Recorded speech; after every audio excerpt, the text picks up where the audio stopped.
Good morning, good afternoon, and good evening, everyone. Wherever you're at in the world, welcome to Last Raps Baseball's live commentary of Major League Baseball. Today, it is going to be the Atlanta Braves and the Washington Nationals from Truist Park in Atlanta. We'll be calling the third game of the three-game set in which the Nationals have dropped the first two to the Braves by scores of 4-3 and 12-2. We are going to be giving you all the calls today on this one and also be doing one a little bit later with the Yankees and the Red Sox. So hopefully you guys can be here and join us for both. We have James Ortega with us today, and we welcome you into the chat room. First of all, we're going to give you the starting lineups for the visitors from the Washington Nationals. Leading off and playing shortstop is number 2, Luis Garcia. Batting second and playing first base wearing number 19 is Josh Bell. Hitting third and right field wearing number 22 is Juan Soto. And the cleanup spot and doing the designated hitting wearing number 23 is Nelson Cruz. Batting fifth and doing the catching wearing number 20 is Keibert Ruiz. Hitting sixth and in left field wearing number 29 is Yadiel Hernandez. Batting seventh and playing second base wearing number 5 is Aria Adrianza. Batting eighth and playing third base wearing number 7, it's Michael Franco. And batting ninth, the center fielder wearing number 16 is Victor Robles. And they are going to be facing the Atlanta Braves, a right-hander, Ian Anderson. Ian on the season is 7-5. He's got an ERA of 5.09. He's worked 81 and a third innings. He's allowed 87 hits, 47 runs, 46 of which have been earned. He has walked 38 and struck out 69. He's not quite having the season that is expected for Ian Anderson. A little bit down in his strikeout rate. And he's also allowed a few too many earned runs for his liking. But 7-5, he does have the winning record. That is where we have it. For the Washington Nationals, they will be sending to the mound Pablo Espino. He is 0-2 on the season. He's got a ERA of 3.33. He's worked 48 and two-thirds innings. He's allowed 47 hits, 19 runs, 18 of which have been earned. He's walked 11 and struck out 37, and now we'll give you the Atlanta Brave lineup that will face him. Leading off and in right field is Ronald Acuna Jr. Batting second and playing shortstop wearing number 7 is Dansby Swanson. Hitting third and playing first base wearing number 28 is Matt Olson. In the cleanup spot and playing third base wearing number 27 is Austin Riley. Batting fifth, the designated hitter wearing number 20 is Marcelo Zuna. Batting sixth and in left field wearing number 8 is Eddie Rosario. Batting seventh and doing the catching wearing number 24 is William Contreras. Batting eighth and playing second base wearing number 11 is Orlando Arcia. Batting ninth in center field wearing number 23 is Michael Harris II. And those are our starting lineups for the Braves and the Nationals, and we want to welcome everybody into the stream, whether you listen live or on delay. We do appreciate you all being here. It is going to be the top of the first inning coming up here in just a couple moments. Those were your starting lineups for today's ball game. So once again, everybody, we'll be back in just a couple moments with the call. The top of the first inning. We're glad you guys could be here, whether you listen live or on delay. It's always appreciative. Much appreciated, Dave. Make sure you get to the Game Changer Lounge and check out our friend Dave and his channel, Zero Fox Sports, as he's got all kinds of entertaining stuff on his channel for you to view. And so we will be back here in just a couple moments with the call of the top of the first inning. Hang tight, everybody. We're glad you are with us today.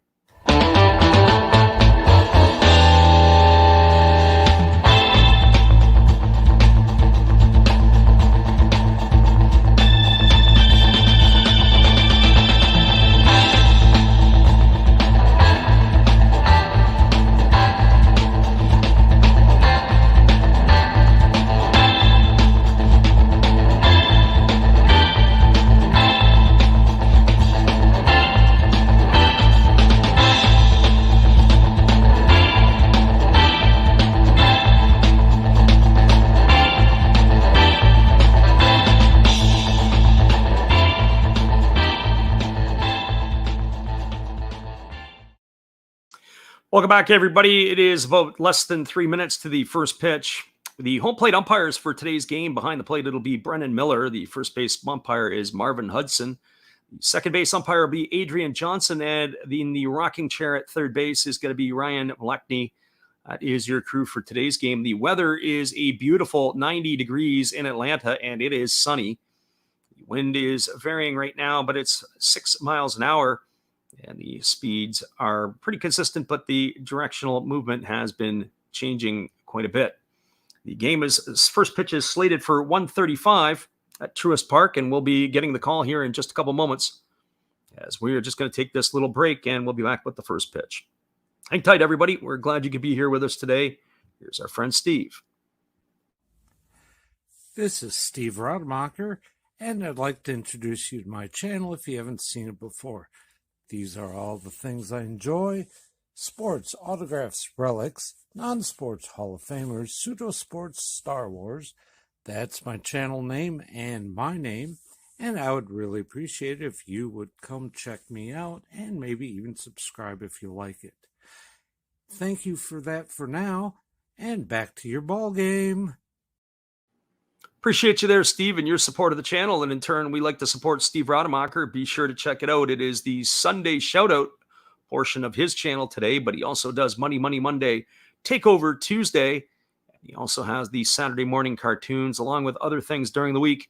Every day he posts a video. Check him out when you get a chance. We'll be back in 45 seconds with the call of the top of the first inning.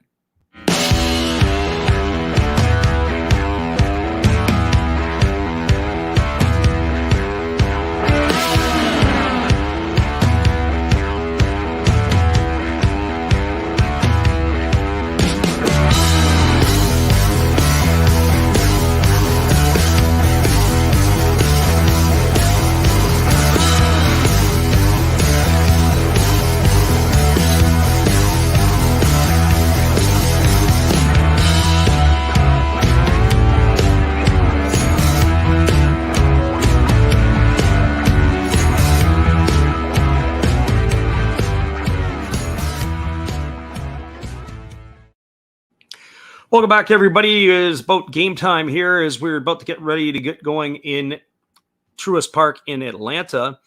We have other scores that are going on around Major League Baseball right now. The only other game underway, it's the Baltimore Orioles with a 4-2 lead over the Los Angeles Angels. That game is in the top of the fifth inning.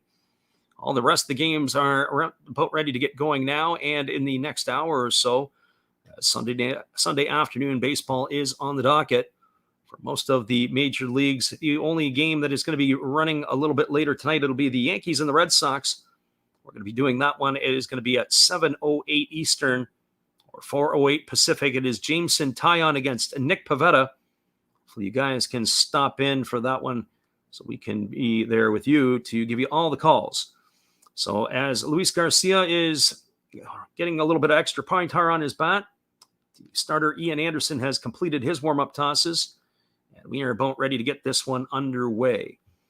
It is a hot day in Atlanta, a beautiful day for baseball. The pitchers will enjoy this type of weather as they'll keep them very, very loose. Sometimes the warmer the weather, the hotter the weather, the easier it is to get yourself and your body loosened up. The offense will also like it because usually as the weather heats up, the balls will start to carry and travel. So here we go as this one is about ready to get underway. It is a key today of the ball game to really attack in the first inning for Ian Anderson. He's got to get ahead of the counts on these Washington hitters. Washington does have some punch in the lineup as they've got themselves Josh Bell, who's had a really good season after coming over from the Pirates a couple of years ago. He has really got it going this year. Nelson Cruz and Juan Soto, well, seasons are a little bit below par for those two players right now, and they're going to need to pick it up if the Nats are going to pick it up. The standings right now this year, the Nats are in dead last in the National League East. And the Atlanta Braves are battling for the top spot. They're 2.5 games back behind the New York Mets. Nationals are 24 games out, and they are all but gone. This is the first pitch of the ball game. It is a fastball delivered to Luis Garcia that he swings at and fouls away. And the count is quickly no balls and one strike. Garcia on the season is batting .307. He's got a couple of homers and 14 runs batted in. And here comes the offering. It is a changeup that misses down, and the count now goes even at 1-1. So 1 ball and 1 strike to Garcia. Garcia bats from the left side against the right-handed throwing Anderson, and he swings through a fastball at 95. And the count is now 1-2. So 1 ball and 2 strikes. Anderson gets his sign from his catcher William Contreras, and he rocks into the motion. He kicks and delivers. It is a fastball swung on and missed. Garcia is gone for out number one here in the first inning. One up and one away. That's going to bring up the first baseman, Josh Bell. The defensive alignment today for the Atlanta Braves in the outfield from left to right. It'll be Eddie Rosario in left. The center fielder is Michael Harris, the second. Ronald Acuna is in right field. Around the horn from first to third, it is Matt Olson at first. The second baseman is Orlando Arcia.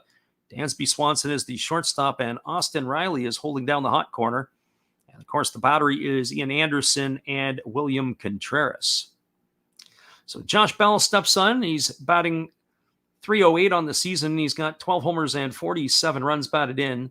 He takes a 95-mile-an-hour fastball under the hands for a called strike, and the count is quickly 0-1. Bell, of course, was a longtime Pittsburgh Pirate. He's a one-time All-Star as well, and he was acquired by the Nationals. They trade for Eddie Ian and Will Crow. There's a fastball that swung on and fouled away, and the count is now 0-2. I would say that there's an old adage that if you get the best player in the trade, you win the trade. I think that Josh Bell is the best player in the trade. Now, mind you, it was probably a salary maneuver. There's a changeup swung on and missed, and Bell waves at that for a third strike, and he has gone for out number two here in the first inning. That's going to bring up the right fielder, Juan Soto. It was clearly a salary dump by the Pirates. They knew they were going to have to pay Bell, or eventually have to pay him, or in the upcoming years of his contract. He's making $10 million this year. Last year he made $6.35. He will be a free agent at the end of this season. And so here up to the plate is Juan Soto, and he takes an 89-mile-an-hour changeup for a called strike. The count is 0-1. Soto nodding his head and knowing that that's how Anderson was going to go. It wasn't the fastball on the first pitch. And here comes the 0-1. It is a fastball that comes under the hands, and the count is now 1-1. So Soto has his antics in the box, of course. He always is leaning around and moving. 1 ball and 1 strike. And here's the pitch from Anderson. It's a fastball right down the middle, and the count is now 1-2 to Soto. Soto's batting .242 on the season. He's got 17 homers and 37 RBIs. Austin Riley has now gone from his normal third base position into the rover position in shallow right field, and there's a fastball swung on and it is grounded foul into the camera well. Just missing one of the photographers down the third base line. That keeps the count at 1-2 on Soto. Juan Soto is one of those players that is got the ability to walk more than he strikes out. This year he has 71 base on balls. He leads the major leagues. He's only got 54 strikeouts. And here's the pitch from Anderson. It's a breaking ball that misses down, and the count is now 2-2. So 2 balls and 2 strikes to Soto.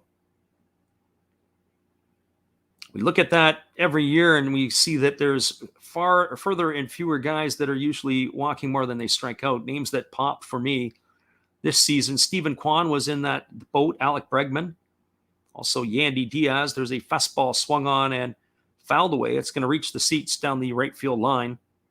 It's going to keep the count at 2-2 to Soto. Very disciplined hitter with a good eye at the plate. We've got Zach in the house today, and we appreciate you for stopping in. He says, go Atlanta Braves.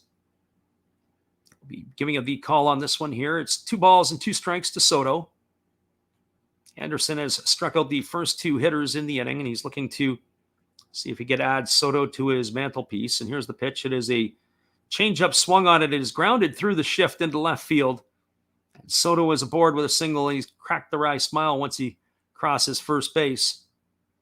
So Soto is aboard with a single as he's beaten the shift. That is going to bring up the designated hitter, Nelson Cruz. For Nelson Cruz on the season, he's batting .240. He's got 8 homers and 47 runs batted in. The veteran designated hitter, the numbers have declined over the last couple of years as he's gone on in age. He just turned 42 years old on July the 1st. He's been in the major leagues since 2005. He's been around with a number of teams. And here's the first pitch. It's a fastball swung on it. It's lined into right center field. and is going to be cut off by Acuna Jr. Digging for third is Soto. The throw is going to be cut off. And Soto gets himself into third base on the single by Cruz. He was able to go first to third. And that will bring up the catcher, Keibert Ruiz. So all of the trouble in this inning is started with 2 out. Back-to-back singles by Soto and Cruz. And Ruiz now steps to the plate, looking to open the scoring for the Washington Nationals. Ruiz is batting .260 on the season. He's got 3 homers and 19 RBIs. He was a key player in the trade that sent Max Scherzer going to the Los Angeles Dodgers. And here comes the first pitch. It's a breaking ball that misses down, and the count is 1-0.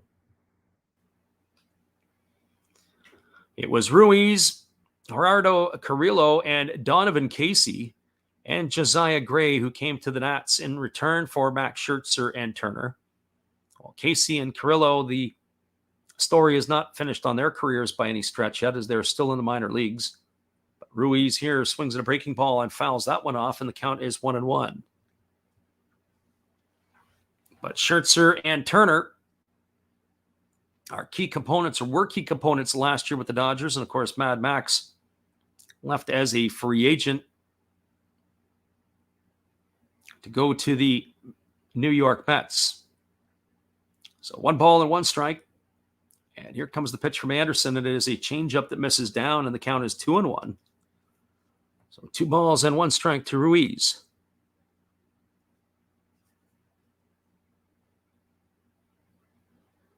Our friend James Ortega says, forgot about this game, broadcast the Dodger game at 1. Now we'll be staying with this one right to the end. There's a fastball that swung on it. It's tapped slowly over to second. Nelson Cruz has to jump over the ball to avoid it. That is going to be a ground out, 4-3, as Ruiz is going to be gone for the 3rd out of the inning. So in the inning, there were no runs. There were 2 hits. There were no errors and 2 runners left aboard. We are now through a half inning. It is the Washington Nationals nothing. The Atlanta Braves coming to bat. Stick around, everybody. We'll be back with the call in just a couple of moments. At the bottom of the 1st inning. We're glad you guys could be here with us today. Here's our friend Matt Hollis. Well, you've got to have an ace in the hole, a little secret that nobody knows. Life is a gamble, a game we all play, but you've got to save something for a rainy day. You've got to learn to play your cards right if you expect to win in life. Don't put it all on the line for just 1 roll. You've got to have an ace in the hole.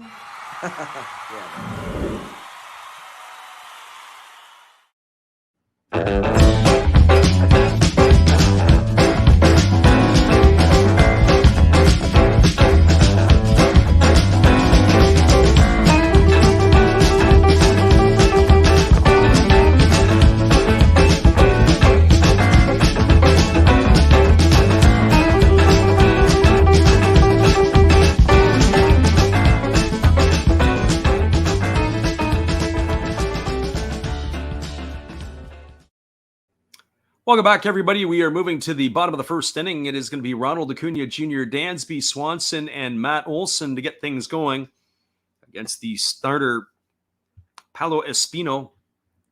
Espino is getting on today. He's been a bit of a swingman this season. This is only his 6th start. It's his 26th appearance of the year for the Nats. Originally was drafted in the 10th round by the Cleveland organization back in the 2010 draft. He is a Panama native, and he was taken out of the IMG Academy in Bradenton, Florida. So Espino is getting the opportunity here. The 35-year-old is a journeyman. He's been around for many number of years. And he is originally broke in with the Milwaukee organization at the age of 30, and then he pitched also with the Rangers in that same season back in 2017. But since 2020, he has been at the big leagues with the Washington Nationals. And here he walks into the motion, and the first pitch is a breaking ball that drops in for a called strike, and the count is 0-1 to Ronald Acuna Jr. For Acuna Jr., on the season, he is hitting .281. He's got 8 homers and 22 RBIs. And there is a breaking ball. He checks his swing. The first base umpire, Marvin Hudson, said he went. The count is now 0-2. So no balls and 2 strikes.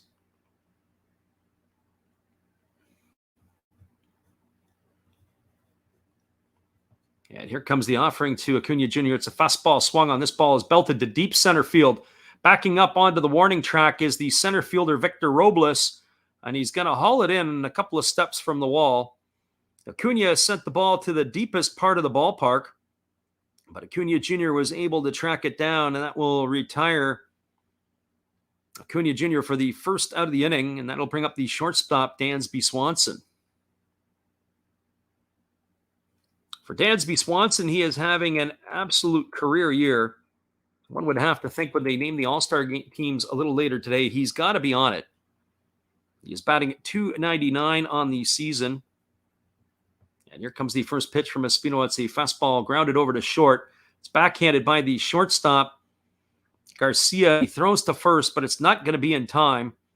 It's going to be an infield single for Swanson. He did a good job of beating it down. Nice play to get to the ball by Garcia, but his momentum was taking him into left field. The throw was not in time, and it was actually up the line as well. So Swanson is aboard with a knock here with one away, and that's going to bring up the first baseman, Matt Olson.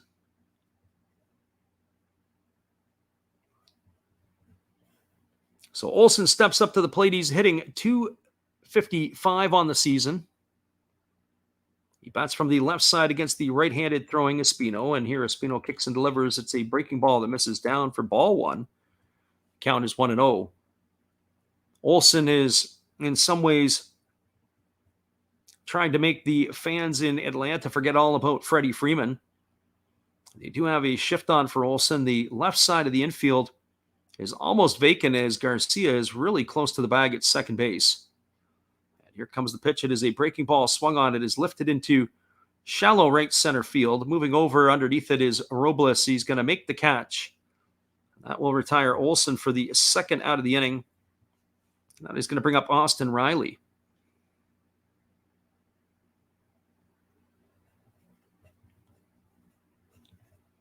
For Austin Riley, he steps up to the plate. He's batting .278 on the season. He's got 22 homers and 53 runs batted in.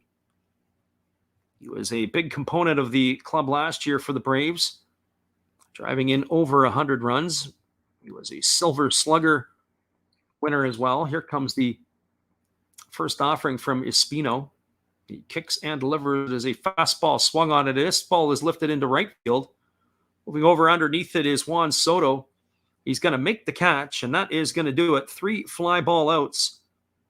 And one surrounded by one infield single by Dansby Swanson is going to end the inning here for the Atlanta Braves. There was no runs in the inning on 1 hit. There were no errors, and there was 1 runner left aboard. We are now through 1 complete. It is the Washington Nationals 0 and the Atlanta Braves 0. Stick around, everybody. We'll come back and chat with the chat in just a couple moments, especially with Zach, and we thank you for being here. Here's our friend Steve. Hello, kids. Steve coming at you. It's Steve Rademacher. And if you like interesting stuff, if you like to laugh a little bit, and if you enjoy collecting, this channel's for you. If you like non-sport cards, we have them. You like pseudo-sport cards, we open them. Even if you like entire boxes of completely pointless stuff or other sports, we have everything here. I drop a different video every day, and there's always a theme to it, from No Filter Friday to Saturday morning cartoons, even Sunday shoutouts. Once in a while, we'll get a little froggy and show Money Money Monday, where I showcase a bunch of my currency. We have Legos, we have Star Wars, we have a good time. We even have my brother on Takeover Tuesday. Be there or be square. Back to Freddie. Appreciate you there, Steve, and your support of our channel. And in turn, we like to support Steve Rademacher. It is going to be the 6, 7, and 8 hitters coming to bat for the Nationals in their half of the second inning. That means it's going to be Yadiel Hernandez, Aaron Adrianza, and Mikael Franco to get things going against the right-hander Ian Anderson. It has been the story of the riches of starting pitching that the Atlanta Braves have. The Braves, their starters are absolutely outstanding. And when Mike Soroka comes back a little later on here in the season, it is going to pose a problem of what to do with their starting pitching. There's a first pitch changeup that is swung on and fouled away by Hernandez, and the count is 0-1. Hernandez is batting .277 on the season. He's got 6 homers and 33 runs batted in. He bats from the left side against the right-handed throwing Anderson, who kicks and delivers. It's a fastball that misses off the outside corner, and the count goes to 1-1. Anderson has been struggling a little bit this year with his command. We saw him throw last year in the playoffs and leading into the playoffs. Really impressed with this right-hander, the former first-round pick of the Braves. There was a fastball that is taken for a called strike, and the count now goes to 1-2 on Hernandez. Our friend James Ortega is looking for some attention as he is letting us know that he wants to see Magic Johnson in the All-Star game. There you go. There's a breaking ball that's tapped foul. It is going to run the count to 1-2. I'm sure that will take place maybe on the moon. So 1 ball and 2 strikes to Yadiel Hernandez. And here comes the offering from Anderson. It is a breaking ball swung on and fouled away. And the count remains at 1 ball and 2 strikes to Yadiel Hernandez.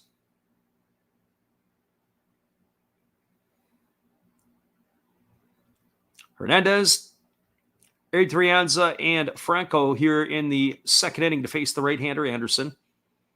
Anderson rocks into the motion, and he kicks and delivers. It is a fastball that misses upstairs, and the count now goes to 2-2. Yadiel Hernandez is a 34-year veteran. He is from Cuba. It's his 3rd year with the Nats. There is a fastball swung on and missed. Hernandez is gone for out number 1 here in the second inning. I was going to say that this is most action that the 34-year-old has seen in his big league career. He's on pace for career highs in most categories. So getting a taste of the big leagues at the age of 34. He broke in 2020 at the age of 32. Imagine what Hernandez would have been like a few years ago if we would have saw him in his prime. So here's Aaron Adrianza, who steps to the plate. He's batting .204 on the season, and the first pitch breaking ball is swung on and fouled away. Count is 0-1. He's got no homers and 3 RBIs.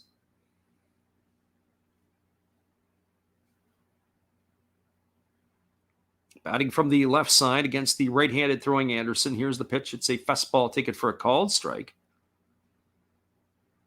The count is now 0-2 to Adrianza. Adrianza was the Venezuelan native. Originally was with the San Francisco Giants organization and made his way over to the Minnesota Twins for a number of years. He actually had time in Atlanta last year with the Braves before he has moved on to the Nationals here as he took that fastball outside for a ball, 1-2. And here's the pitch from Anderson. It's a fastball swung on. It is grounded over to the right side of the infield. It is fielded by Arcia. He throws to first. And that is going to retire Adrianza on a ground out, 4-3 for out number 2. So 2 up and 2 away, and that brings up Mikael Franco to the plate. Franco's hitting .238 on the season. He's got 7 homers and 35 runs batted in. He spent most of his career with the Philadelphia Phillies organization. But since 2019, he's started to bounce around a bit. He was with the Royals, then the Orioles, and now he is with the Nats. There was a fastball swung on and missed, and the count is 0-1. Kind of what you see is what you get now with Franco. In his best years, he hit over 20 homers for the Phillies. There's a changeup swung on and missed. The count is now 0-2 to Franco. The 29-year-old still has some game left. I don't know if he's going to get any type of long-term deals at this point. Might be on a series of one-year deals and bounce around for the rest of his career. The fastball swung on it is grounded down the first base line. A diving play by Olsen. He's able to stop it. He backhands it from his chest to Ian Anderson covering first. What a great play by the first baseman, Olsen. He gets a really nice round of applause getting back to the dugout. That's going to go down as a ground out 3-1 to end the inning. So for the Nationals in their half of the second, no runs, no hits, no errors, and nobody left the board. We're now moving to the bottom of the second inning. It is Atlanta 0 and Washington 0. Stick around, everybody. We'll be back in just a couple moments. The call of the bottom of the second inning. We're glad you guys could be here with us today. Here is our friend Steve again. Domo arigato. Sorry if I mispronounced that. I'm new at this. Thank you for watching Last Raps Baseball. Tell all your friends and family to come check him out, ask some questions during the telecast, and give him a good sub and a thumbs up. And this is Steve coming back at you, and some new things on my channel. Star Wars figures that everybody likes. We have Mad magazines from the 1970s. We try to avoid the Noid. And for your pleasure, once in a while, we can open up Michael Jackson if you want, the cards. We have Elvis. We have Sadahar O. We love everything that is everything, so we even have the Beatles fighting with lightsabers. Look at that, John and George. Once in a while, we'll even have my brother take over my channel on a Tuesday. So once again, everybody tell your friends, come see Freddie at Last Raps Baseball. And right now, I'm going to kick it right back to you, Freddie. Appreciate you there, Steve, and your support of the channel. And in turn, we like to support Steve Rademacher. After the game, be sure to check out his stuff. It is the Sunday shoutout portion. And we're glad to be a part of this as well. Just to let you know a couple of things coming up here on the stream today. We will be doing the Yankees and the Red Sox a little later today, Sunday night baseball. Hopefully you guys can pop in and check it out. We will be announcing our weekly stream a little later today, as we'll be calling a number of games on the West Coast time in the evenings. So it'll be more like 10 o'clock starts on the East Coast. So hopefully you guys can join us for that. And here's the first batter to face Espino in the bottom of the second inning. It is Marcell Ozuna. There's a breaking ball that misses down. The count is 1-0. Ozuna is batting .227 with 17 homers and 37 RBIs on the campaign. And here's the pitch. It is a fastball that misses low, and the count is now 2-0. So 2 balls and no strikes. Our friend Zach says that Matt Olson is a great fielding first baseman. And while he sure flashed the leather on that last play to end the inning, there is a breaking ball that is swung on and missed, and Ozuna has now got a 2-1 count attached to him. We are watching the right-hander Espino here. He's been very effective so far in his first inning plus of work. He's been able to change speeds to the hitters. He's barely been working his breaking ball. I'm curious to see how the Nats are going to employ their bullpen here today. Here's the offering. It's a breaking ball swung on and fouled away. It's going to run the count now to 2-2 on Ozuna.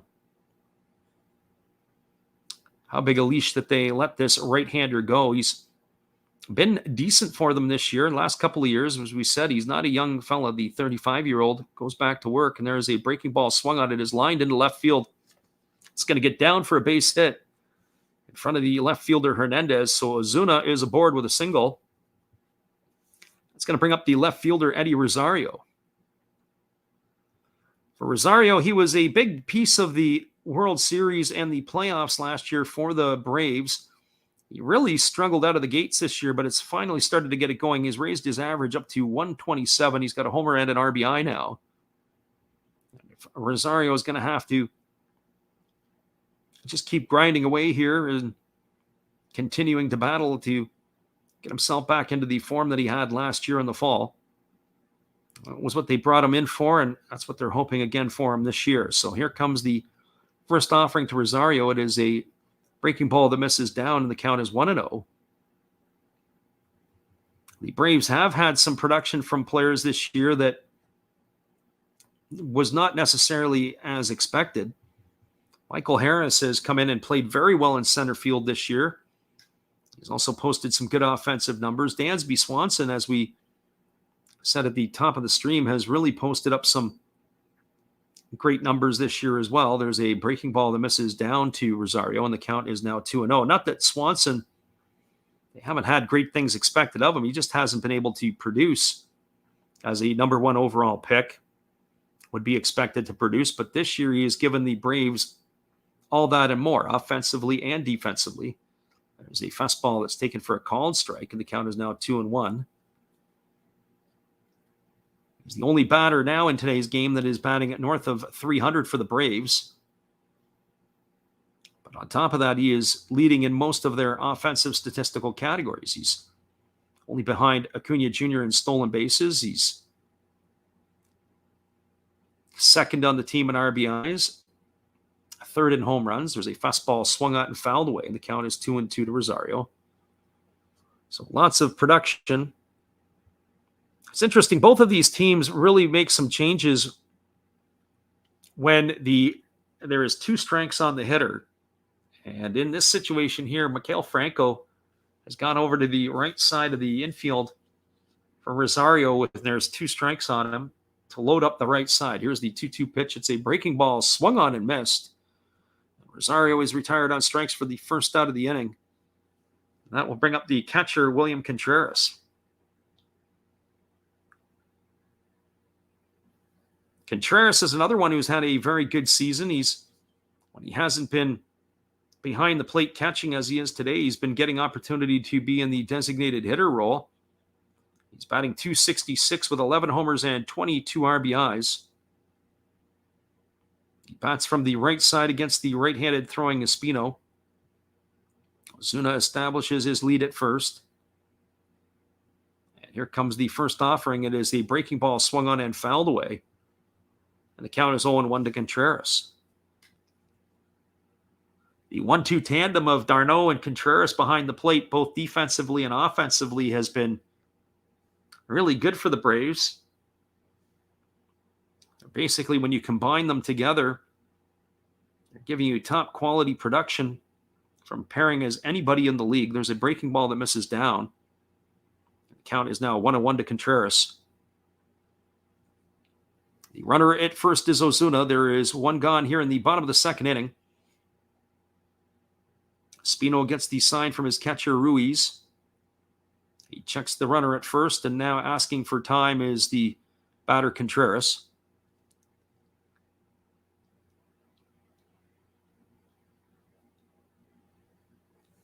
Again, Contreras digs in and waiting now on the offering from Espino. Espino holds at the belt. He kicks and delivers. It's a breaking ball that misses outside. They appeal down to the first base umpire, Marvin Hudson, but he said he didn't go. So 2 balls and 1 strike to Contreras.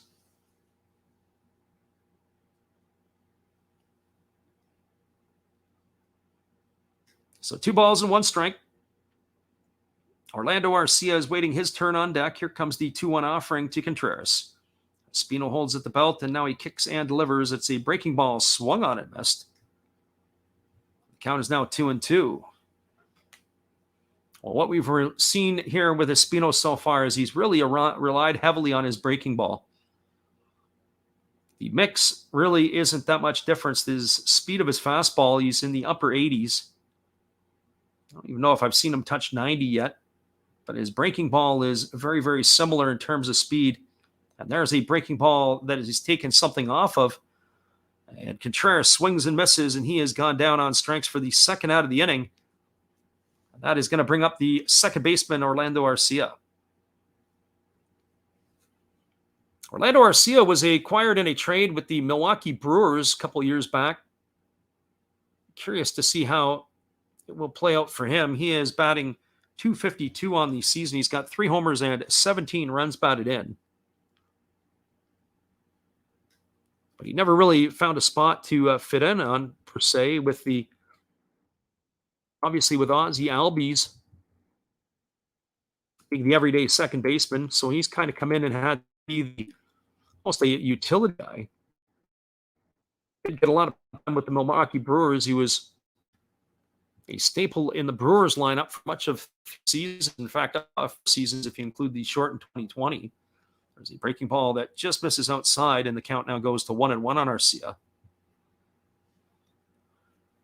From 2017 to 2020, he was pretty much an everyday player in the Brewers lineup, and a respectable one at that. Was a .244 hitter for the Brewers. Showed that he could have a little bit of pop. He hit 15 homers in his best years. There's a breaking ball that misses outside, but the home plate umpire, Brennan Miller, goes up with the right hand saying that Arcia went. The count is now 1-2.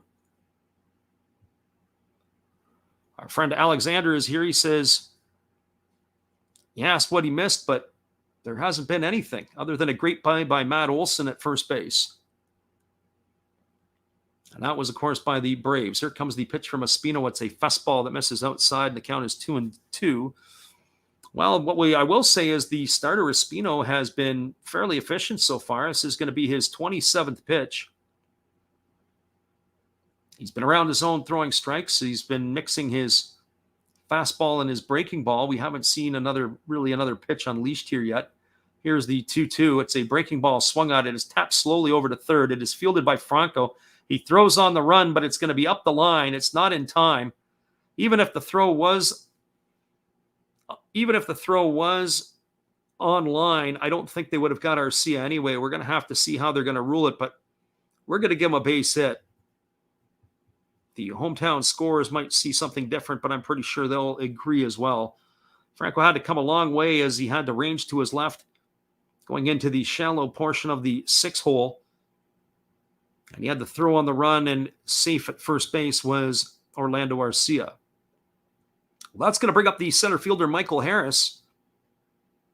Harris is enjoying a nice rookie campaign. He's batting .303 on the season. He's got 7 homers and 24 RBIs, batting in the 9 spot. That was a base hit given to Arcia, as we figured. And here comes the first pitch. It is a breaking ball that drops in for a called strike. And the count is 0-1. Harris got his promotion earlier this year, and he's made an instant impact for the Braves. He was originally a pick back in the 2019 draft out of Stockbridge High School in Georgia, another Georgia player. There's a fastball swung on and fouled away. And you think of it more recently, there's been some Georgia players who are making some noise in the minors and at the top level of professional baseball, and he is one of the latest. Here's the 0-2 offering now from Espino. Espino checks the runner at second, and now he delivers. It's a breaking ball down in the dirt. It is swung on and missed. The tag is applied to Harris, and Harris is gone for the third out of the inning. Well, Espino strikes out the side here in the second, surrounded by a couple of hits. There was no runs, 2 hits, no errors, and 2 runners left aboard. We are now through 2 complete in Atlanta. It's the Nationals nothing, the Braves nothing. Stick around, everybody. We'll be back in just a couple moments with the call of the third inning in just a couple moments. We're glad you guys could be here with us. Hang tight, everybody. There's our friend Matt. Good evening, ladies and gentlemen. Namaste. Hey, I hope you guys have been enjoying the game. My name is Hollis. I've got a YouTube channel called Another Hollis Build. I love baseball cards. I open up brand new product for you guys. I open up old stuff. I do breaks. I do auctions. All kinds of stuff concerning baseball. I'm Friars faithful, Padres to the end. I also love Garbage Pail Kids and my animals. I have a ton of animals. It's like a mini petting zoo here around my house. I also love my city. San Diego, baby. I take you all around the city and show you what's up. If you guys dig stuff like that, cruise on over and check it out. It's Another Hollis Build. If you dig it, subscribe. I'd really appreciate to have more follow me along on the journey. Hey, either way, you guys have a wonderful day or a beautiful, beautiful evening. No matter which one it is, make sure that you make it great, my friends. Big up Last Raps Baseball. Yeah, Freddie, let's go. One love and peace. Yeah, man.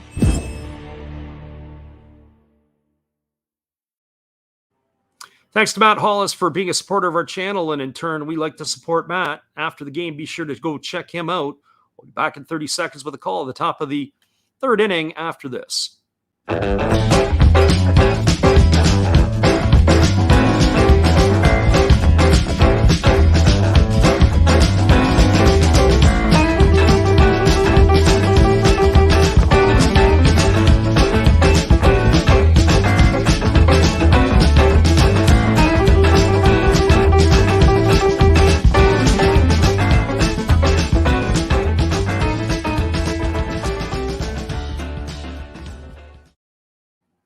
Welcome back, everybody. It is going to be the 9-1-2 hitters in the batting order to face Ian Anderson here in the third. The first pitch that was delivered to Victor Robles was a breaking ball that was down.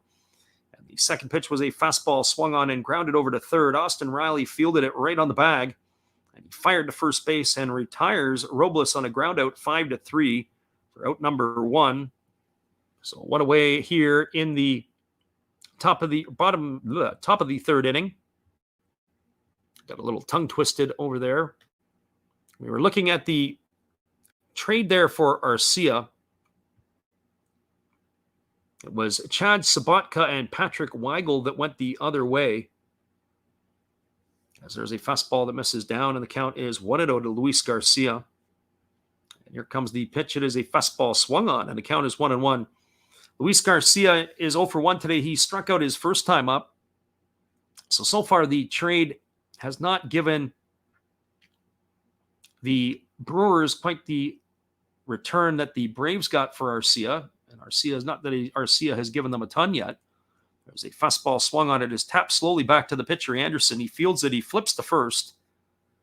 That is going to retire Garcia on a ground out 1-3.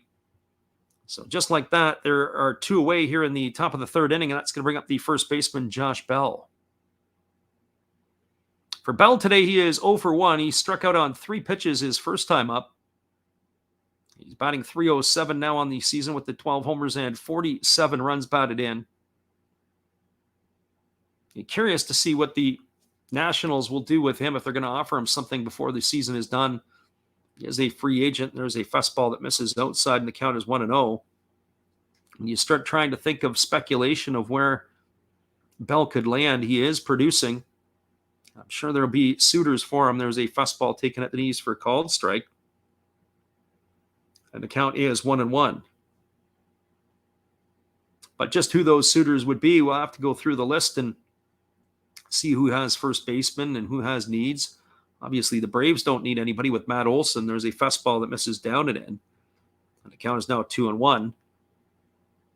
But you start looking at different teams around the league, there's probably, I would say, about 8 to 10 teams that would require a everyday first baseman, and Bell has put his name on that list of being number one of free agent options in the offseason.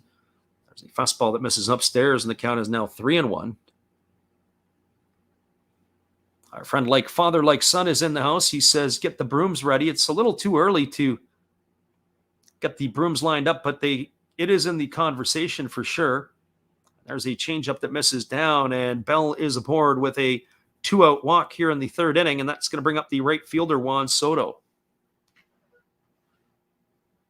You would think that you'd want Josh Bell to be able to hit his way on in some capacity. Facing Juan Soto with runners on is a concern, as he's got 17 homers this year. Soto is 1 for 1 today. He's raised his season average to 245. He's got those 17 homers, as we mentioned, and 37 runs batted in. And here comes the offering. It is a breaking ball that misses down from Anderson, and the count is 1-0. Back to Alexander Leggett talking about Orlando Arcia there, and the current setup is a little bit better. Yeah, I would have to say so, with Willie Adames as their shortstop, Colton Wong at second, and the third baseman as Luis Arias. Makes for a pretty potent infield, at least offensively. There's a breaking ball that misses down, and the count is now 2-0 to Soto.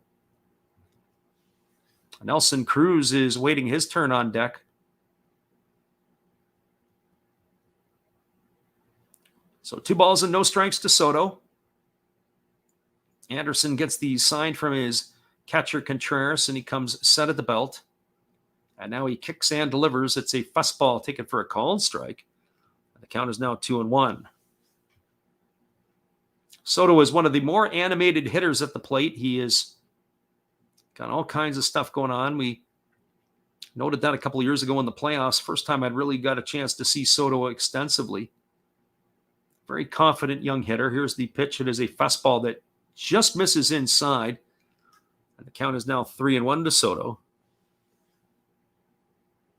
That last pitch was a pretty close pitch, but you could just see it just missed off the outside or the inside corner. So 3 balls and 1 strike.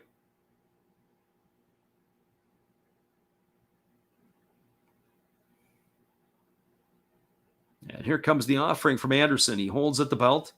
And now he kicks and delivers. It is a fastball swung on at his line to the second baseman. Leaping and making the grab is the aforementioned Orlando Arcia. And that is going to do it here in the 3rd inning. Juan Soto hit the ball on the screws, but right to the glove of Arcia for the 3rd out of the inning. He crawled up the ladder to make the catch. And that will do it here. There was no runs, no hits, no errors, and 1 runner left aboard. We're now moving to the bottom of the 3rd inning. It is the Washington Nationals nothing, the Atlanta Braves nothing. Stick around, everybody. We'll be back in just a few minutes. The call at the bottom of the 3rd inning. We're glad you guys could make it in here with us today. Here is our friend Steve Rademacher again. Hello, friends. Steve coming back at you, a clean-shaven Steve. Thank you for watching The Last Raps Baseball. And please continue to support my channel among others, like Another Hollis Build. Awesome commercial. And now I'll show you a few more things that we do have. We have toys, like this bobblehead Star Wars on wheels. We have Noids. We can't keep avoiding them forever. We do have Legos. Love my Legos. We have Origami Folder. Check him out. He's new into this, getting started, has good following already. We have Red Beard Breaks. And we also have these things that, in a pinch, will tell you what your temperature is. So, if you like all of this, and if you like Last Raps Baseball, join all of us. We'd love to have you. And I know you would enjoy us. Thank you, peace, good night, and cheers. Welcome back, everybody. It is going to be the bottom of the 3rd inning. It'll be the top of the order coming up for the Braves. We'll take a quick peek at the out-of-town scoreboard. There was one game that got going before ours today, and the Baltimore Orioles have a 9-3 lead over the Los Angeles Angels. That's going to the bottom of the 7th inning. Other games that are going around the major leagues, it's in the top of the 3rd inning. The Rays and the Reds are tied at 0. There's no score in the other games across Major League Baseball right now. In the middle of the 3rd, it is the Marlins and the Mets locked up at 0. Bottom of the 1st, the Guardians and Royals are 0-0. Top of the 1st, just getting underway, the Pirates and the Brewers are 0-0, but the Pirates are threatening. They've got a couple of runners on with only 1 away. And in the top of the 1st inning, the Phillies have just opened up the scoring. They are leading the Cardinals 1-0. And so here we go back to the live action. It is a first pitch fastball swung on and fouled away by Ronald Acuna Jr. And the count is 0-1. It'll be Acuna Jr., Swanson, and Olsen here in the bottom of the 3rd inning to face the starter Espino, who rocks into the motion and delivers. It is a breaking ball that drops in for a called strike, and the count is now 0-2 to Acuna Jr. Really a good mix of fastballs and breaking balls. We haven't seen anything further much from Espino yet. So here comes the offering. It is a breaking ball swung on and missed. And that is going to retire Acuna on strikes for the 1st out of the inning. 1 up and 1 away, and that is going to bring up the shortstop, Dansby Swanson.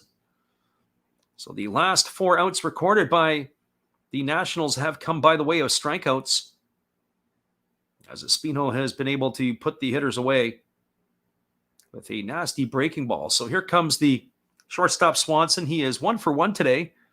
He has raised his season average to .301. He's got 14 homers and 50 runs batted in. There's a breaking ball that catches the outside corner, and the count is quickly 0-1. So no balls and 1 strike. Espino has been very electric with his offerings. There's a breaking ball swung on and fouled away. The count is 0-2. He throws a couple of different variations. He's kind of got one that hangs, and he's got one that sort of is more of a 12-6er, gets buried into the dirt. So 2 different varieties.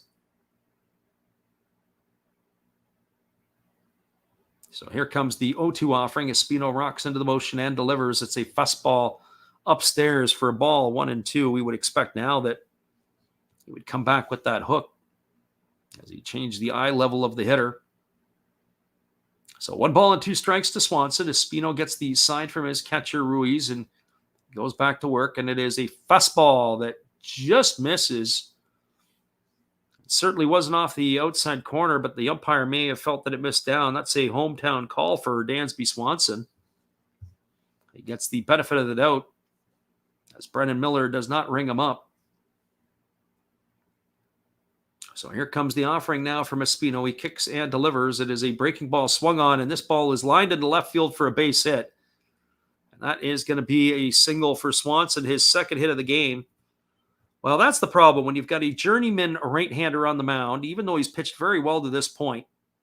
And he painted the corner on Swanson, and that pitch looked really good. It wasn't down, that's for sure. It sure wasn't outside. He didn't get the call from the home plate umpire. And on the very next pitch, Swanson is able to make him pay. The Braves hitters are just too good for that. And you have to say, you got to reward the pitcher on the day when he is pitching very well, as is the right-hander Espino to this point. So this is going to bring up Matt Olson with the runner at first and 1 out. Throwing over to first is Espino, and diving back in time is the runner Swanson.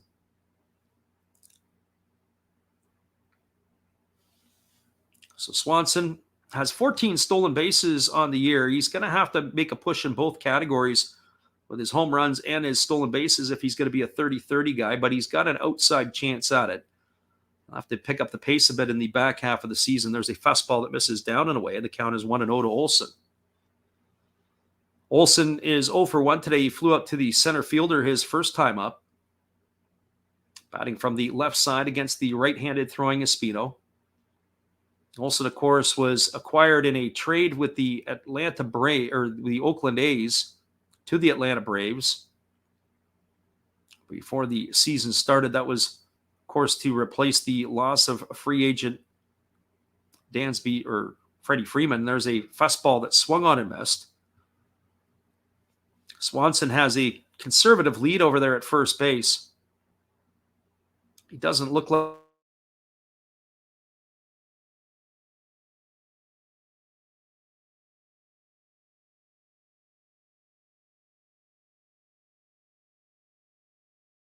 he wants to checks the runner at first.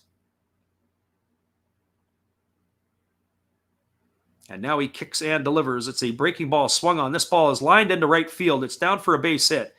And heading over to third is Swanson. The Braves are able to go first to third again. The base hit by Olson. Now they've got runners on the corners with 1 out, and that is going to bring up the third baseman, Austin Riley. So again, you can go back to that one pitch where the home plate umpire did not ring up Dansby Swanson. And just like that, you've got trouble brewing with runners on the corners and only 1 out with Austin Riley stepping to the plate.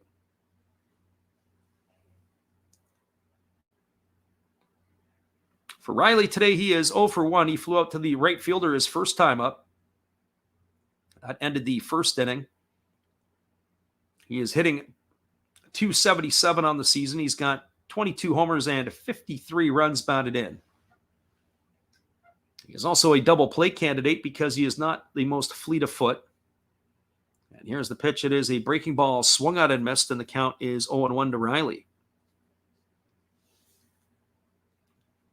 I think if I'm Espino, I'm going to come back to that pitch as my out pitch, but I think I would probably attack him with a fastball right now, trying to anticipate.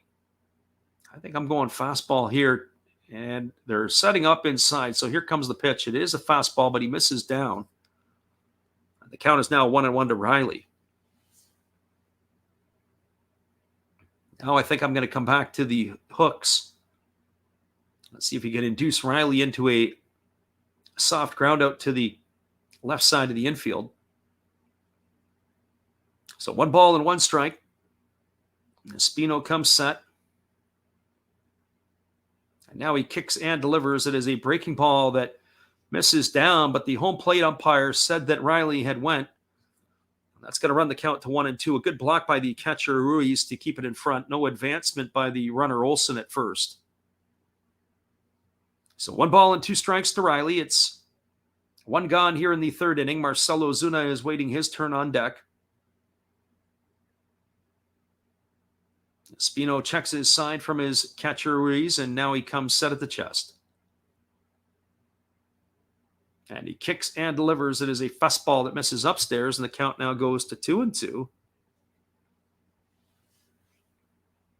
Again, trying to change the eye level of the hitter. I would anticipate now it's going to be a steady diet of hooks for Austin Riley. 2-2. Espino holds at the chest. And he comes set at the belt. He kicks and delivers. It's a breaking ball swung on. This ball is lined into left field. It's down for a base hit. Swanson is going to score. Olson is going to stop at second. It's going to be an RBI single for Austin Riley.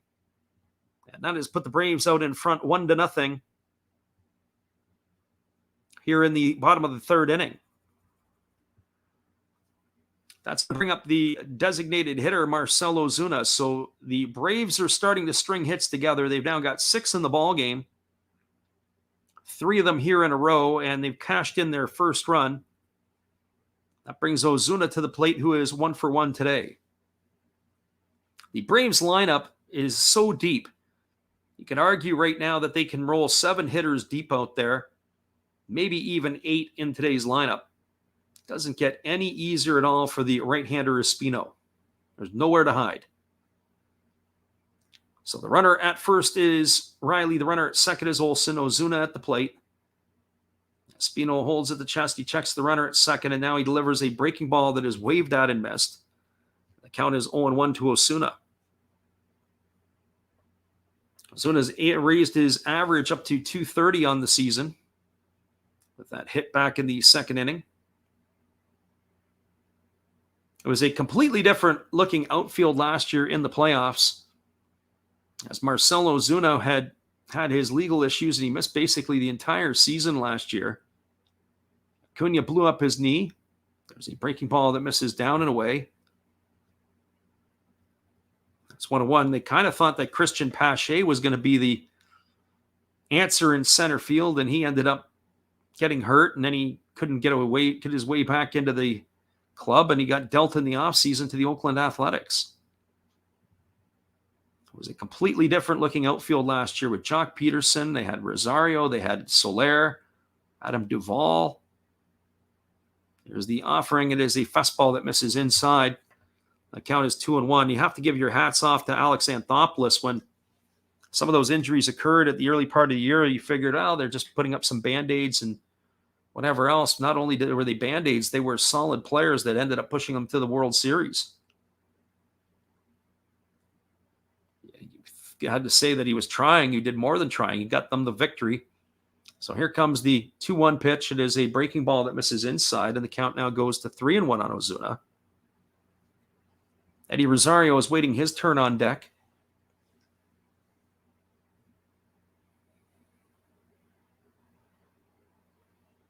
So 3 balls and 1 strike to Ozuna.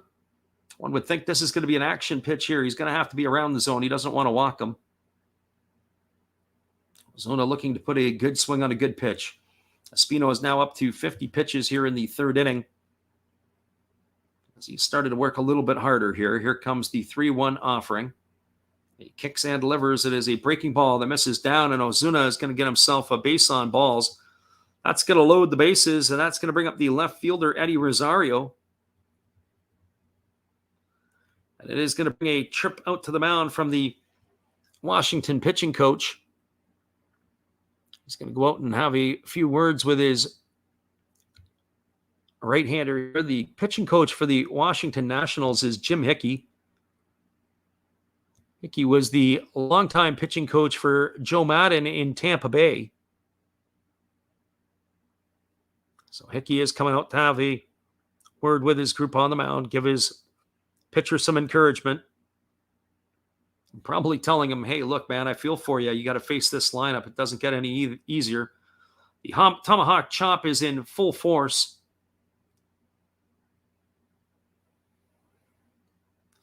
The Braves fans are showing their emotion and giving their support to the hometown team as Eddie Rosario is now stepping to the plate. Rosario batting 125 on the season. He's 0 for 1 today. He struck out his first time up. But with the bases loaded in 83 career at-bats, he's hitting over 340. Rosario is a dangerous hitter when it comes into clutch situations, and this is one of them here. He's got the bases loaded and only 1 out. So Espino ready to go to work. He holds at the belt. And now he kicks and delivers. It is a fastball that misses outside, and the count is 1-0. So 1 ball and no strikes to Eddie Rosario.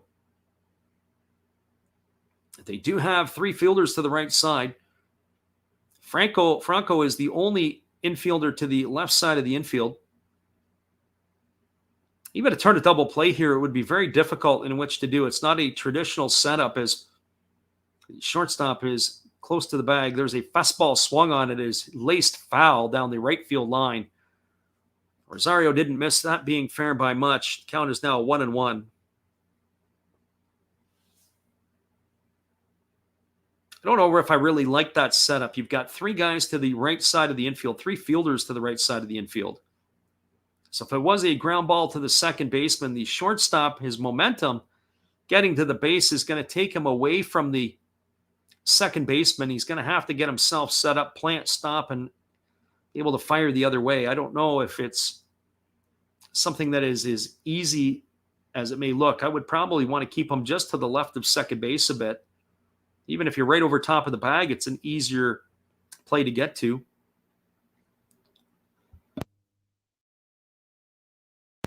And here comes the pitch from Espino. It's a fastball taken for a called strike. Count is 1-2. That pitch there to me looked like it was down. Eddie Rosario thought so too. That was the strike 3 call that Dansby Swanson needed to get. That pitch was actually lower than the one that was called a ball to Swanson.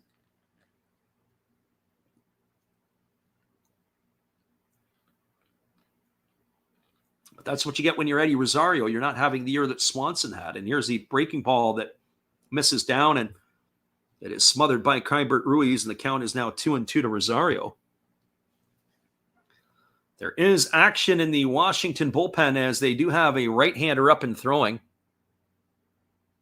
That is going to be Machado. Andres Machado. He's 6 foot, 235-pound right-hander. He's a big boy. So 2 balls and 2 strikes. Espino now comes set. He checks the runner at third, and now he delivers. It is a breaking ball swung on. It is lifted into right field. Should be deep enough to get a run in. Soto makes the catch. Here's the throw to the plate, and it is going to be offline.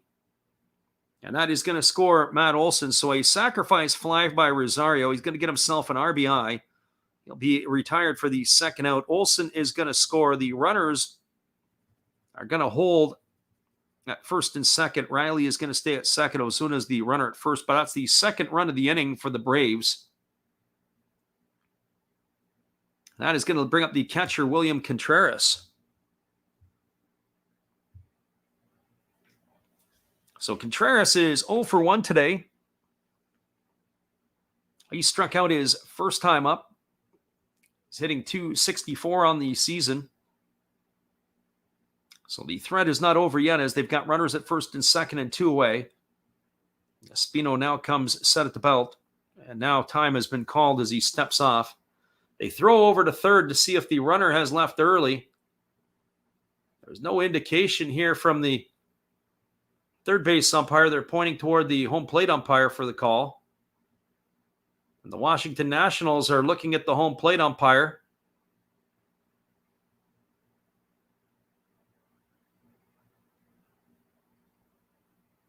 And now they step off. They're going to do it again.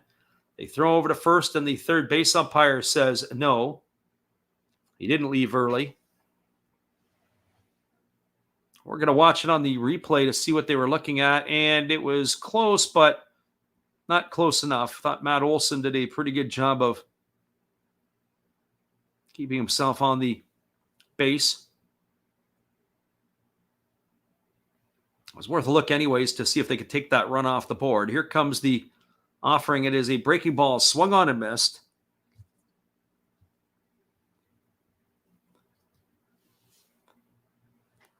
The count is no balls and 1 strike to Contreras.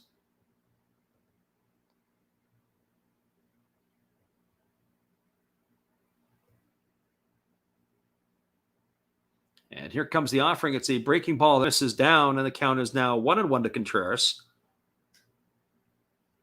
Spino here has really had to labor in this inning.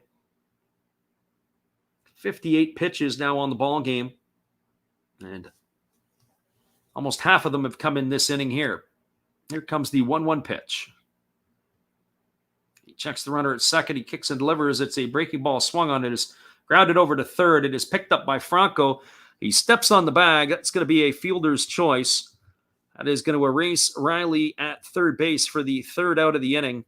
And that will do it here for the Braves in their half of the second. But damage has been done, and there's been lots of it. There were 2 runs in the inning on 3 hits. There were no errors and 2 runners left aboard. We are now through 3 complete innings in Atlanta. It is the Braves to the Nationals. Nothing. Stick around, everybody. We'll be back with the call. The top of the 4th inning after this from our friend Steve. Hello, guys. Thank you for joining Freddie here on his baseball game. And I'm Steve Rademacher, and my channel is really all about everybody, including all my international friends. We have such stuff as non-sport packs from Canada, the OP cheese. We have the Greek Freak. We have money from around the world. We have lira. We have yen. We have francs. We have pounds. We have Deutschmarks. We have all kinds of cool stuff like that.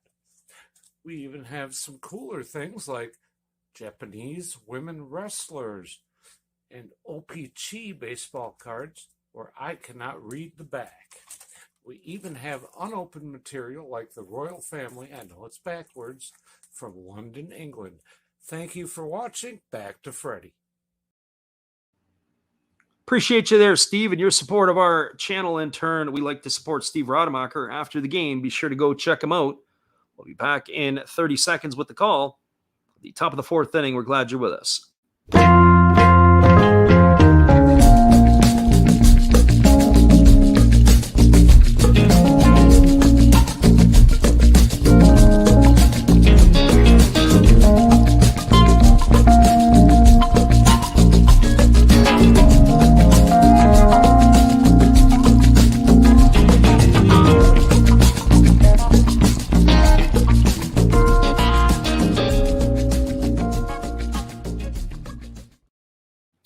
Welcome back, everybody. It is going to be the top of the 4th inning, and it'll be the heart of the batting order coming up for the Washington Nationals. Nelson Cruz, Kyber Ruiz, and Yaniel Hernandez. And the first pitch is a breaking ball that misses down and away, and the count is 1-0 to Cruz. Cruz is 1 for 1 today. He singled in the first inning, his first time up. And here's the offering from Ian Anderson. It's a breaking ball that just misses, and the count is now 2-0. That pitch looked pretty good. The home plate umpire in the last inning had his struggles with the low part of the zone. There's a fastball that is swung on and missed, and the count now goes to 2-1 on Cruz. That inning really flipped around on that pitch to Dansby Swanson. As we said, it was some home cooking calls there for the Braves in their half of the inning, and there was a fastball that misses down and away, and the count is now 3-1. But that's what you get when you've got a veteran player and the pedigree of Swanson and a journeyman on the mound, and you're playing in the home park. There's a fastball that misses inside. They appealed out of the first base umpire, Myron Hudson, and they say that Cruz didn't go, and that's going to be a leadoff walk here to start the 4th inning. It'll be important for Ian Anderson to put up a 0 on the board here. It's always important when your team gets you a couple of runs, you come back and throw the 0 up to keep the momentum. Brings up Kybert Ruiz to the plate. He's 0 for 1 today. His average is dipped to 259 on the season. And here comes the first offering from Anderson. It is a breaking ball down. It scoots behind the catcher Contreras. He has to run around the umpire Brennan Miller to be able to get to the ball, but Nelson Cruz is not going to advance on that one. At this point, at 42 years old, Nelson Cruz knows his limitations. He's not as spry as he once was.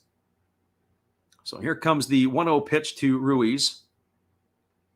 Anderson now kicks and delivers. It is a breaking ball swung on. It is fouled away, and it comes out in front of home plate, picked up by the pitcher Anderson. So 1 ball and 1 strike it is to Ruiz. Ruiz is a solid presence behind the plate for the Nationals. And, of course, the offense that you can get from a catcher is an added bonus as long as you can keep her there. It looks like they're going to be calling for a fastball under the hands here. And here comes the 1-1 pitch, and it's a fastball, but he's missed his spot to Anderson. It's swung on and grounded foul over on the first base side, and the count is 1-2. I know it's nitpicking because the Braves haven't allowed a run yet, but when I watch Anderson pitch, I can kind of see why he has had a bit of some struggles this year. Yeah, he's record-wise, he's 7-5, but he has missed a lot of spots today. His pitches, he does not have the command of his stuff. Here comes the 1-2 pitch. It is a fastball swung on. It is grounded over to second. They go to the second base for 1, back to first. It's not in time. It's going to go down as a fielder's choice. Austin Riley, who was basically in the shortstop position, it's going to be retired at second base as a fielder's choice, 4-5, to erase Nelson Cruz. If you're keeping score at home, Ruiz is going to beat that out, and he is now going to be the runner at first, and that'll bring up Yadiel Hernandez to the plate. For Yadiel Hernandez, he is 0 for 1. He struck out his first time up. His average has slipped to 276 on the season. Hernandez batting from the left side against the right-handed throwing Ian Anderson. And here's the first pitch. It is a fastball that misses down, and the count is 1-0. So 1 ball and no strikes to Hernandez. Hernandez is a native of Cuba. We mentioned it his first time up. It would have been interesting to see him have a full career in the big leagues. He's swinging the bat pretty good this year for the Nats, and there's a 94-mile-an-hour fastball swung on and missed. Count is now 1-1. I think that's the hardest pitch that Ian Anderson has thrown all night. He dialed that one to come up and in on the left-handed swinging Hernandez. So 1 ball and 1 strike. The runner at first is Ruiz, and Anderson gets ready to work again. He kicks and fires. It is a fastball that misses down and away, and the count is now 2-1. We got the living room back in the house. Thanks for stopping in. We're doing great. It's been an entertaining ball game so far. It's 2-0 for Atlanta here in the top of the 4th inning. We appreciate you for stopping by. The first of 2 today, as we'll go back and do the Yankees and the Red Sox later tonight. There is a fastball swung on and missed, and that runs the count now to 2-2 on Hernandez. Hernandez, I don't think, was very happy with himself as that fastball had run off the outside corner. He went for a little fishing expedition. So 2 balls and 2 strikes.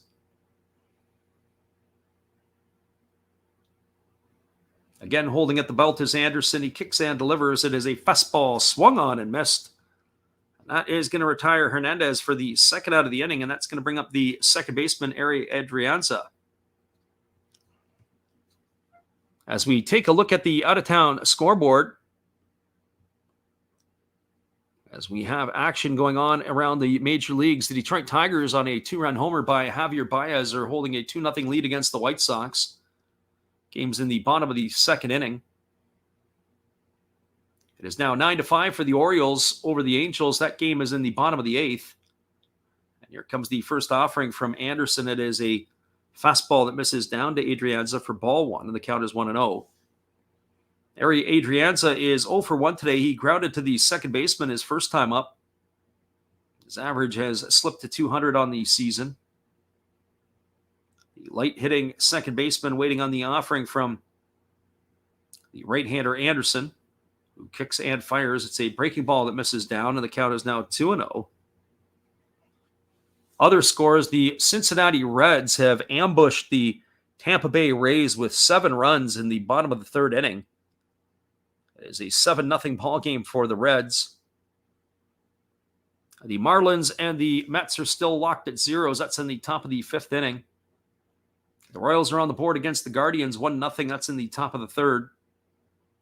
The Pirates have a 1-0 lead over the Brewers. That's in the middle of the second inning.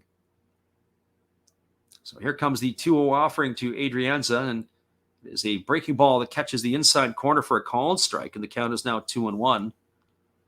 The Phillies have a 1-0 lead in the bottom of the second over the Cardinals, and the Twins are on the board. The Texas Rangers, it is 1-0 for the Twins. Game's in the bottom of the first in Texas. Your out-of-town scoreboard wrap as we're continuing the action here. There's a fastball delivered by Anderson that is swung on and missed. The count is now 2-2 to Adrianza.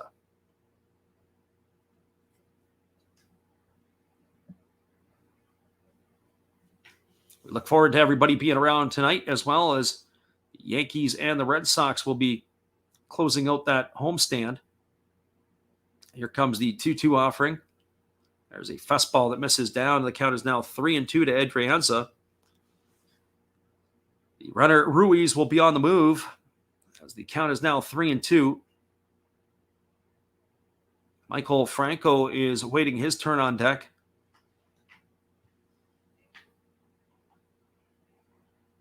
And here comes the 3-2 offering from Ian Anderson. He kicks and delivers. It is a fastball swung on. It is lined right to the into the shift. It is caught by Orlando Arcia, who is standing in shallow right field.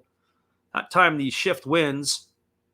And Adrianza is gone for the third out of the inning. There was no runs in the inning, no hits, no errors, and 1 runner left aboard. We're now to the bottom of the fourth inning. It is Atlanta 2, Washington nothing. Stick around, everybody. We'll be back in just a couple moments with the call. The bottom of the fourth inning. We're glad you guys could be here with us today. Here is one of our Did You Know moments featuring Ian Anderson.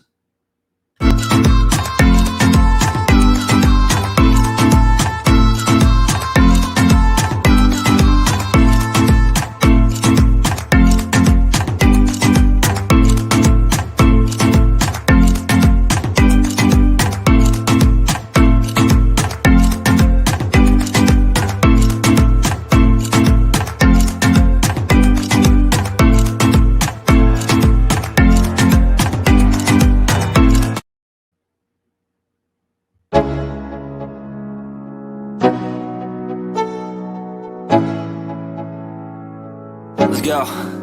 Yo, I'm like an addict, do I gotta have it. I ain't even playing, got a really bad habit. If it moves, gotta grab it, fuse like a magnet. Lose, won't have it till I'm doomed in a casket.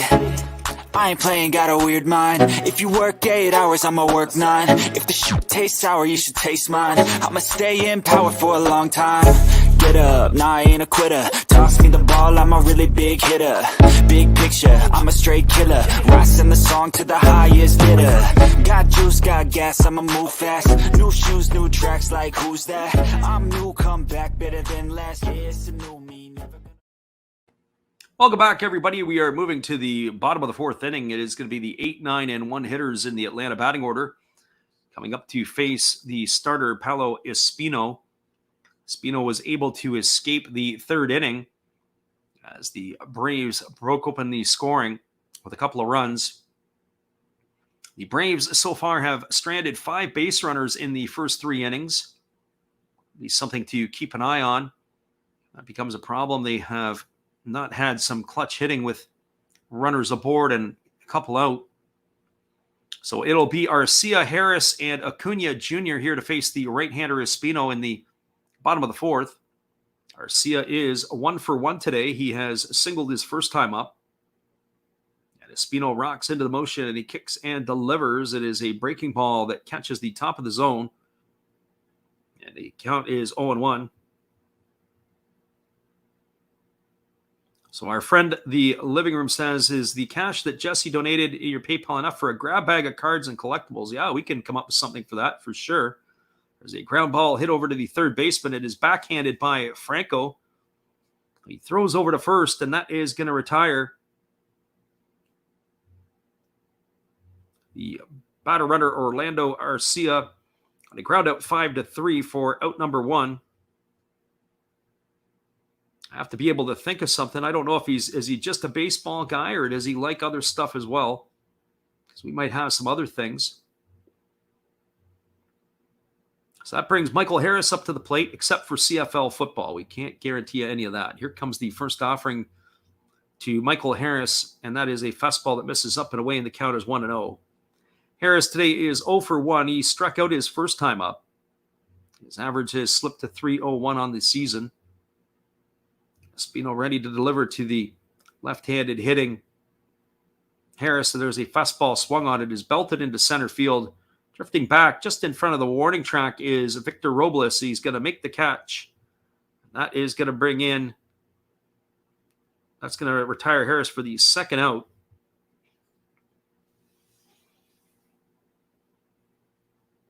I'm just looking here. Japanese cards, yeah, maybe I'll have to take a look and see what I've got. It's not posted. So Ronald Acuna Jr. steps to the plate. And here comes the offering from Acuna. He kicks and delivers, does Espino, and there's a fastball that misses outside, and the count is 1-0. I'll have to put my thought into it, be able to come up with something. Here's the 1-0 offering.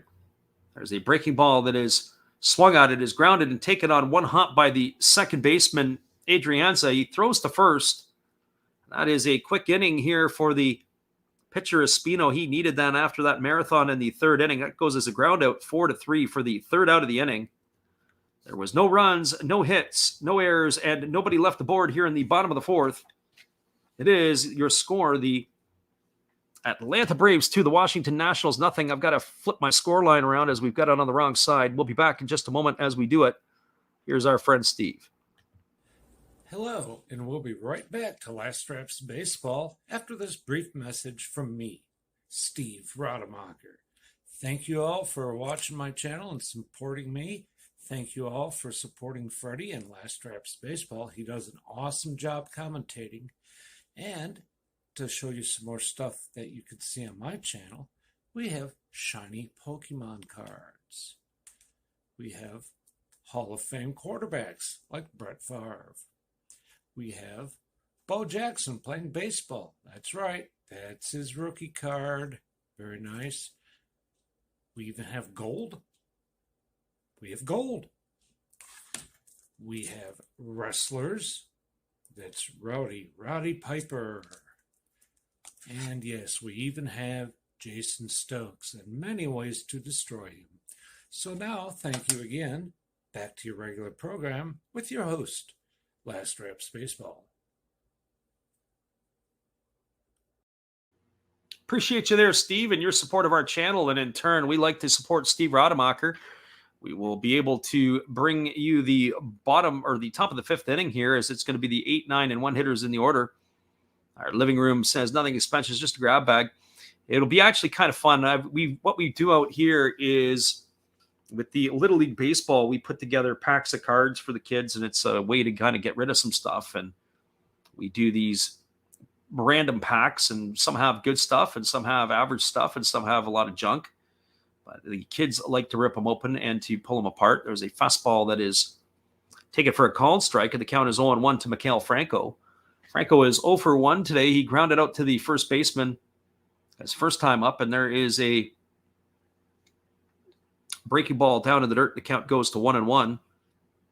So we do have some leftover of that stuff floating around, so we can make sure that we give that as the reward at the end of the day to the kids. So maybe we can pop something there, but I'll put some thought into it. We got some time before we head back. There's a breaking ball that misses outside, and the count is now 2-1. Regardless, you get a kick out of it nonetheless, just like being kids and opening them up. Here comes the 2-1 pitch. It is a fastball that is swung on. This ball is belted into deep left center field. Moving back onto the warning track and making the grab is Michael Harris, the second. That is going to retire Franco for the first out of the inning. 1 up and 1 away. And that'll bring up the center fielder, Victor Robles. For Robles, he is 0 for 1. He's grounded out to third his first time up. He'll be followed by Luis Garcia, who's at the top of the order. So here comes the first offering to Robles. It's a fastball that just misses up and in. The count is 1-0. So 1 ball and no strikes. Anderson rocks into the motion. He kicks and delivers. It is a fastball swung on. It is grounded over to Dansby Swanson, who's in the 6 hole. He throws to first. And that is going to retire Robles quickly on a ground out 6-3. And that is 2 away here. And that is going to bring up the top of the batting order in Luis Garcia. You know, when I look at the Washington National lineup, and I say they're really actually only a couple of pieces away from being a pretty decent lineup offensively. People might laugh or scoff at that, but there's a changeup that misses up and in, and the count is 1-0 to Luis Garcia. With Josh Bell, Juan Soto, Nelson Cruz, and Kybert Ruiz as your 2, 3, 4, and 5 hitters. There's a breaking ball that drops in for a called strike, and the count is now 1-1. What they are really lacking are some table setters. And I think of guys that are going to be able to scratch and claw their way on and be able to get on base for these guys to be able to do some damage. There's nobody really to set the table. As the fastball misses outside, the count is 2-1. So if you could get yourself a couple of those guys, it would help. But obviously, Trey Turner being in a Dodger uniform sure doesn't help. There's a fastball that misses up and away, and the count is 3-1. There was thoughts about Carter Kieboom being a guy, but he is out with an injury. I think it was Tommy John surgery for him. He's gone for the year. The shortstop prospect, future star. There's also talk about him moving over to third base.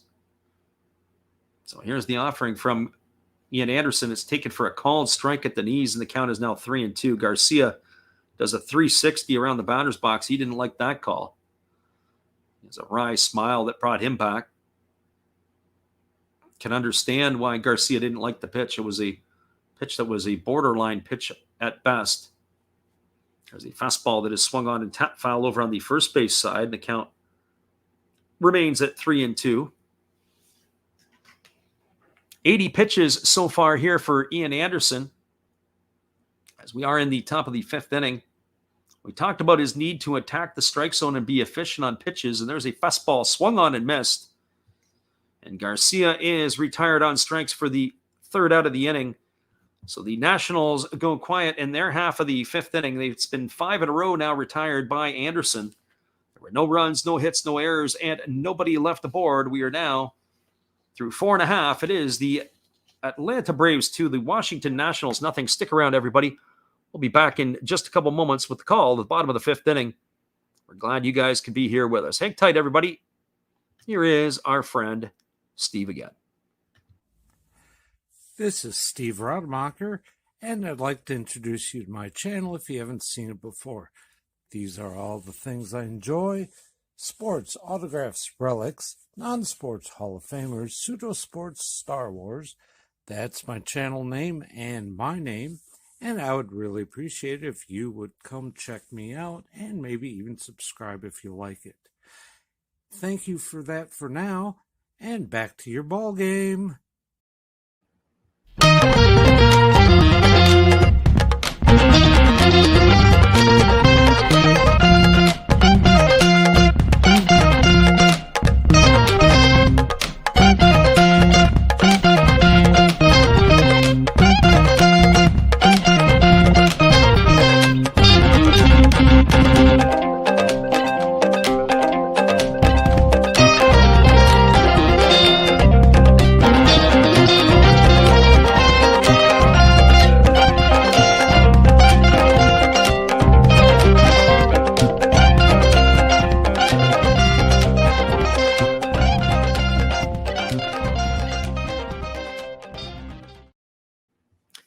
Welcome back, everybody. We are moving to the bottom half of the fifth inning. It's going to be the 2, 3, and 4 hitters in the Atlanta batting order.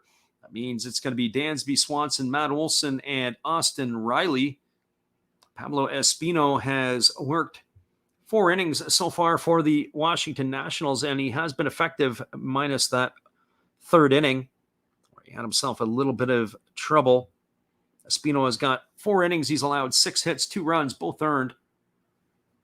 He has also only walked 1 and struck out 4, but it is going to be Machado on in relief. And the first pitch from Machado was a fastball swung on. It is drilled to deep left field. This ball is going to get down. It hits the warning track and into the stands. Welcome to the ball game, Andres Machado, as Dansby Swanson has himself a leadoff ground rule double here to start the 5th inning. It's the 3rd time Swanson's been on base today. He's got a couple of singles and now a double. His hot hitting continues. I'd be shocked if he is not named to the All-Star game a little later this afternoon. Once this game is done, we would think that he is going to get the call. That is going to bring up Matt Olson to the plate. Olson is 1 for 2 today. He has singled and scored a run. He's also flown out to center field. And here comes the first offering from Machado. It's a 94-mile-an-hour fastball swung on and missed, and the count is 0-1. We'll get you all the specs on the right-hander Machado here as we move along. We thought Espino would be coming out for inning number 5, but especially after pitching very well there in the 4th inning, there's a fastball swung on and fouled away. The count is now 0-2 as Olson has got himself in a hole.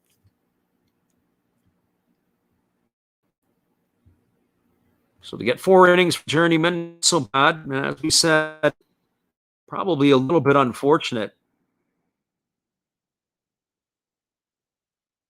Munoz is working here. Here's the pitch. It is a fastball swung to the right side. It is fielded by shortstop Garcia, ranging to his left. He leaps and throws on the run like a basketball player taking a jump shot. With a defender in his face and time running out, is able to flip it to first. That's going to go down as a ground out 6-3 for the first out of the inning. It's going to advance Swanson over to third. That's going to bring up the third baseman, Austin Riley.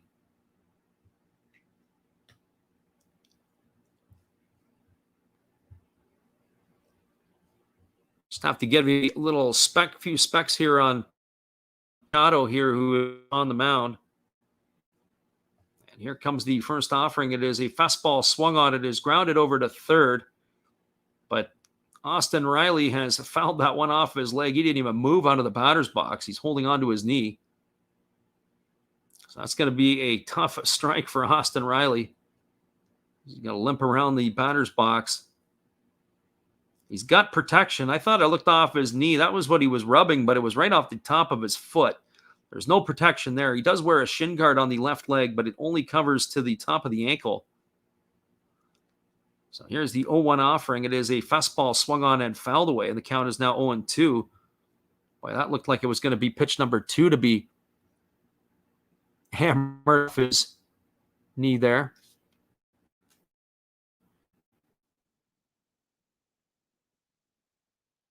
So Machado, he's a native of Venezuela. It's his second season with the national organization. He broke back in 2017 with the Royals. It's only his 3rd year in the bigs.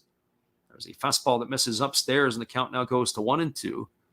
Machado is in his 25th appearance this year for the Nationals. He's worked 30 1/3 innings, allowing 29 hits, 18 runs, 14 of which have been earned. 11 and struck out 26. In danger of giving up a run here with Swanson on third and one out. There's a line drive hit right to the shortstop. It is caught by Garcia. Riley hit it on the screws. They had the shortstop playing halfway, and that ball was hit right to him. He is retired, Riley, for the second out of the inning, and that's going to bring up Marcell Ozuna to the plate.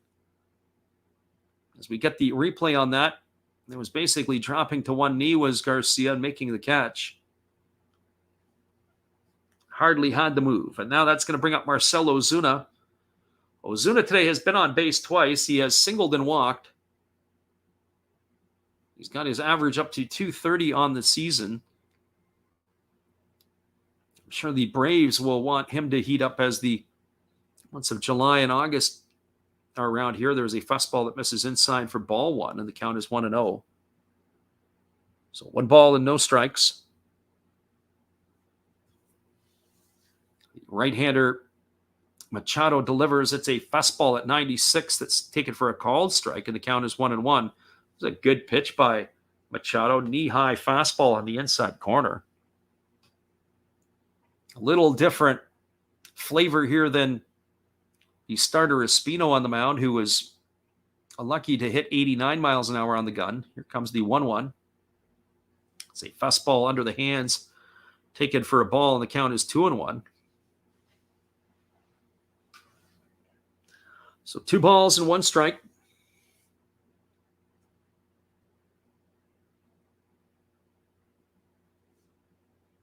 Zuna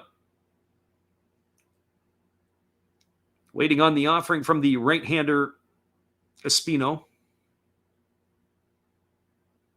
He comes set at the chest. He checks the runner, and now he kicks and delivers. It's a fastball taken for a called strike. The count is even at 2-2. So 2 balls and 2 strikes to Marcell Ozuna.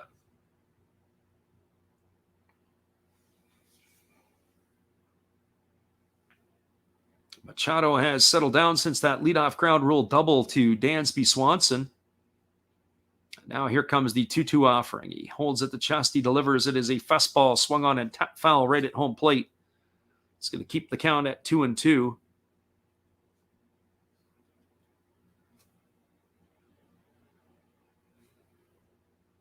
The Nationals are hanging around here against the Braves, as it's only 2-0 here in the bottom of the 5th inning. Ozuna would like to add another run to the board here for the hometown heroes from Atlanta, and here comes the 2-2 pitch. And Machado kicks and delivers. It is a fastball swung on. It is grounded over to third. A nice play by Franco. He falls to his knees. He gets up and he throws to first, and Ozuna is going to be retired on a ground out 5-3. That was a really nice defensive play by Maikel Franco to retire the side here. There were no runs in the inning, 1 hit.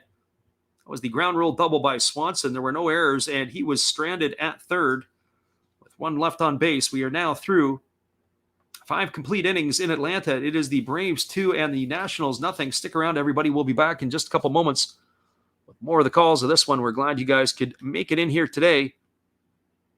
Here is another one of our Did You Knows. Did you know about Matt Olson? Actually, we're not going to run the Matt Olson. I think we've retired him for the season. Nope, we got him. Here's Matt Olson.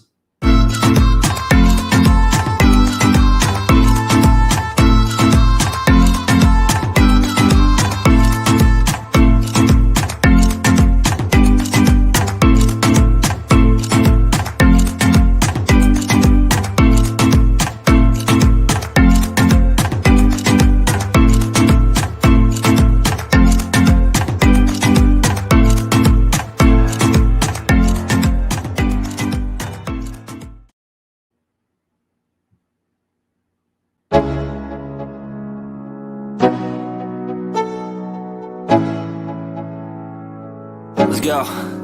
Yo, I'm like an addict, ooh, I gotta have it. I ain't even playing, got a really bad habit. If it moves, gotta grab it. Fuse like a magnet, lose, won't have it till I'm doomed in a casket. I ain't playing, got a weird mind. If you work 8 hours, I'ma work 9. If the shoot tastes sour, you should taste mine. I'ma stay in power for a long time. Get up, nah, I ain't a quitter. Toss me the ball, I'm a really big hitter. Big picture, I'm a straight killer. Rising the song to the highest bidder. Got juice, got gas, I'ma move fast. New shoes, new tracks, like who's that? I'm new, come back, better than last. Yeah, it's a new me, never gonna... Welcome back, everybody. We are moving to the top of the 6th inning. It is going to be the top of the order coming up, or the top part of the order coming up. It'll be Josh Bell, the 2-hole hitter, Juan Soto, and Nelson Cruz to face Ian Anderson here in the 6th inning. Josh Bell is 0 for 1 today. He has struck out and he has walked. And the first pitch from Ian Anderson is a breaking ball that misses down and in, and the count is 1-0. 81 pitches through the first 5 innings for the right-hander from Atlanta. And here comes the 1-0 offering to Bell as he kicks and delivers. It's a fastball swung on. It is grounded softly over to second. Fielded neatly by the second baseman, Orlando Arcia, and it is a retire Bell on a ground out 4-3 for out number 1. So 1 up and 1 away, and that'll bring up the right fielder, Juan Soto. For Soto today, he is 1 for 2. He singled his first time up. He's also lined to the second baseman. It was a really nice play by Orlando Arcia to crawl the ladder to call that one in by Soto. It was a ball that was hit right on the screws back in the 3rd inning. So 1 for 2 today for Soto. Anderson wipes the sweat off his face by using his left shoulder, and he's ready to go to work. Here's the first pitch. It is a breaking ball that drops in for a called strike, and the count is 0-1.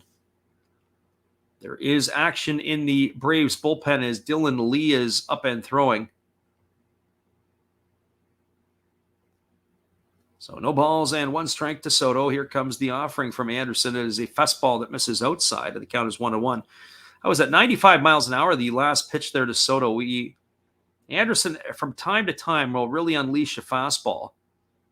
He's been mainly sitting around 91, but that time there, that one got up to 95. Here's the pitch. It is a fastball at 95 that backs Soto off the plate. Soto cracks a smile as he looks out to the pitcher, Anderson. The count is now 2-1. Soto really seems to enjoy himself in the batter's box. It's 1 for 2 on the day. And here comes the pitch from Anderson. It's a fastball that misses off the outside corner at 94. The count is now 3-1. Waiting his turn on deck is Nelson Cruz.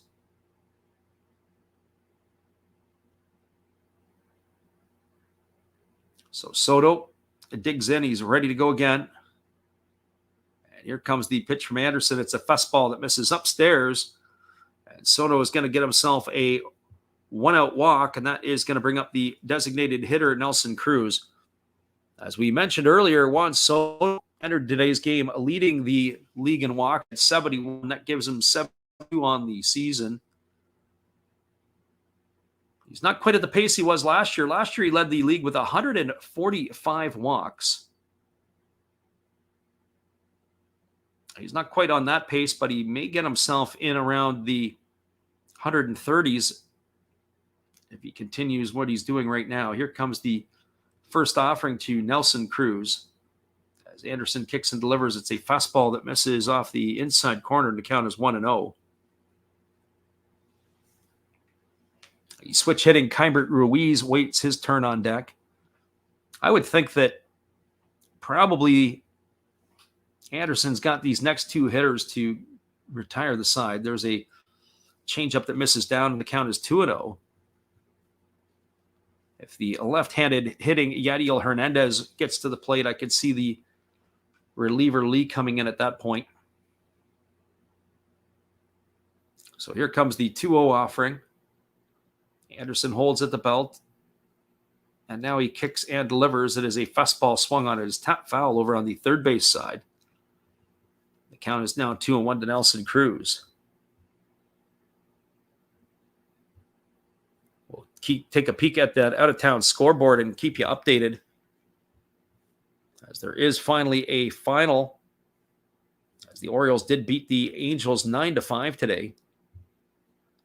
And here comes the 2-1 offering. It is a fastball that misses inside, and the count is now 3-1. So 3 balls and 1 strike.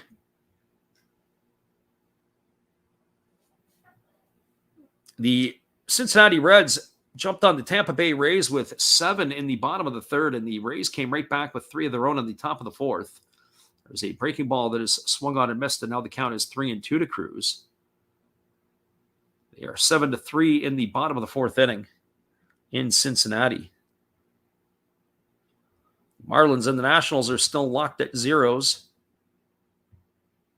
Royals and the Guardians are 1-0 in the top of the 5th for the Kansas City.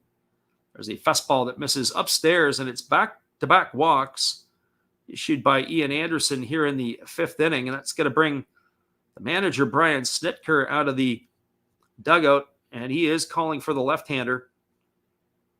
So that is going to be the end of the day for Ian Anderson. As 94 pitches is where he is going to end his afternoon on.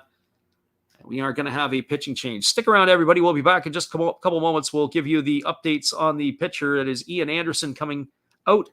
It'll be Dylan Lee coming in. Hang tight, everybody. We'll be back. Everybody, and appreciate y'all for being here. It is going to be Keibert Ruiz coming up to bat, and they are going to be facing a left-hander. And that is going to be Dylan Lee coming in the ball game. For Dylan Lee, he is making his 15th appearance of the season. He's got a record of 1-0. He's worked 17 1/3 innings. He's allowed 13 hits, 3 runs, 2 of which have been earned. He's walked 2 and struck out 15. So he is coming on in relief to face Ruiz, Hernandez, and Adrianza. So hang tight, everybody. We'll be back in just a couple moments as we process this pitching change. 2-0 for the Braves. The Nationals are threatening with runners on first and second and nobody out here in their half of the inning. Hang tight, everybody. We'll be right back after this.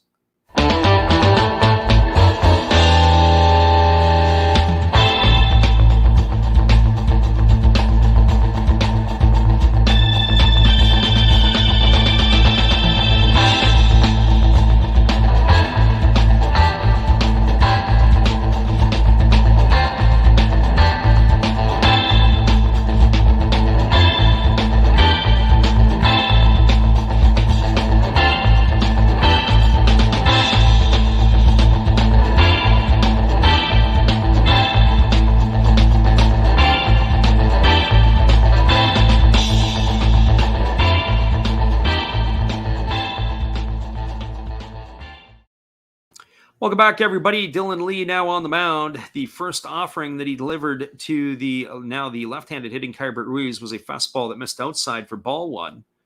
So Lee checks the runner at second, and now he delivers. It's a breaking ball, waved at and missed, and the count goes to 1-1 on Ruiz. Juan Soto and Nelson Cruz are on the bases as it was back-to-back walks with one away here and Ruiz at the plate. Both of the runners are the responsibility of Ian Anderson. Here comes the offering. It is a breaking ball swung on and grounded foul. And the count is now 1-2 strikes to Ruiz. Ruiz's average has slipped to 258 on the season. He's 0 for 2 today as he's grounded to second and bounced into a fielder's choice. And here's the pitch from Lee. It's a fastball that misses upstairs, and the count now goes to 2-2. So 2 strikes. Beautiful day for baseball in Atlanta. It was 90 degrees at first pitch. And here comes the 2-2 offering. As Lee delivers, it is a breaking ball swung on. This ball is lifted into left field. Moving over underneath it is the left fielder, Rosario. He's going to make the catch, and that is going to put away Ruiz for the second out of the inning. And that is going to leave it up to Yadiel Hernandez. Hernandez slated to come to bat here. Is 0 for 2 today. He had his struggles against Ian Anderson where he struck out twice. It looks like we're going to have ourselves a pinch hitter here. As Hernandez's day is done. It's going to be Lane Thomas coming to bat. So Lane Thomas will come in for Hernandez. Thomas is batting only .219 on the season. Hitting from the right side against the left-handed throwing Lee, and the first pitch is a breaking ball that misses down. They peel down to Marvin Hudson at first base, but he said he didn't go, and the count is 1-0. So 1 strikes.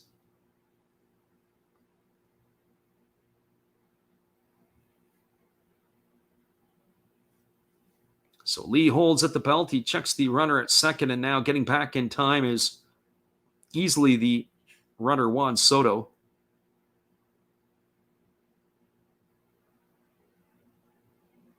So Soto establishes his lead. Here's the pitch from Lee. It's a breaking ball swung on. This ball is lifted down the left field line. If it stays fair, it's trouble, and it is gone. A home run for Lane Thomas. A 3-run shot. that has now put the Nationals up ahead as Dylan Lee has just served up a 3-run shot here in the top of the 6th inning. Soto scores, Cruz scores, Thomas scores a pinch hit 3-run shot, as that has now put the Nationals ahead 3-2 in the top of the 6th inning. And that is going to bring up the second baseman, Ari Adrianza. So pulling all the right strings are the Washington Nationals right now, as they have taken the lead. One would not have expected that a couple innings ago. That's only the 3rd hit of the game for the Nationals. And the first pitch to Adrianza is a fastball that misses down, and the count is 1-0. So all of our Atlanta Brave fans in here that had their brooms out earlier on, you might want to just put the brooms aside for a couple of moments. So here comes the 1-0 offering. It is a fastball swung on and fouled away, and the count is now even at 1-1.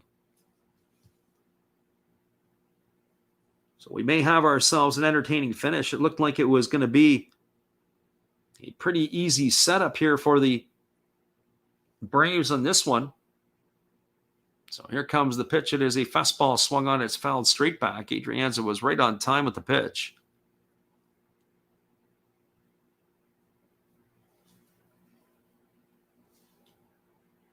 So Adrianza, who is 0 for 2 today, looking to get on base here with 2 away in the 6th inning. The Nationals have just taken the lead 3-2. And here comes the pitch from Lee. It's a breaking ball swung on and fouled away. And the count remains at 1-2.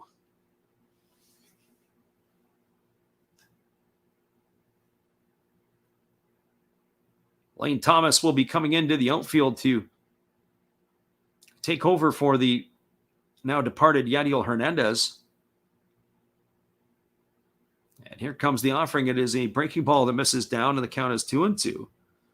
Lane Thomas, of course, was acquired from the St. Louis Cardinal organization. It was a logjam of outfits in St. Louis. They had a glut of players, but Thomas really hasn't had the opportunity. He hasn't taken advantage of the opportunity this year. There is a fastball ticket for a called 3rd strike. Adrianza is down strikes for out number 3, and he's got a few things to say to the home plate umpire, as he doesn't like that call. That is going to do it for Washington here in the top of the 6th inning. There were 3 runs in the inning on the benefit of 1 hit. There was no errors and nobody left on base. We're moving to the bottom of the 6th inning. It is the Washington Nationals 3, the Atlanta Braves 2. Stick around, everybody. We got a ball game on our hands now. Hang tight. We'll be right back in just a couple moments. We're glad you're with us. And here is Steve Rademacher again. Hey, guys, and thank you, Freddie. Steve coming back at you. That's right, Steve Rademacher. I would like to thank each and every one of you that is tuned into my channel. And today, let's do a little shout out for some other great channels you should be watching. There is WVogs 18. There's Big D's Sports and Collectibles. You all know another Hollis build. Why not Like Father, Like Son? That's a great duo that does some great stuff. It shows some great cards. And of course, the one and only Bud Stoney, creators of One of Ones. The creator of One of Ones, and they're all signed on the back. Bud Stoney, One of One, like this beautiful Robin Yount that he made for me. He made me another Robin Yount, this time mini, and a Christian Yelich mini. Great cards, and he does more than cards. We have darts of Hulk Hogan and many other things. So give them a look-see and give me another look-see. Subscribers are always welcome, and back to Freddie. Appreciate you there, Steve. We'll be back in 30 seconds with the call of the bottom of the 6th inning. Hang with us, everybody. We'll be right back after this.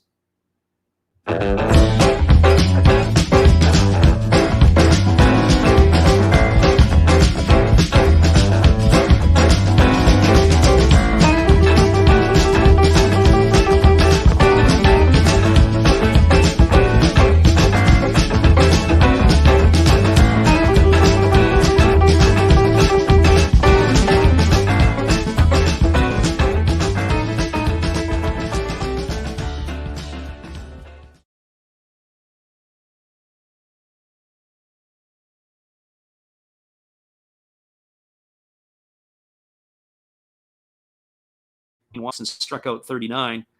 He's got an ERA of 4.50. The Sidewinder is in relief here, and the first pitch is a 90-mile-an-hour fastball taken for a called strike. And the count is 0-1 to Rosario. So Eddie Rosario, William Contreras, and Orlando Arcia here to face the Sidewinder in the bottom of the sixth. There's a fastball that is upstairs, but the batter, Rosario, went chasing, and the count is now 0-2. Our friend Wyatt Cleveland in here, he says he had to take the under on this game today. The price was awesome. Well, it was looking pretty good. I'm not sure what the under was on this one before the game started. Our friend the living room flashed his picks in there. I'm just kind of going through that just up above. So 1 ball and 2 strikes to Rosario, as that was a fastball that missed upstairs. Game obviously in the last half inning took a strange turn. And here's the pitch. It is a fastball swung on and missed, and the count is now 2-2. Wyatt sends the under, check that, the swung on and missed, and it's going to retire Rosario for the first out of the inning. I was racking him up as a 2-2 count, but Rosario is gone for out number 1, and that's going to bring up William Contreras. Our friend Wyatt says the over-under on this one was 10. I would have said that I could understand why it was that high a number, as the starter for the Nationals, as there's a breaking ball delivered and grounded foul over on the third base side, and the count is no balls and 1 strike to Contreras. The journeyman right-hander did pitch fairly well for 4 innings. He was able to escape all but the 1 inning. Speaking of sidewinders, Darren O'Day is up and throwing in the bullpen for the Braves. There's a fastball that misses inside, and the count is 1-1. So 1 ball and 1 strike to William Contreras.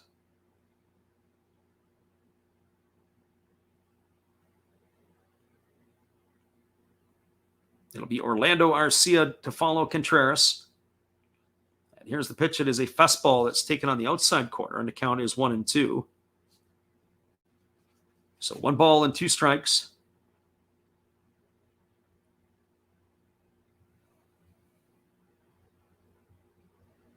And here comes the pitch. It is a breaking ball that misses down and away, and the count is now 2-2. So 2 balls and 2 strikes to Contreras. Yeah, that 10 is probably in place because of the journeyman right-hander that Washington threw today, and he did all right. Now they're going to have to string it out with some bullpen work. They're going to want to try to win this ball game. They're going to have to get 4 strong innings out of the pen. Now calling for time is Contreras as he steps out of the box. The count is 2-2. The pitcher, Cishek, was starting to go into the motion. And so here comes the 2-2 offering. It's a breaking ball swung on. It is grounded right back off the pitcher, Cishek. He's unable to field it as it trickles over towards the third base side, and that is going to be a base hit for Contreras. As he rang that off the foot of the pitcher, Cishek. We're going to see it again. It looked like he may have hit his foot and then trickled off his glove and then ended up going on the third base side. I have to say, the way Cishek lands, he doesn't look like he's in really good position to field his position. Had he been in a better position, he would have been able to stop the ball and had the chance for that runner at first base. So Contreras is aboard, and it brings Orlando Arcia to the plate. The first pitch is a breaking ball, swung out and missed, and the count is 0-1. Arcia is 1 for 2 today. He singled in the second and grounded out in the fourth. He's raised his season average up to 256. And here comes the offering from Cishek. It is a fastball swung on and missed, and the count is now 0-2. Cishek is a very well-traveled player. He has been all over the big leagues. He's been around. It's kind of interesting when you see a player like this. It always makes you wonder. I mean, he's good enough to pitch in the big leagues. There's a breaking ball swung on. It is popped up over on the right side. Camping out underneath it is the right field, or is the second baseman, Adrianza. He makes the catch, and that is going to retire Arcia for the second out of the inning. Just back to Cishek. He broke in 2010 with the Marlins. He's now 36 years old. He's a career 2.94 ERA. He's 32-41 lifetime. Also has 133 saves to his name. But he has bounced around with a pile of teams, and sometimes some of the teams have been twice. Fastball that misses down and away to Michael Harris, and the count is 1-0. 8 different teams in his big league career: the Marlins, the Cubs, the Mariners, the Rays, the Cardinals, the Angels, the Nats, and the White Sox, as there is a fastball swung on and driven foul down the right field line, and the count is 1-1. Always makes you wonder about certain players, why they are moved around as much as they are. And it's been pretty much since you had a couple of years with the Cubs in 18 and 19. It's a breaking ball that misses, and the count is now 2-1 to Michael Harris. But for the most part, outside of his time with the Marlins and the Cubs, it's been a one-tour type of thing for him. There's a fastball that catches the inside corner, and the count now goes to 2-2. But he has been effective, that's for sure. So Harris waggles the bat, waiting on the 2-2 offering from the right-hander Cishek, who kicks and delivers. It is a fastball swung on and fouled away. It's going to go just behind home plate, and the count is going to remain at 2-2. One would expect that it is going to be a battle of the bullpens here on out.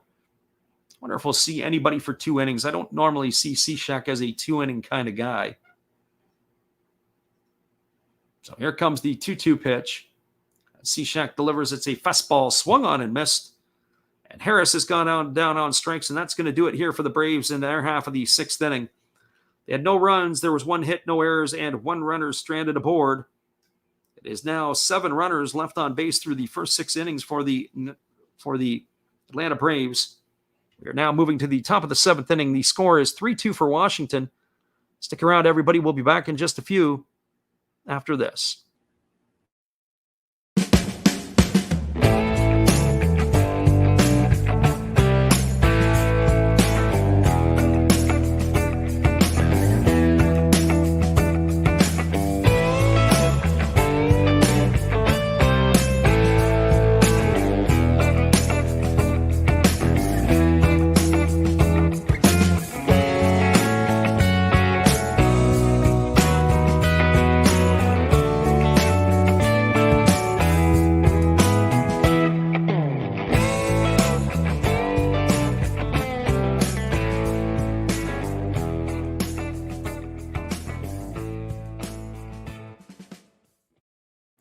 Welcome back, everybody. We are moving to the top of the 7th inning. It is going to be Maikel Franco, Victor Robles, and Luis Garcia coming to bat, the 8, 9, and 1 hitters in the Washington batting order.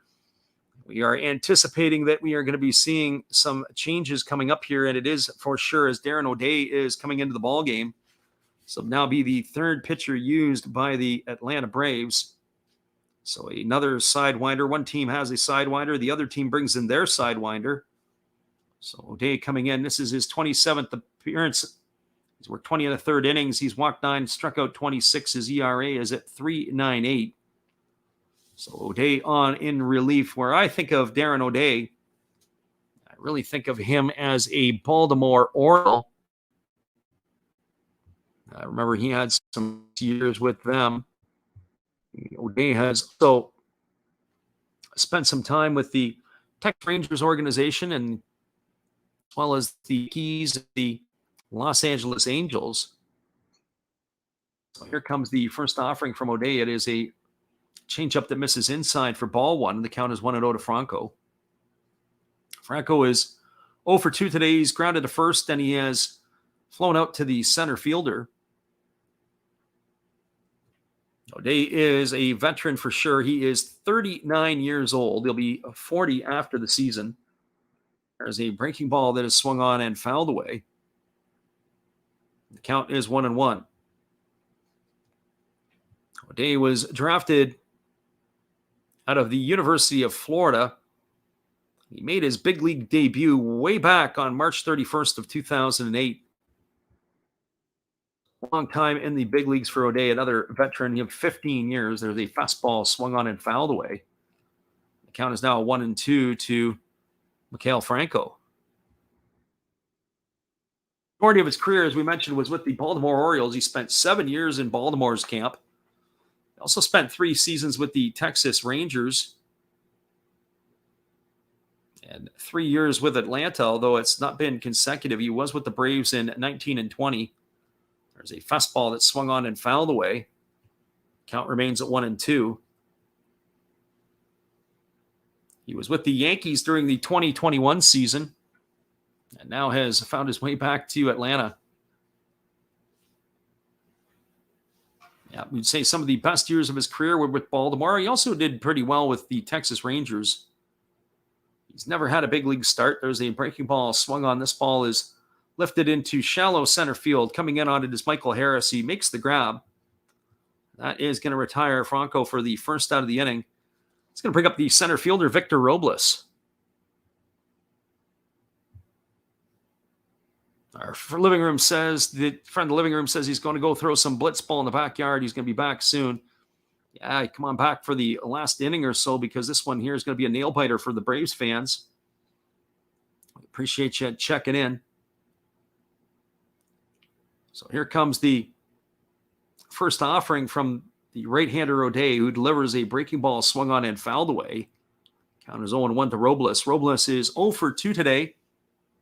He is grounded to third and grounded to short. His 2 trips to the plate.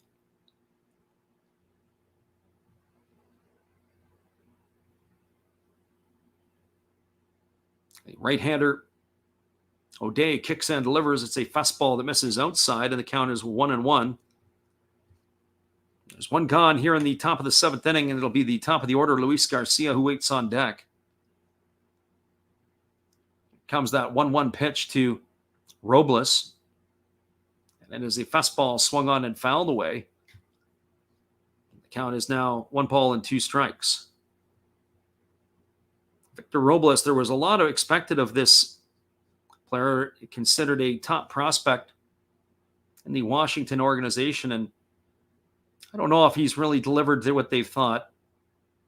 Only hitting .231 entering the game today with a homer and 20 RBIs. He does have 8 stolen bases.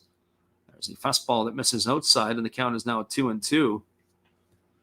But there is help on the way for the Nationals, as they do have some top prospects that are on their way. But they're still a couple of years away. You keep drafting high enough, you're going to get yourself some prospects. There's a fastball swung on and fouled away, and the count is going to remain at 2-2. The Nationals' top prospect is Cade Cavalli. If I remember correctly, he is going to be in the futures game, if I remember correct. So here's the pitch. It is a breaking ball swung on. It is looped into left field. That ball is going to get down in front of Eddie Rosario. He had to reach out to protect Robles. He got around the ball, and he was able to loop it into shallow left field. He's aboard with a single. That's going to bring up the shortstop, Luis Garcia. I do have some arms that are on the way, and they estimate, obviously, Cavalli. He's in AAA. They expect him to be here. Also have some other arms they're expecting to get to the big league level this year. Gerardo Carrillo is one of them. And here comes the pitch. It is a fastball that's upstairs. The runner, Robles, is headed to second. He's stolen second, and the throw is into center field. And he is going to get around all the way to third. That's going to be a stolen base for Robles. More likely be an error on the catcher. I don't think that was the fault of any of the fielders, although it was a weird situation because Swanson was right over top of the base. The ball was thrown in toward the runner. That's going to advance Robles on the E2. So now they got a runner at third with 1 away. And the count is 1 ball and no strikes to Garcia. The Braves are in danger of allowing another run. They have the infield is in. Swanson is on the grass just to the left of second base. And here comes the first offering from the right-hander O'Day, who kicks and delivers. It is a breaking ball that catches the outside corner for a called strike, and the count is 1-1. I don't think Luis Garcia was a big fan of that call. So 1 ball and 1 strike.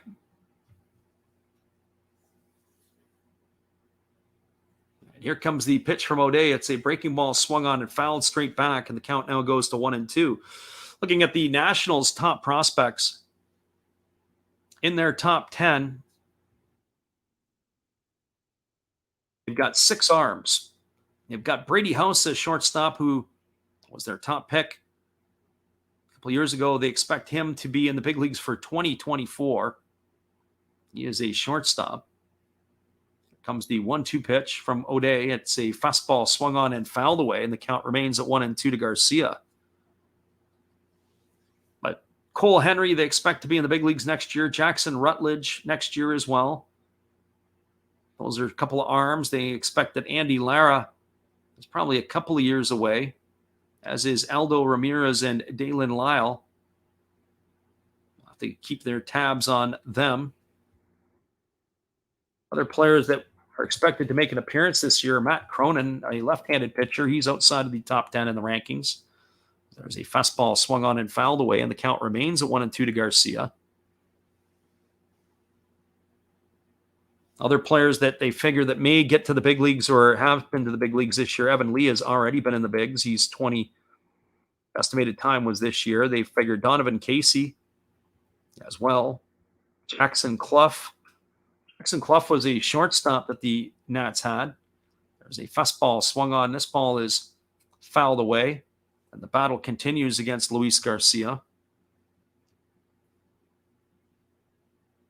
It's going to be the 7th pitch of the at-bat. High fives all around as a young lady made the grab with her hat. But it'll be interesting to see the Nationals, what this team looks like after the trade deadline. What players are going to be cycled out of Washington. There's a ball that was on the field, and the bullpen catcher for the Braves had to go out and retrieve it. So 1 ball and 2 strikes to Garcia. The runner at third is Robles. And here's the pitch from O'Day. It is a fastball that misses off the outside corner, and the count now goes to 2-2. Josh Bell is waiting his turn on deck.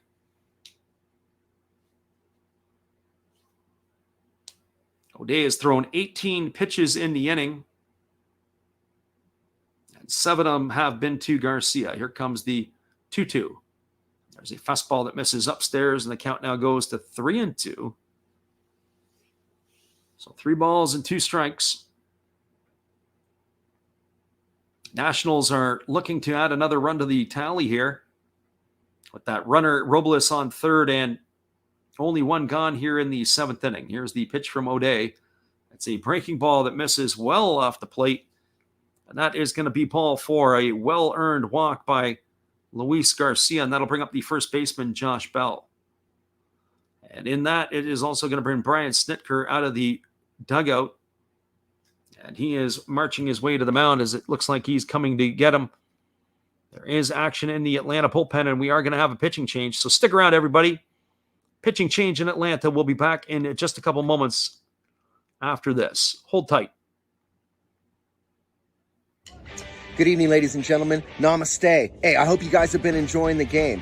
My name is Hollis. I've got a YouTube channel called Another Hollis Build. I love baseball cards. I open up brand new product for you guys. I open up old stuff. I do breaks. I do auctions. All kinds of stuff concerning baseball. I'm Friars faithful, Padres to the end. I also love Garbage Pail Kids and my animals. I have a ton of animals. It's like a mini petting zoo here around my house. I also love my city. San Diego, baby. I'll take you all around the city and show you what's up. If you guys dig stuff like that, cruise on over and check it out.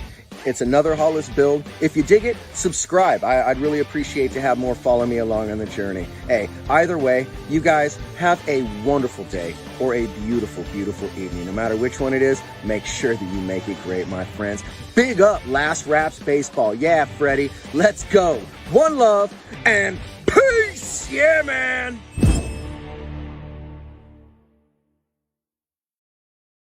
Appreciate you there, Matt, and your support of the channel. And in turn, we support Matt Hollis. Be tight and hang around here, everybody. We got a pitching change. Runners on the corners in the top of the seventh, 3-2 Nationals over the Braves. We'll be right back.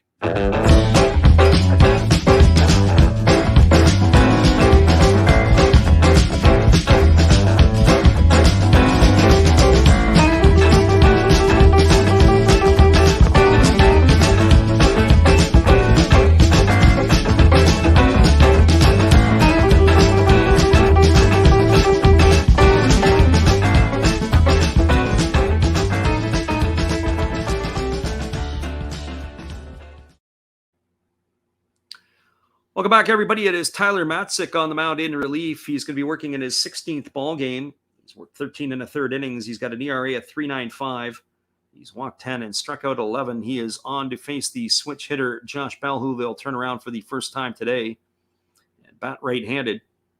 So Matzik on in relief with runners on the corners, and the first pitch is a fastball that misses down and in, and the count is 1-0 to Bell. Bell today is 0 for 2. He's grounded to second. He's struck out. He's also walked back in the third inning. So here comes the offering from the Atlanta left-hander, and here's the pitch from Matzik. Kicks and delivers. It's a fastball swung on it. Is grounded over to short. They throw to second for one, back to first, and that is going to be a Atlanta Brave double play. It is the 6-4-3 variety, and like with that, Matzik throws two pitches.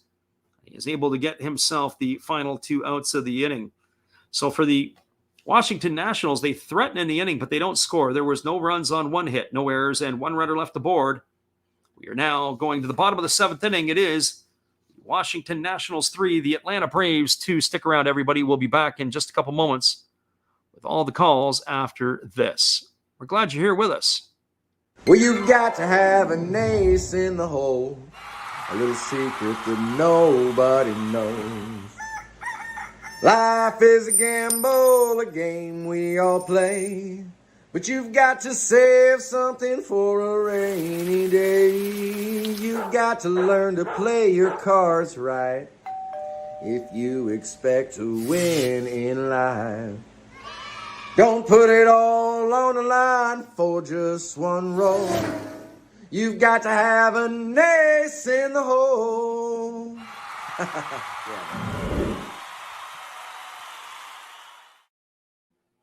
We appreciate you there, Matt, and your support of the channel. In turn, we support Matt Hollis. Be sure to check him out after the game. We'll be back in just a moment with the call after this.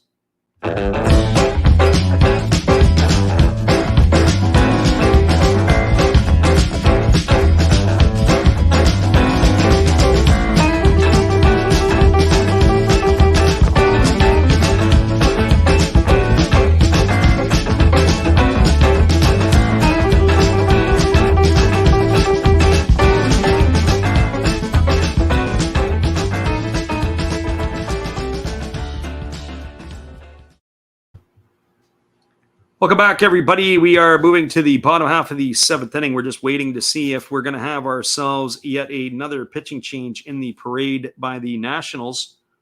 It is a 3-2 ball game, and it is just finished off the 7th inning stretch. We'll take a quick peek at the out-of-town scoreboard while we are waiting for this one to resume. The only final around the league is the Baltimore Orioles knocked off the Angels 9-5. Voth got his first win of the year for the Orioles. He's 1-1. Suarez took the loss for the Angels. He drops to 1-3. 9-5 was the final score there. The Tigers are playing the White Sox in the Windy City. It is a 2-1 Tiger lead in the top of the 6th inning. It was the 2-run homer by Javi Baez that got things going. The White Sox were able to get one back. The Rays are now trailing the Reds 10-3. It was a 7 spot in the bottom of the 3rd inning for the Reds. The Rays responded with 3 in the top of the 4th, but the Reds came back with 3 of their own in the bottom, and they have a 10-3 lead over the Rays. It is going to be Finnegan that is going to be coming in relief here for the Washington Nationals, and we'll get you his specs in just a minute. Cishak's day is done. It is going to be real. Kyle Finnegan, not to be misrepresented Finnegan, but Kyle Finnegan is 2-2 season. He has pitched fairly well for the Nationals this year. He's got a 3.82 ERA. Worked 33 innings. He's allowed 31 hits, 16 runs, 14 of which have been earned. He has 12 walks and 38 strikeouts. So Kyle Finnegan here on in relief.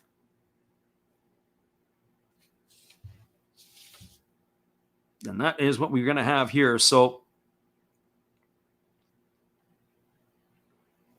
it'll be leading off to face him. It'll be the top of the order. It'll be Ronald Acuna Jr., Dansby Swanson, and Matt Olson. The 1-2-3 hitters here in the top of the 7th inning. 3-2, the Nationals have the lead on that 3-run homer by Lane Thomas. Our friend the living room is back in the house. Appreciate you there. So we got the bottom of the 7th inning here with Acuna Jr., Swanson, and Olson to face the right-hander Kyle Finnegan. 9 outs to get for the Nationals.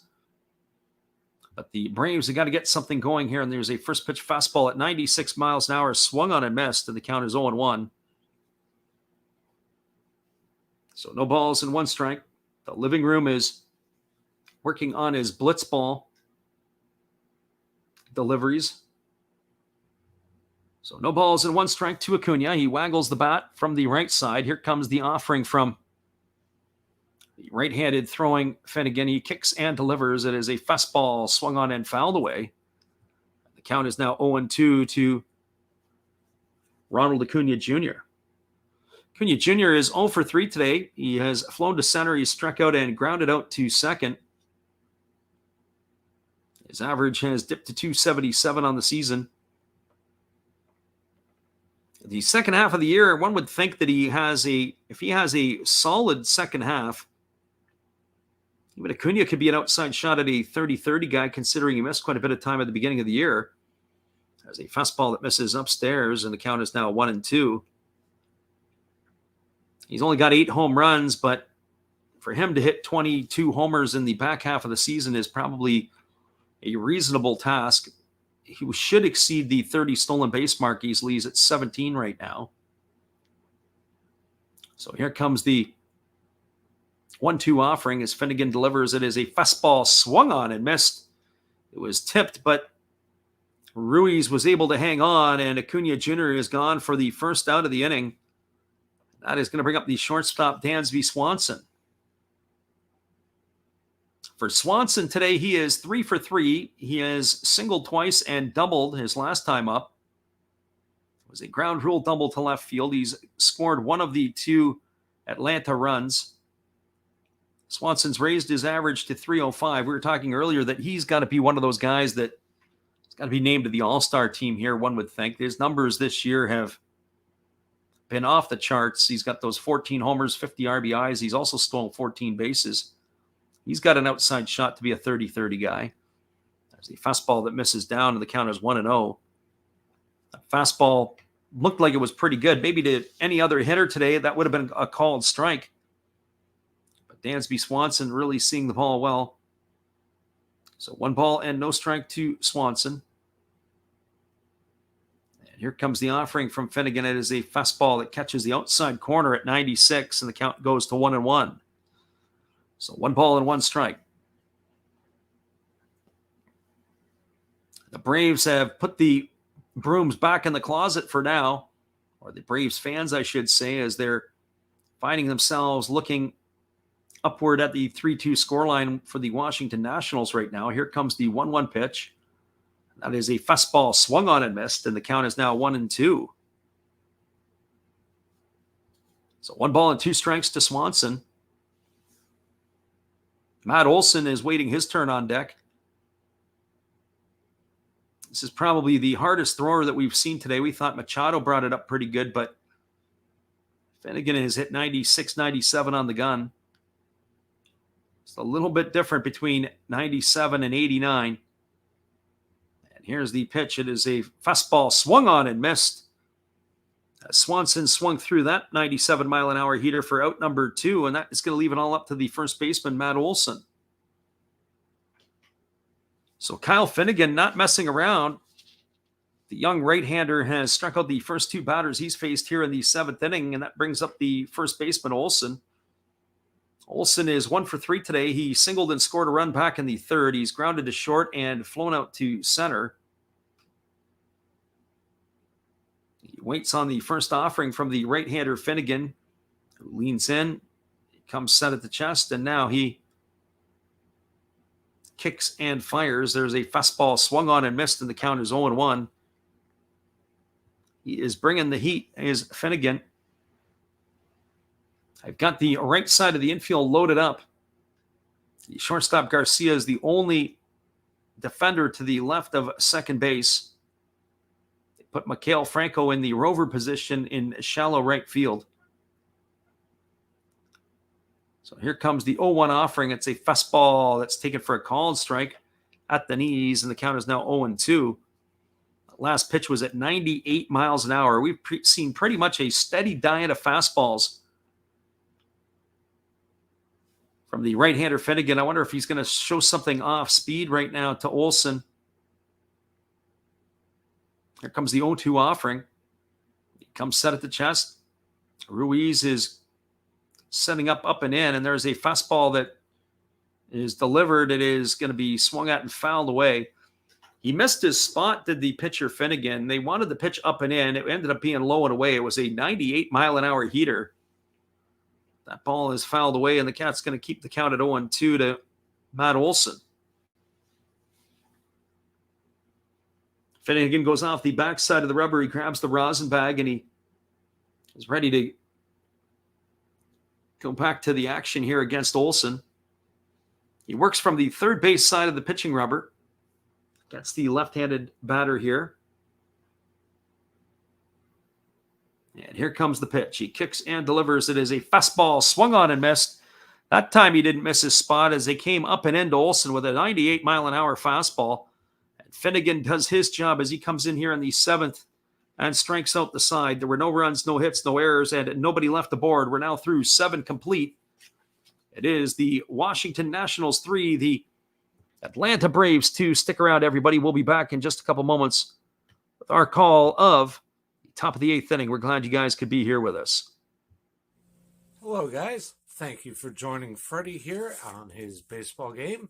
And I'm Steve Rademacher, and my channel is really all about everybody, including all my international friends.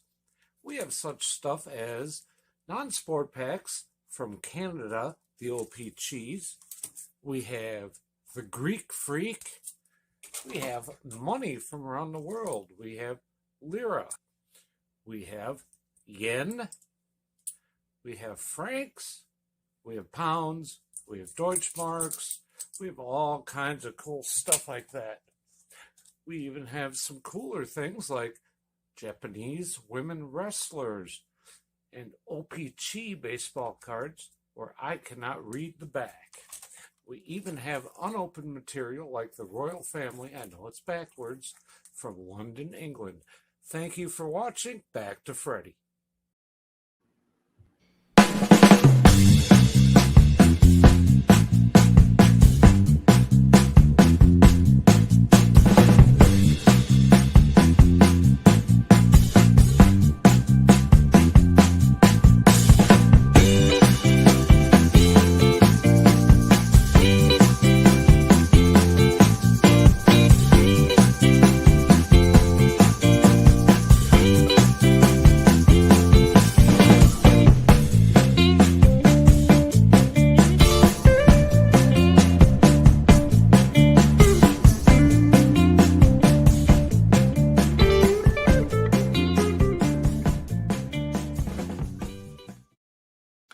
Welcome back, everybody. We are moving to the top of the 8th inning, and Tyler Matzik is still on the hill. It'll It'll be Juan Soto, Nelson Cruz, and Keibert Ruiz to face the left-hander here in the top of the 8th inning.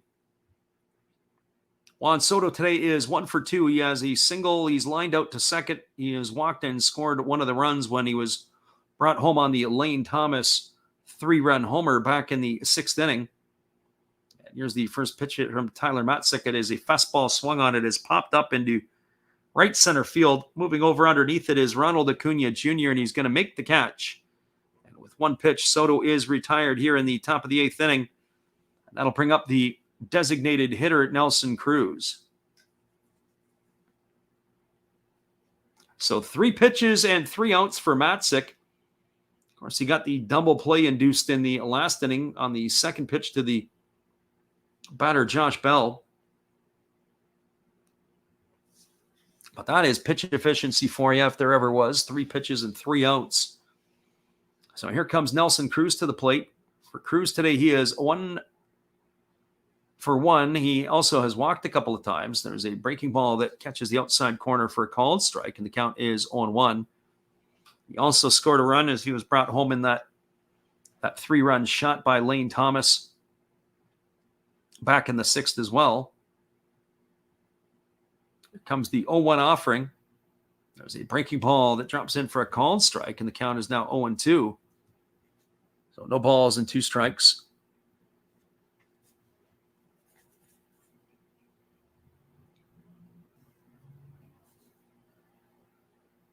So the lefty, Matzek, ready to kick and deliver. It is a breaking ball swung on, and it's fouled right into the feet of the batter Cruz, but that's going to keep the count at 0-2. So no balls and 2 strikes. Cruz has the bat resting on his shoulder, now waiting for the 0-2 offering from Matzek. There's a fastball that misses inside, and the count is now 1 ball and 2 strikes. There is action around the rest of the major leagues. The Chicago White Sox have just tied the game against the Tigers at 2. A solo shot by Gavin Sheets in the bottom of the 6th has done it. There's a fastball that misses down and in, and the count is now 2 balls and 2 strikes. Other scores that are around the league. The Royals are beating the Guardians 5-0 in the bottom of the 6th inning. 2 balls and 2 strikes to Nelson Cruz. Here comes the offering from Matzek, who kicks and delivers. It's a breaking ball that misses outside, and the count now goes to 3-2. They're in the bottom of the 5th in Milwaukee. They're tying up with the Pirates at 3 are the Brewers. The Phillies have a 3-1 lead over the Cardinals. That game is in the top of the 6th inning. There is action in the Washington bullpen as Carl Edwards Jr. is getting himself heated up. And here's the pitch from Matzek. It's a fastball swung on and missed. Nelson Cruz is retired on strikes for the 2nd out of the inning. That is going to bring up the catcher, Keibert Ruiz.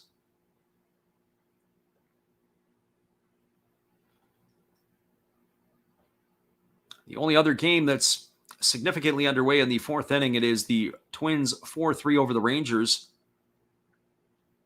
The Astros and Athletics are just got underway, and there's other games that are about to start, including the Giants and the Padres, the Cubs, the Dodgers, the Rockies, and the D-backs, as well as the Jays and the Mariners getting going as well.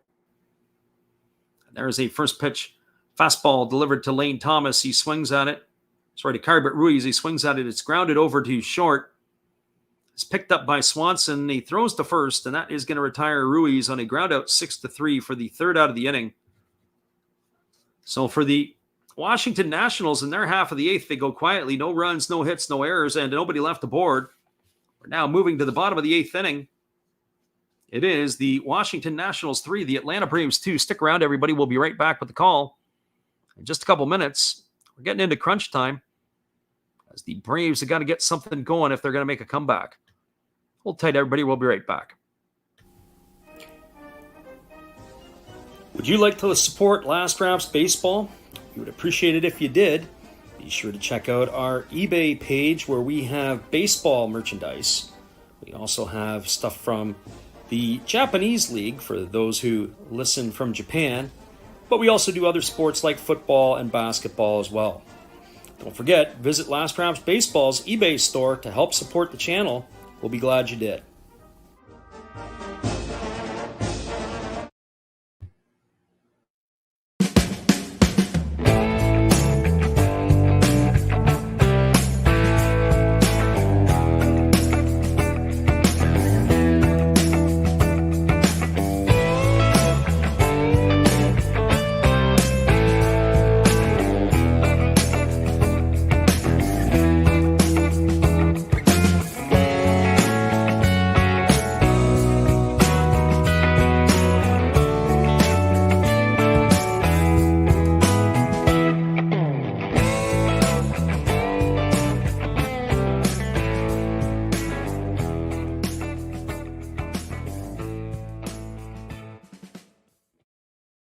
Welcome back, everybody. We are moving to the bottom half of the eighth inning. It is going to be the heart of the Atlanta batting order coming up. It is going to be Austin Riley, Marcell Ozuna, and Eddie Rosario.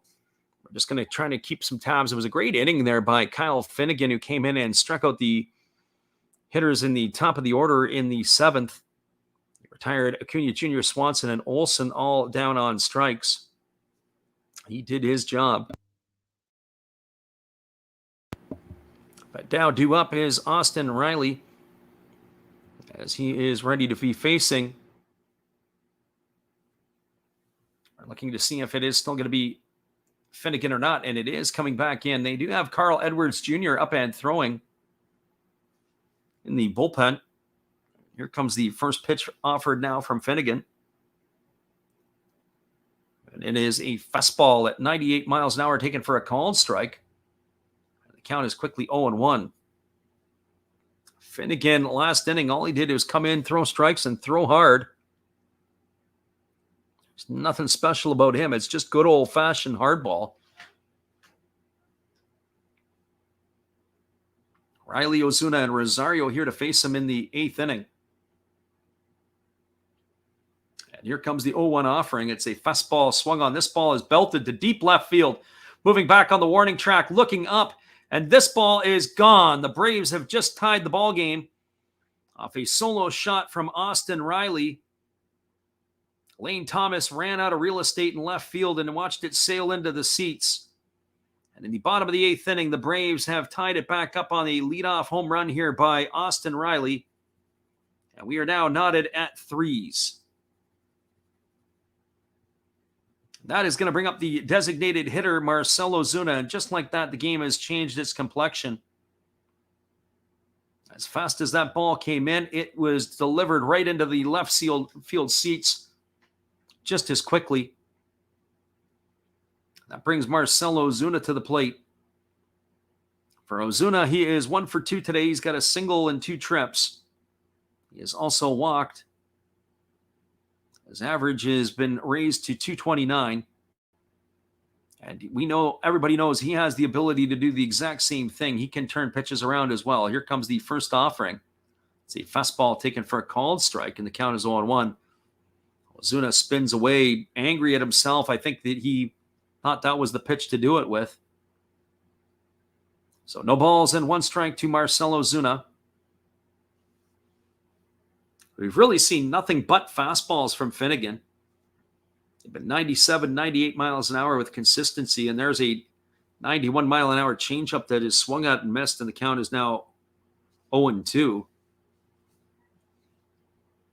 Ozuna is talking to himself in the batter's box. I think he wanted that first pitch back, and he ended up swinging at that second one.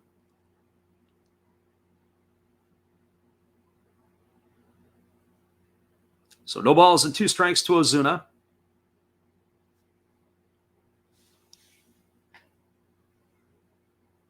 And here comes the offering from the right-hander Finnegan, who kicks and delivers. It's a fastball swung on. This ball is lifted into shallow right field. Ozuna just got underneath it, is camping out underneath it is Juan Soto. And Soto makes the grab for the first out of the inning. Ozuna is retired, and that's going to bring up the left fielder, Eddie Rosario. For Rosario on the afternoon, he is 0 for 2 today. He has struck out twice.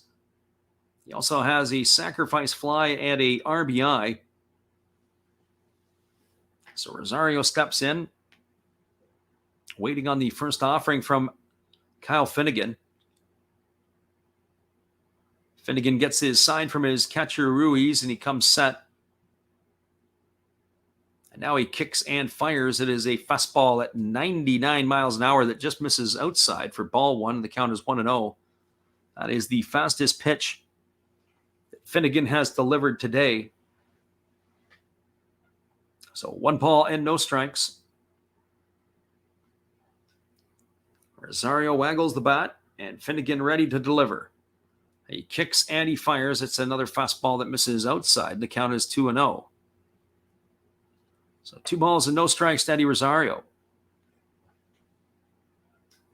Off the bat of Austin Riley, the Braves have tied this one up here in the bottom of the 8th inning. So Finnegan leans in. He gets his side from his catcher. He comes set at the chest. And now he kicks and delivers. It's a fastball taken for a called strike on the outside corner. The count is now 2-1. That was at 98 miles an hour.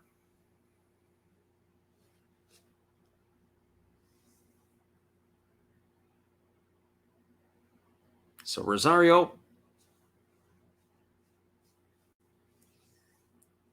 waiting on the offering from the right-hander Finnegan, who kicks and fires. It is a fastball swung on and fouled away, and the count now goes to 2-2. I think Rosario may have wanted that one back. It was a pretty good-looking fastball. So 2 balls and 2 strikes. It is all knotted up here at 3 in the bottom of the 8th inning, as Austin Riley has just hit that home run to tie the ball game for the Braves. And here comes the 2-2 offering from Finnegan to Eddie Rosario. Finnegan holds at the chest, and now he kicks and he fires. It's a fastball swung on. This ball is lifted into shallow left center field. Drifting over to his right is Robles. He's going to make the catch. That is going to retire Rosario for the second out of the inning. It's going to leave it all up to William Contreras. For Contreras today, he is 1 for 3. He has singled, he's bounced into a fielder's choice, and he has struck out. His average is at 268 on the year. He's got some juice in the bat as well that he could put ball into the seats. He's got 11 homers this year. There is action in the Atlanta bullpen as Jesse Chavez is up and throwing.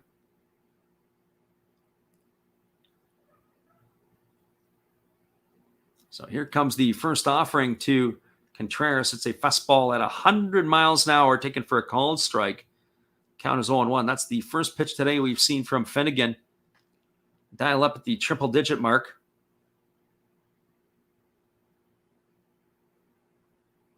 So Finnegan leans in and he gets these sign from his catcher Ruiz.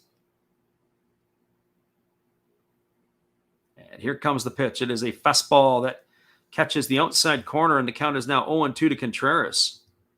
There's really nothing special about Finnegan. It's just good old-fashioned hardball. He's been hitting his spots other than the ball that hit Austin Riley's bat that Riley sent out in for a solo shot here in the 8th inning. So here comes the pitch from Finnegan. It is a breaking ball that misses down and away. Count is 1-2. That's only the second time we've really seen a breaking ball from Finnegan.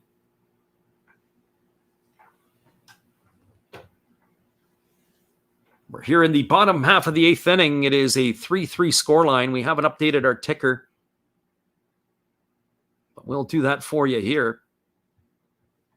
And here comes the pitch. It is a fastball that misses outside. And the count has now gone 2-2. That last pitch was at 100 miles an hour. It's the second time we've seen a 100-mile-an-hour heater from the right-hander Finnegan. Even though he brings the heat, there isn't a whole lot of movement on his pitches. We talked the other night about the starters for the Giants and the Padres, Joe Musgrove and Logan Webb. It looked like a wiffle ball match, as there's a fastball that misses upstairs, and the count is now 2-2. Or maybe even you can even call it a blitz ball match.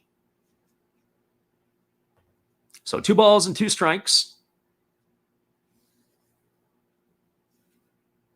Leaning in is the right-hander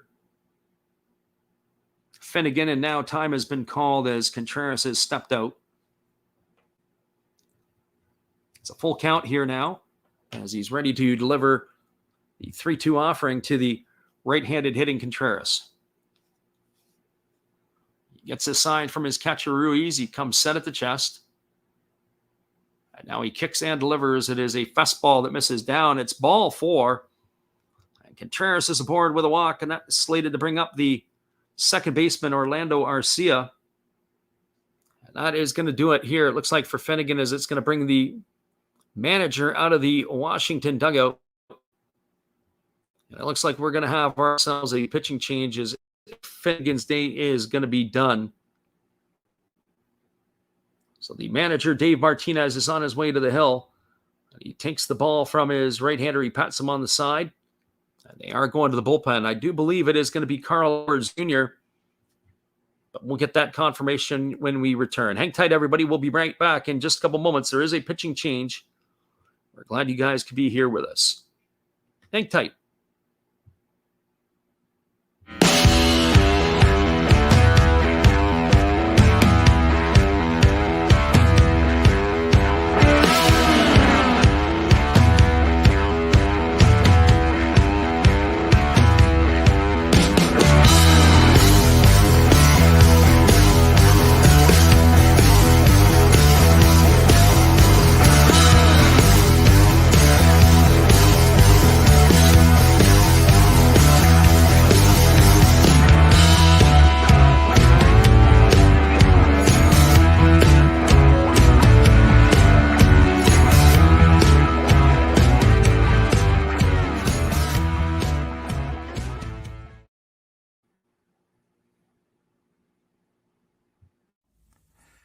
This is Steve Rademacher, and I'd like to introduce you to my channel if you haven't seen it before.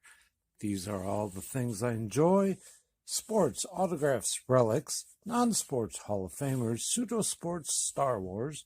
That's my channel name and my name, and I would really appreciate it if you would come check me out and maybe even subscribe if you like it. Thank you for that for now, and back to your ball game. Welcome back, everybody. It is a pitching change, and Washington is going to Carl Edwards Jr. He's appeared in 26 games this season, throwing 30 innings. He's got an ERA of 3.60. He's walked 12 and struck out 30. So Carl Edwards Jr. on the hill.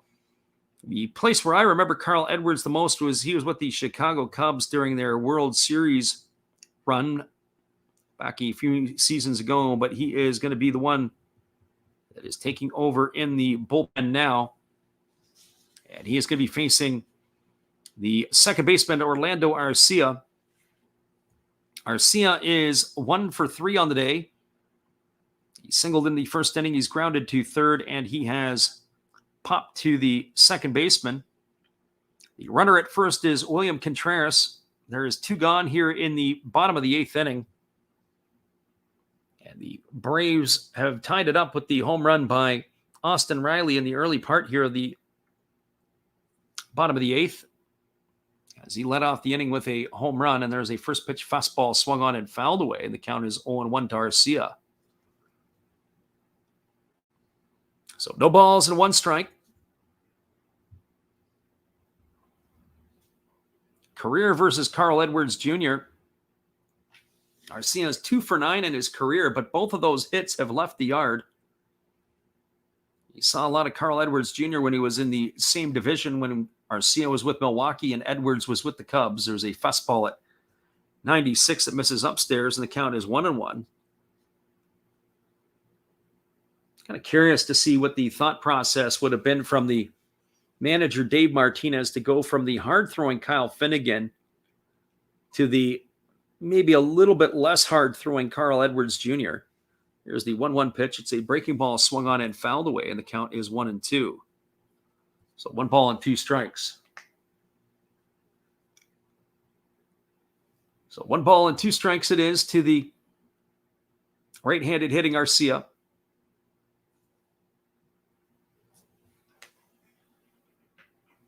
Edwards Jr. leans in and he gets the sign from his catcher. Looks like they're having some struggles with the technology. And now Edwards comes set. He holds at the chest, and here's the pitch. It is a breaking ball that misses outside. The count now goes to 2-2 on Arcia. I don't know why teams just don't stay with the traditional signals unless there's runners at second base. They've got the little keypad on the knee. It's transmitted to the catcher. From the catcher to the pitcher, and here comes the 2-2 pitch. And Edwards kicks and delivers. It's a breaking ball that misses outside, and the count now goes to 3-2. So 3 balls and 2 strikes to Orlando Arcia. Michael Harris waits his turn on deck. The runner Contreras will be on the move. Yes, here comes the payoff pitch from Carl Edwards Jr. He holds the ball at the chest, and now he kicks and delivers. There goes the runner. It's a fastball that misses down. It's ball 4. And Arcia is aboard with a walk, and that's going to put runners at first and second. That's going to bring up the center fielder, Michael Harris, the second. Harris today is probably due. He is 0 for 3 today. He has struck out twice, and he has flown to center. His average has dipped to .297 on the season. He does have 7 homers and 24 runs batted in. A little curious here to see why they're maybe not running for Contreras at second base. You'd have to wonder what the availability of d'Arnaud is. He would think he would be available to catch. I don't know the other options. I'll have to look at the bench options for the Braves. So here's the first pitch to Harris. It's a fastball taken for a called strike, and the count is 0-1.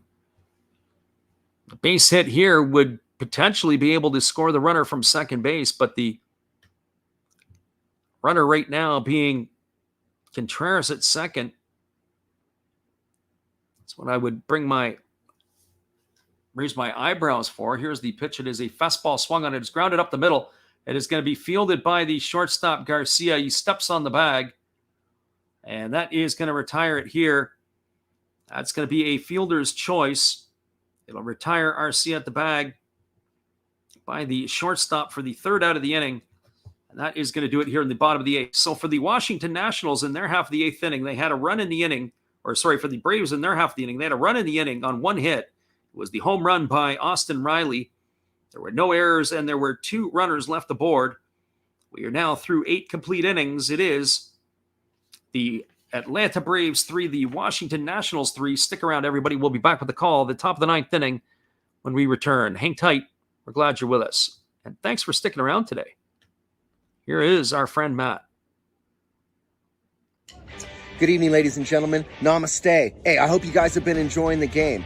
My name is Hollis. I've got a YouTube channel called Another Hollis Build. I love baseball cards. I open up brand new product for you guys. I open up old stuff. I do breaks. I do auctions. All kinds of stuff concerning baseball. I'm Friars faithful, Padres to the end. I also love Garbage Pail Kids and my animals. I have a ton of animals. It's like a mini petting zoo here around my house. I also love my city. San Diego, baby. I'll take you all around the city and show you what's up. If you guys dig stuff like that, cruise on over and check it out. It's Another Hollis Build. If you dig it, subscribe. I'd really appreciate to have more follow me along on the journey. Hey, either way, you guys have a wonderful day or a beautiful, beautiful evening. No matter which one it is, make sure that you make it great, my friends. Big up Last Raps Baseball. Yeah, Freddie, let's go. One love and peace. Yeah, man.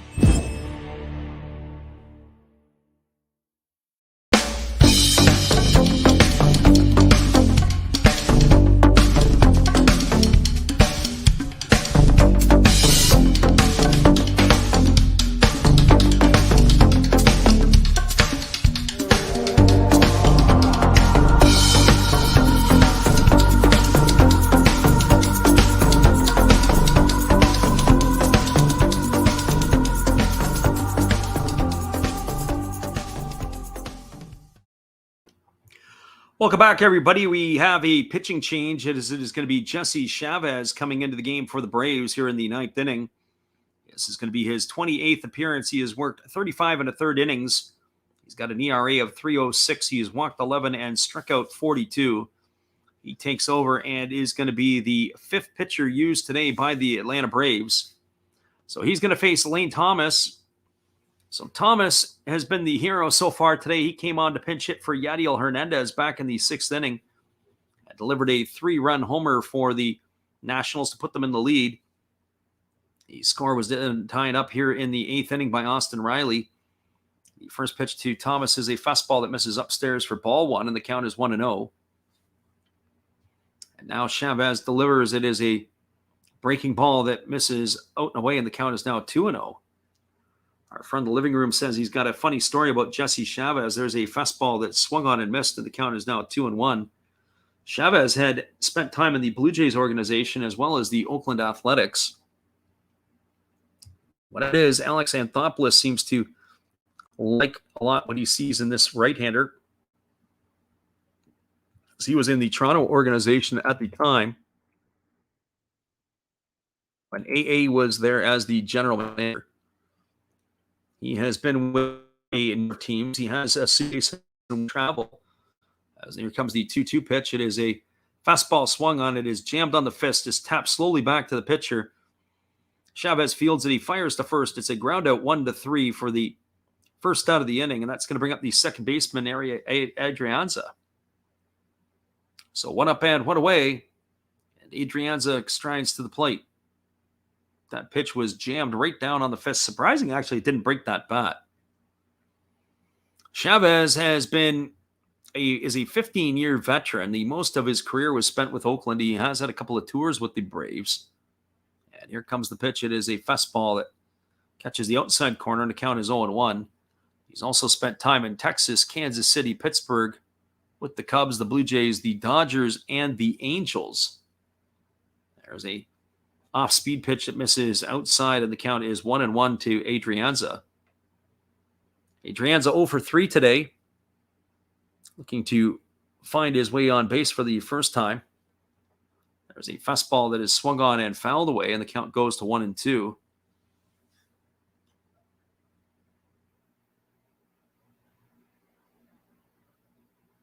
That's kind of funny, as living room said he was watching him pitch some time ago when Vince Scully was doing the game, and he was talking about Jesse. There's a fastball swung on and fouled away, and the count now remains at 1-2 to Adrianza. He says that Jesse Chavez, Vin kept talking about, saying that Jesse loves antiques and he lives in a 100-year-old house. It's kind of funny. That is definitely a piece right there. There's a fastball that swung on. It is jammed. It has popped up over to the left side of the infield. Racing in is Dansby Swanson. He's going to make the catch. That was a tough play because the third baseman was over in the shift, as Austin Riley was in shallow right field, and the shortstop Swanson had to come a long ways to be able to catch that. It's going to retire Adrianza for the second out of the inning, and it's going to bring up Maikel Franco. Franco today is 0 for 3. He's flown to center twice and grounded to first. The first pitch is a fastball taken at the knees for a called strike. The count is 0-1. So no balls and 1 strike, and here's the offering from Chavez. It's a fastball swung on. It is lined into center field, and Michael Harris is going to come in and make the catch, and that is going to do it here. That is the third out of the inning, so we're going to be going to the bottom of the ninth inning. There was no runs, no hits, no errors, and no Nationals left on base in the top of the ninth. We're all knotted up at 3. It is going to be the top of the order, Acuna, Swanson, and Olsen. Come on back, everybody. We're going to bring you the bottom of the ninth inning. Braves fans are bringing those brooms back out of the closet. They're going to see if they can seal it off here in the ninth. We'll be right back after this, everybody. Hello, guys. Thank you for joining Freddie here on his baseball game. And I'm Steve Rademacher, and my channel is really all about everybody, including all my international friends. We have such stuff as non-sport packs from Canada, the OP Cheese. We have the Greek Freak. We have money from around the world. We have Lira. We have yen, we have francs, we have pounds, we have Deutschmarks, we have all kinds of cool stuff like that. We even have some cooler things like Japanese women wrestlers and OPC baseball cards where I cannot read the back. We even have unopened material like the royal family, I know it's backwards, from London, England. Thank you for watching. Back to Freddie. Appreciate you there, Steve, and your support of the channel. And in turn, we like to support Steve Rademacher. We'll be back in 30 seconds after this with the call of the bottom of the ninth inning.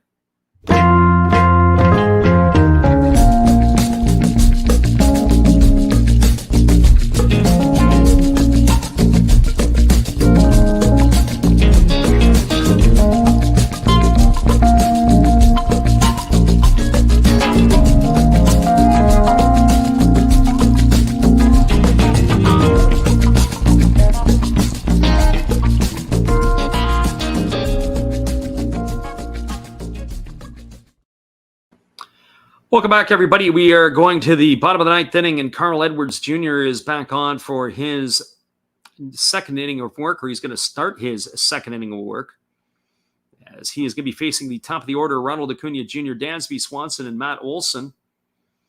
And here comes the first offering from Edwards Jr. He kicks and delivers. It's a fastball swung on and missed, and the count is 0-1 to Acuna Jr.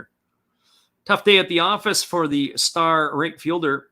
He is 0 for 4 today, as he has struck out a couple of times. He's grounded out and flown out. He has seen his average slide to 275. And now he asks for time, as he feels that Edwards Jr. has taken too much time. The third baseman, Maikel Franco, is literally standing on the third baseline. He's only maybe a step away.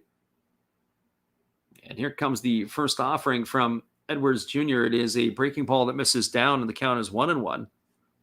Well, one would anticipate that Acuna Jr. is going to try to turn on something and end the game with one swing of the bat. With Swanson and Olson coming up next. Here comes the 1-1 offering. The pitch is a fastball at 97 miles an hour that misses way upstairs. And the count is now 2-1. The friend of the living room says a bit of an age gap between Vin and Jesse, so that's what they were relating to one another. Antique says Vin is definitely an antique. Yeah, certainly Vin Scully in his later years, he wouldn't make any really long road trips outside of the Western time zone. There's a fastball that misses upstairs, and the count is now 3-1. And we're able to pretty much keep him in the West time region, as he wasn't doing anything. I think he might have also went to Colorado too, but he didn't make any East Coast journeys during the regular season. And there's a fastball swung on and missed, and now the count goes to 3-2 on Acuna. Yeah, he actually swung at ball 4 there. It was fun to listen to Vince Scully, especially being on the West Coast, and you can actually listen to the entire games. Whereas sometimes being on the East Coast, Vin was getting to be a little late. By the time you're into the fourth inning, it was approaching after 11 o'clock. There's a fastball that misses down to Acuna Jr., and he's got himself a leadoff walk here in the ninth inning. So Acuna Jr. is aboard, and that is going to bring up the shortstop, Dansby Swanson. For Swanson today, he is 3 for 4. He has singled twice. He's doubled. He's also scored a run. He's struck out as well. So he's raised his season average to 304 on the afternoon. The right-handed hitting Swanson. You'd have to wonder, if you were in the Japanese league, you could pretty much anticipate that this was going to be a bunting situation. I don't think that the Braves would see it the same way here. So here comes the first offering, but instead they throw over to first. I like that when the hitter comes up. It's a bunt situation, and you throw over to first base because maybe the hitter is going to tip his hands and start to break. Swanson showed nothing of that. No interest in squaring the bunt. Only interest in hitting. But here comes the offering right now from Edwards Jr. He kicks and delivers. It's a fastball swung on and fouled away. The count is 0-1. So no balls and run strength to Swanson.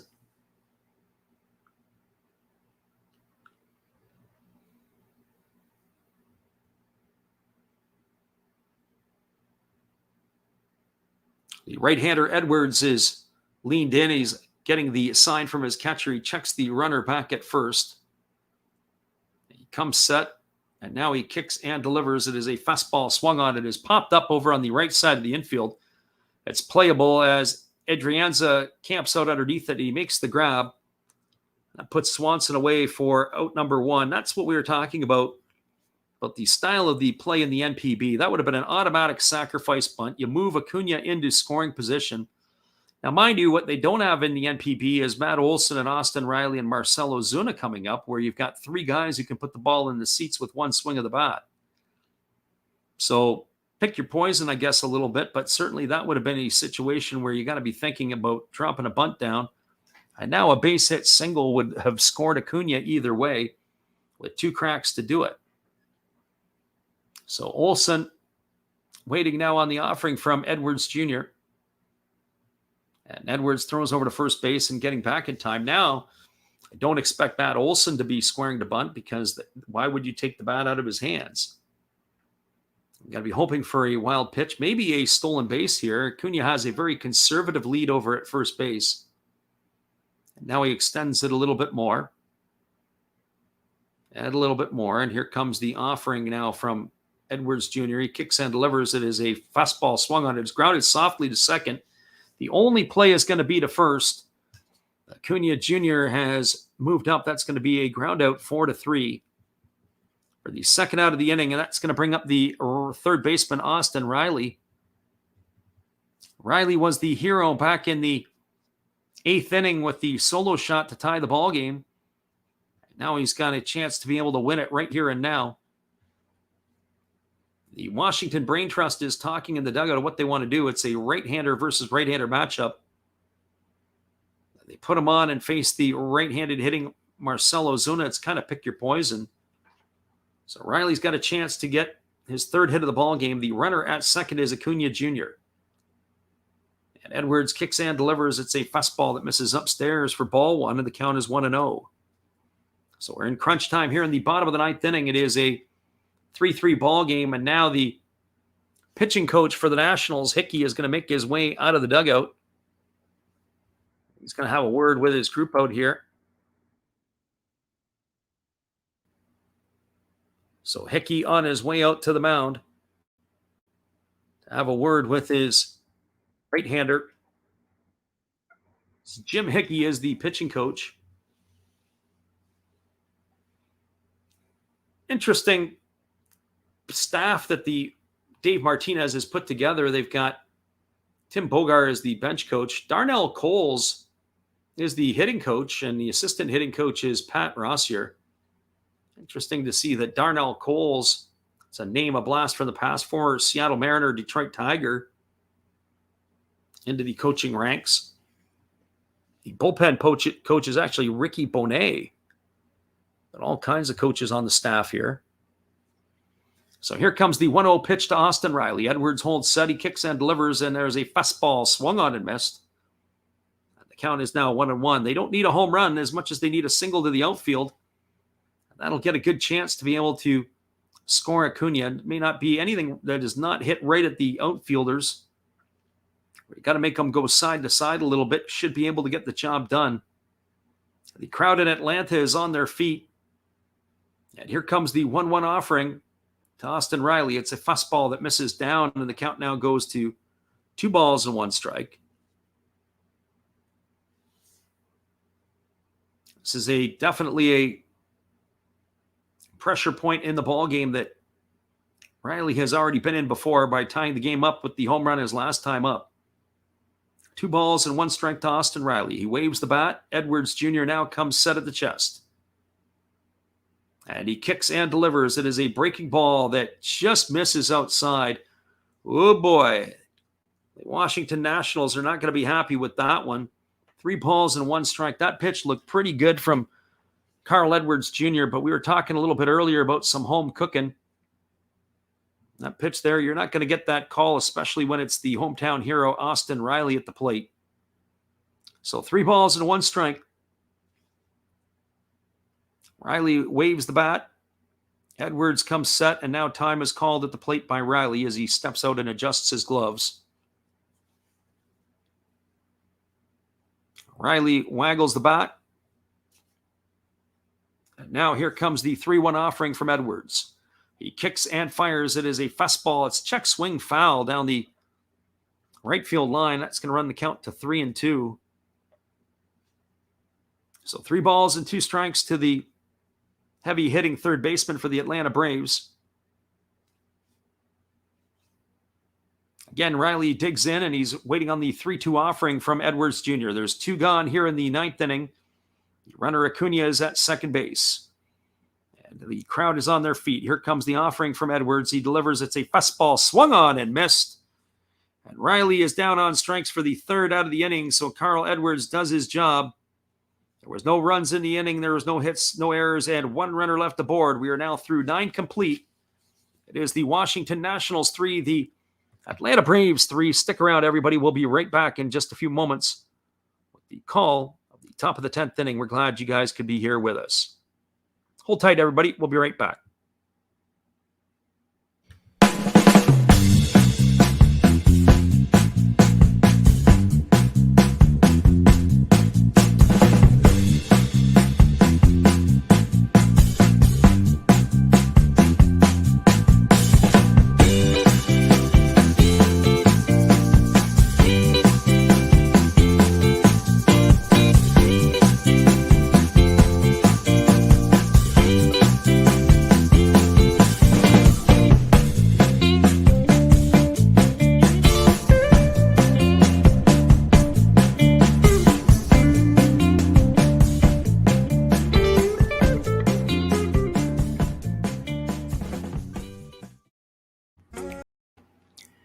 Welcome back, everybody. We are moving to the top of the 10th inning. It is going to be the 9, 1, and 2 hitters in the batting order. It means Victor Robles, Luis Garcia, and Josh Bell scheduled to come to bat for the Nationals in their half of the 10th inning.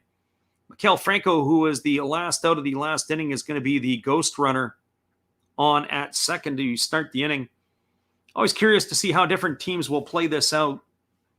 We saw the game on the weekend earlier in the week this week between the Padres and the Giants. Manager Gabe Kapler decided to intentionally walk the first batter to put 2 on, and then they allowed a sacrifice bunt to become a base hit to load the bases, and they lost on a single. So here we are, squaring the bunt is Robles. He gets it down. It's a good one, and that is going to retire him, as that is going to move the runner Franco over to third with 1 out. So it's a sacrifice, 1-3 for the first out of the inning. And that is going to bring up the shortstop, Luis Garcia. For Garcia today, he is 0 for 3. He has struck out twice, grounded to the pitcher. He walked his last time up. He had a very good battle back in the 7th inning against the reliever Darren O'Day. So here comes the first offering. It is a fastball taken for a strike, and the count is 0-1. So no balls and 1 strike to Luis Garcia. The runner at third is Franco. There is 1 gone here. The infield is in, and here comes the pitch. It's a fastball that catches the outside corner, and the count is now 0-2. The part that I like about the bunting, moving him over to third, is it forces the Braves to have to bring the infield in. They're not trading runs for outs here, so any type of hit that can get pounded through, or even a little blooper that might make it. And there's a fastball swung on it. It's grounded to Swanson at short. He bobbles the ball, but now he picks it up and fires to first, and that is going to retire the batter Garcia on a ground out, 6-3. So he is out for out number 2, and that's going to bring up the switch hitting first baseman Josh Bell. For Bell, he is stepping to the plate. He is 0 for 3 today. He is grounded into a double play, grounded to second, struck out. Then he also walked back in the 3rd inning. So Bell steps in. His average has slipped to 300 on the season. And here comes the first pitch. It is a fastball ticket for a called strike, and the count is 0-1. So no balls and 1 strike to Josh Bell. Bell has a career 1 for 3 and 3 walks against Jesse Chavez. Here comes the 0-1 offering. There's a fastball swung on, and that's fouled away. It's going to be straight behind home plate, and the count is going to remain at 0 balls and 2 strikes.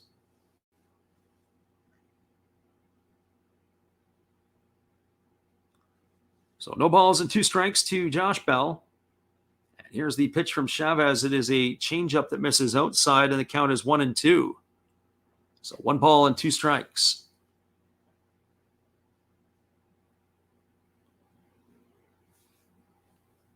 Chavez gets the side from his catcher, Contreras, and now he kicks and delivers. It's a fastball that misses upstairs, and the count goes to 2-2. There's 2 gone here in the 10th inning. The runner at third is Franco.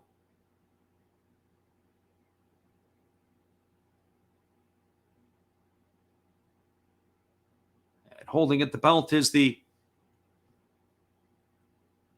pitcher Chavez. He kicks and delivers. It's a fastball swung on and missed. And Bell has gone down on strikes for the 3rd out of the inning. That is going to do it here. There was no runs in the inning, no hits, no errors, and the ghost runner was left stranded at 3rd. We are now moving to the bottom of the 10th inning. It is the Atlanta Braves all knotted up at 3 against the Washington Nationals. Stick around, everybody. We'll be back in just a moment with our call after this. We appreciate you all for being here today, by the way, and we thank you for your support. Here is our friend Matt. Good evening, sports fans. I hope you all have been enjoying the game. This is just another message from another Hollis build. I hope that your team is in the lead, but if not, remember, that's life.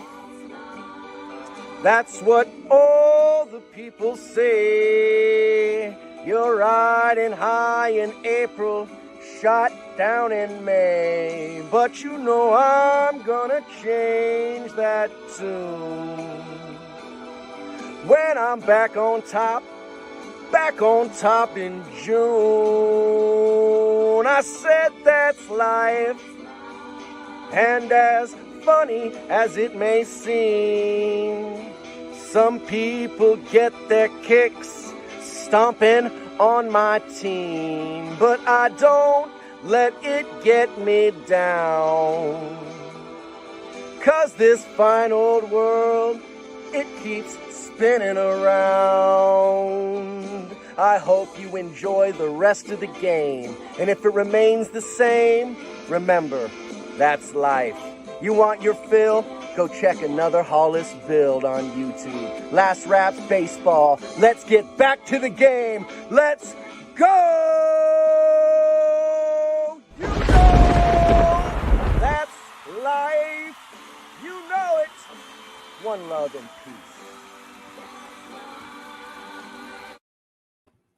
Welcome back, everybody. We're moving to the bottom of the 10th inning. It is going to be Tanner Rainey coming on in relief. And he is going to be taking over here. And Adrianza has moved over to third base. And Elicides Escobar has come into play second base here for the Nats. So we've got Rainey coming in. He is working his 9th game of the season. He's worked 28 innings. He's walked 13 and struck out 36, and he's got an ERA of 3.56. The ghost runner that starts at second base is Austin Riley, so somebody who's not the most fleet of foot. So Riley is the runner at second, and Marcelo Ozuna is going to step up to the plate. Ozuna today is 1 for 3. He singled back in the second inning. He also drew a walk in the third. He's been on base twice.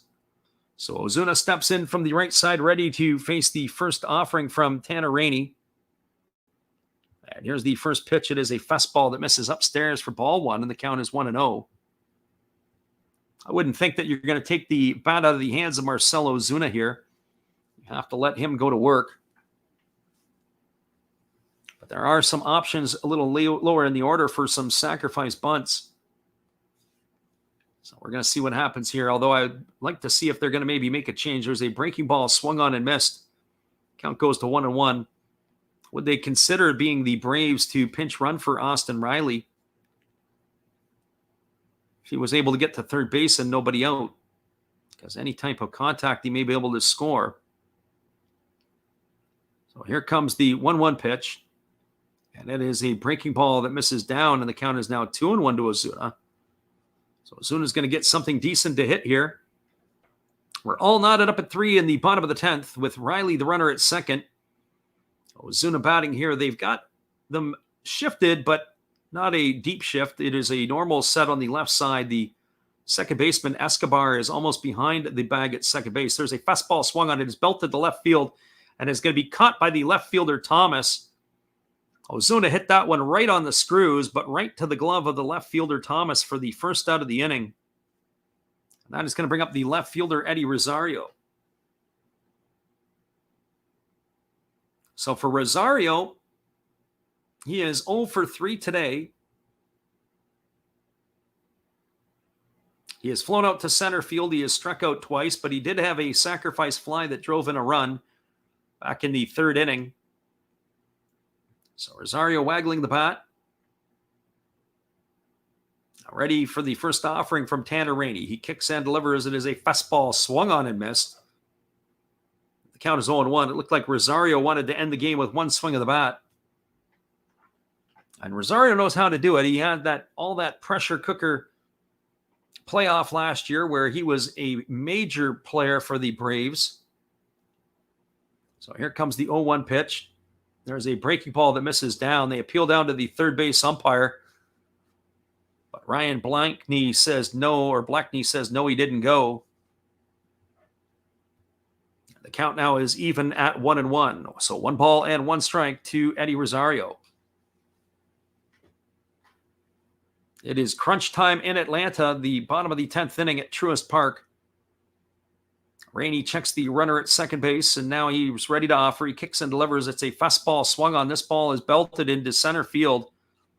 It is going to be caught by Robles. Tagging at second is Riley, and he's going to throw on the brakes as the throw comes in. It's a good throw by the center fielder, Robles. And Rosario is gone for the second out of the inning. That's going to leave it all up to William Contreras.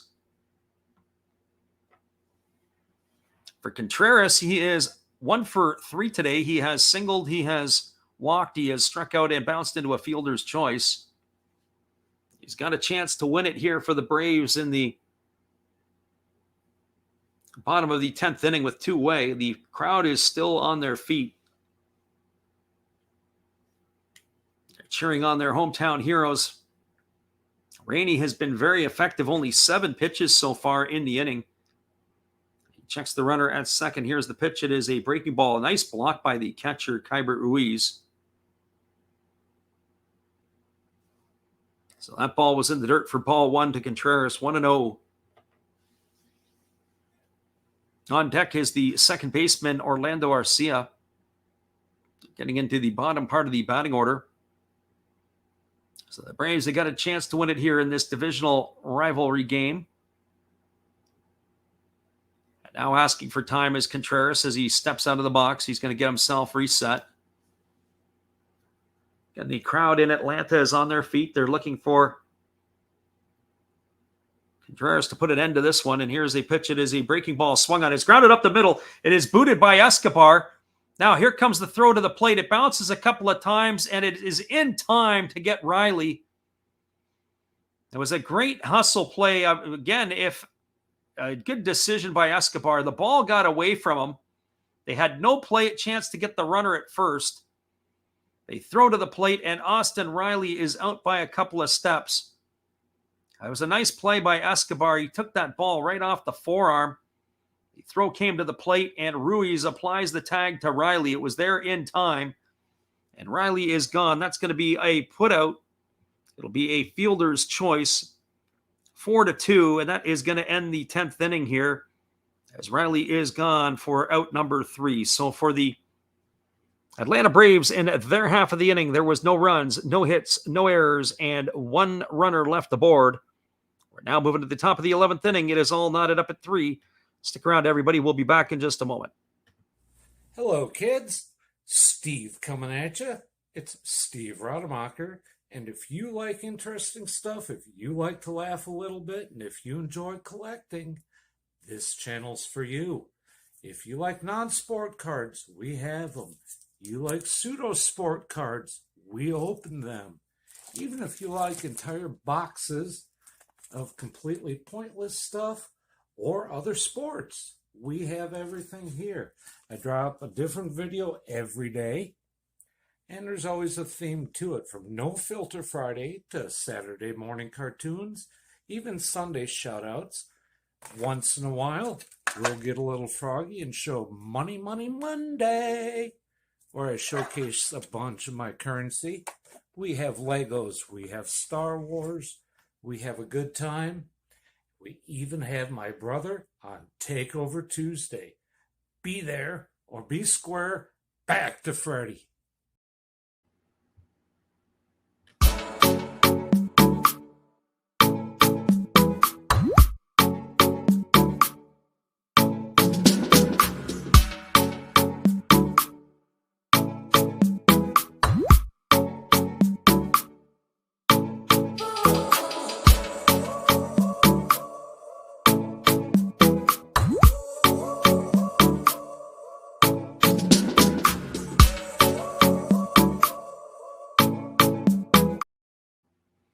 Welcome back, everybody. It is going to be the top of the 11th inning, and it'll be Orlando Arcia, Michael Harris, and Ronald. Check that. We were looking at the wrong one. It'll be the Washington Nationals of Juan Soto, Nelson Cruz, and Keibert Ruiz to get things going.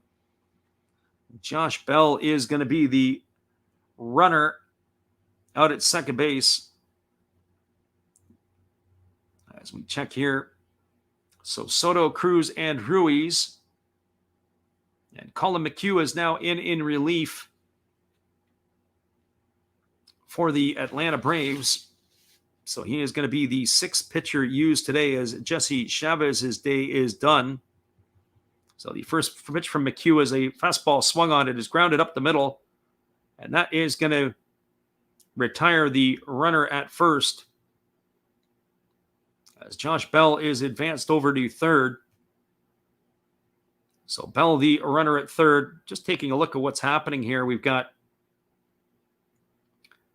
McHugh. I wanted to see that replay of that one there, but we're not going to get that. So they had runners at first and second. What's going on here? They had listed. We've got all kinds of crazy stuff going on. That's going to bring up it's going to bring up Keibert Ruiz. For somewhere we missed something here. We had Soto. They had put Soto on a walk. And then it was Nelson Cruz who grounded out. What's going on here? We got to check something here. Here's the pitch. It is a fastball swung on and fouled away. So somewhere along the line, we missed something here. That was a double play. Was that a double play ball? It was a double play ball. So they put Nelson, they intentionally walked Soto, and then Nelson Cruz is grounded into a double play, and now Keibert Ruiz is up to bat with the runner at third, being Josh Bell, and two away. And there's a breaking ball delivered to Ruiz that misses outside. The count is 1-1. Not a big fan of that. They don't tell you what's happening here. We had a runner. They just put Soto right onto first. This is like the other night. So the ghost runner was Bell. Cruz grounds into the double play.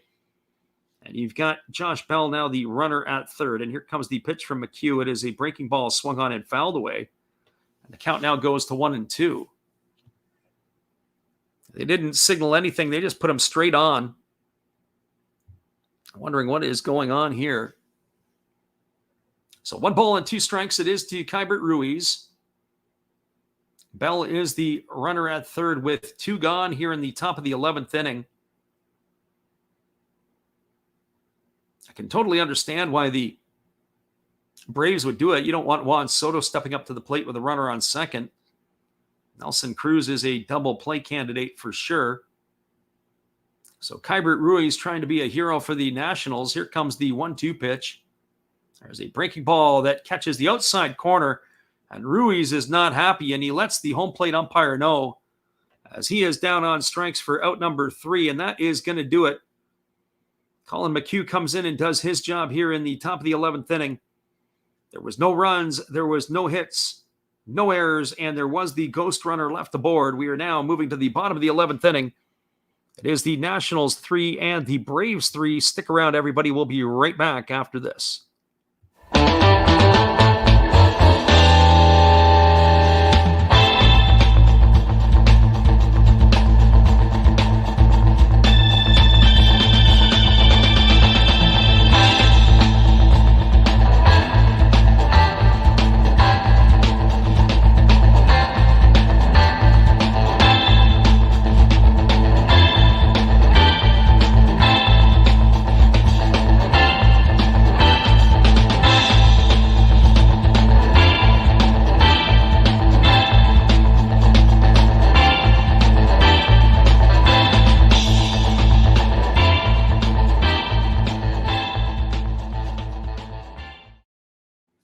We'll be right back, everybody, with the call of the bottom of the 11th inning in just a couple moments. We appreciate you all being here. That was a little frustrating in that top of the inning. We'll be back in just a moment. Welcome back, everybody. We are moving to the bottom half of the 11th inning. Travis d'Arnaud has made his way out onto the on-deck circle. I was thinking about this just now. I wonder what they're going to do here in this situation. Contreras is supposed to be the runner at second, and he still is the runner at second base. They've not made the change. The only change that's going to happen here is Travis d'Arnaud is coming in to hit for Orlando Arcia. And there is no pitching changes. Tanner Rainey is still going to be on the mound. So d'Arnaud up to hit for Orlando Arcia. Now, in this situation here, I got to be thinking bunt, because if you can bunt him over to third, the game is tied, then it brings you 2 cracks to bring him home. As we saw earlier in the week, there was a walk-off balk. There's all kinds of ways you can score from third base. Let's see how the Braves are going to play this out. So Travis d'Arnaud on to pinch hit for Orlando Arcia. The runner at second is Contreras. And the first offering from Rainey is a fastball that catches the outside corner, and the count is 0-1 to d'Arnaud. d'Arnaud waiting on the offering now here from the right-hander Rainey. He comes set at the belt. He checks the runner at second, and he kicks and delivers. It is a breaking ball swung on. It is grounded over to third. It is fielded by the third baseman, Adrianza, who throws to first, and that is going to retire d'Arnaud on a ground out 5-3. d'Arnaud has gone for out number 1. It does nothing right there in any such way. There was no sacrifice bunt to move the runner to third. He didn't advance the third with less than 2 outs. It is fundamentally poor baseball, and the Braves now bring Michael Harris to the plate. Even if it's a bunt, it brings the infield in, so you got a chance to ram it down their throats with less than 2 out. So Harris at the plate. He's got to get a base hit single here to try to win it. There's a fastball swung on.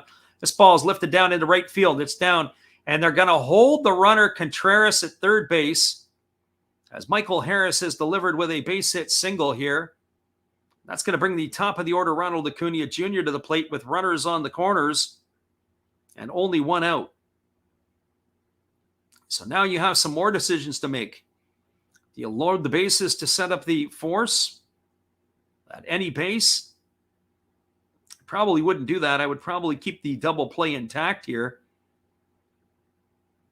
But if you're the Braves, are you going to run? But again, with Contreras running from second base, not the most fleetest of foot, even though if they would have put somebody in to run maybe like Goslin or whatever else, there might have been an opportunity to be able to score from second, because the throw was not a great throw from the right fielder Soto. It was up the line. So here comes the first offering to Acuna Jr. It's a fastball that catches the outside corner for a called strike. And the count is 0-1. So no balls and 1 strike to Acuna. The Washington Brain Trust is talking right now.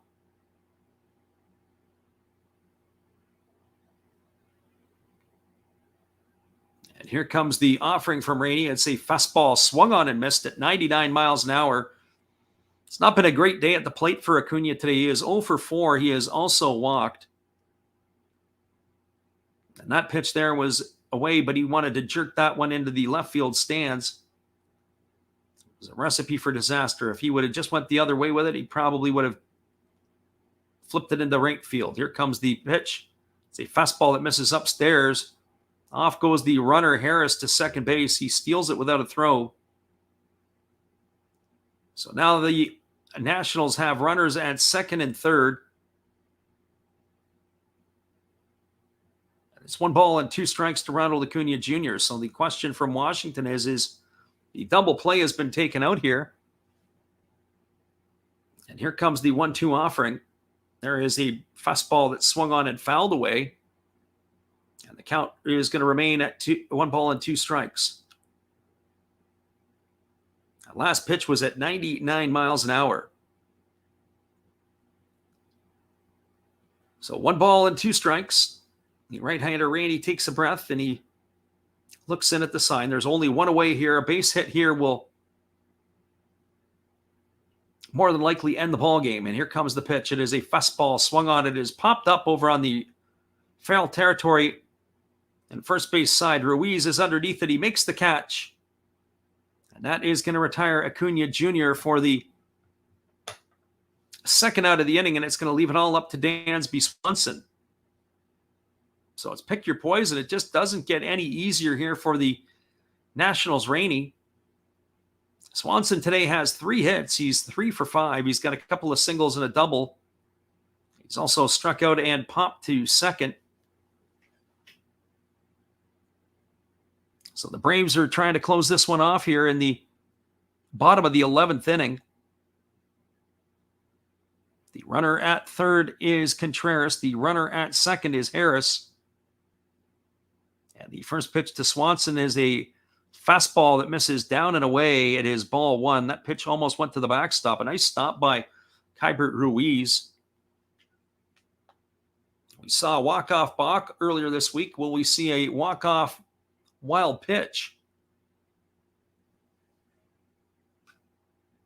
So 1-0 strikes to Swanson. It is Matt Olson who waits on deck. So Rainey gets the sign from his catcher Ruiz as Swanson is waggling the bat. He's choked up a little bit, has Dansby. Here's the pitch. It is another fastball that misses in the left-handed batter's box. And the count is now 2-0.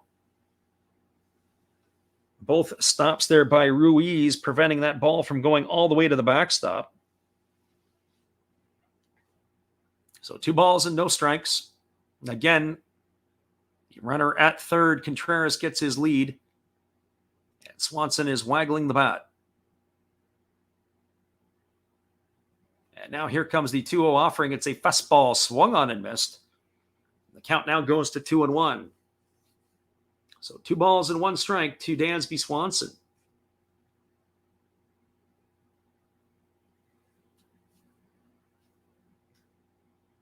We're running out of space on our score sheet here as we're in the 11th inning. The runner at second is Harris. The runner at third, Contreras. Here comes the 2-1 offering to Swanson. The crowd is back on their feet again. There's a fastball swung on. This ball is belted into deep right field. And back on the warning track and making the catch is Soto. He's going to put that one away for out number 3. So we are going to be going to the 12th inning. There was no runs. There was a hit in the inning. There was no errors and 2 runners left aboard. We are now moving ourselves to the top of the 12th inning. It is all tied up at 3 between Washington and the Braves. Stick around, everybody. We'll be back in just a couple moments. Here again is our friend Steve Rademacher. Hello, guys. Thank you for joining Freddie here on his baseball game. And I'm Steve Rademacher, and my channel is really all about everybody, including all my international friends. We have such stuff as non-sport packs from Canada, the OP Cheese. We have the Greek Freak. We have money from around the world. We have lira. We have yen. We have francs. We have pounds. We have Deutschmarks. We have all kinds of cool stuff like that. We even have some cooler things like Japanese women wrestlers and OPC baseball cards where I cannot read the back. We even have unopened material like the royal family, I know it's backwards, from London, England. Thank you for watching. Back to Freddie. Welcome back, everybody. We are moving to the top of the 12th inning. It is all knotted up between the Nationals and the Braves at 3. It is going to be Lane Thomas, Era Adrianza, and Alcides Escobar due up here in the 12th inning. It was Colin McHugh who came on in relief, and we anticipate that he is going to be back in again as he hardly threw any pitches. There is going to be a change defensively as Goslin has come into the ballgame. So he is the new second baseman as Orlando Arcia is done for the day as he was pinch hit for by Travis d'Arnaud. Eric Castelli says this game is still going. Yeah, we are in the top of the 12th inning. We've had some exciting baseball actually here. It's been an entertaining game. The first 5 innings were, thought it was going to be a bit of a snoozer, but then the 3-run homer by Lane Thomas and then the home run by Austin Riley to tie it up, and then some of the shenanigans that have gone on here in the extra innings have made the game very entertaining. So here comes the first pitch to Lane Thomas, and the pitch is a fastball that swung on and fouled away. The count is 0-1. Thomas is 1 for 2 since he entered the ball game for Yadiel Hernandez. The runner at second is Kybert Ruiz. He is the ghost runner to start the inning. So the right-hander McHugh gets his sign from the catcher Contreras, and he's ready to go to work, and he kicks and delivers. It's a fastball that misses outside. The count is 1-1. So 1 ball and 1 strike to Lane Thomas. This game is still moving along here. We're approaching the 4-hour mark. And here comes the offering. It is a breaking ball swung on and fouled away. And the count now runs to 1-2 on Thomas. Our friend the living room says, do these guys know that we have to call a game in less than 2 hours? Yeah, give us a break is right. It's going to be a good matchup tonight with Nick Pivetta on the hill for Boston, and the Yankees are sending Jameson Taillon to the hill. 2 players that have represented Canada in their recent years. There's a breaking ball swung on it. It is grounded softly to short. Swanson circles it. He has to hurry to field it. He throws to first. And they're going to nail Lane Thomas by a half a step. He is gone for the first out of the inning. And that is going to bring up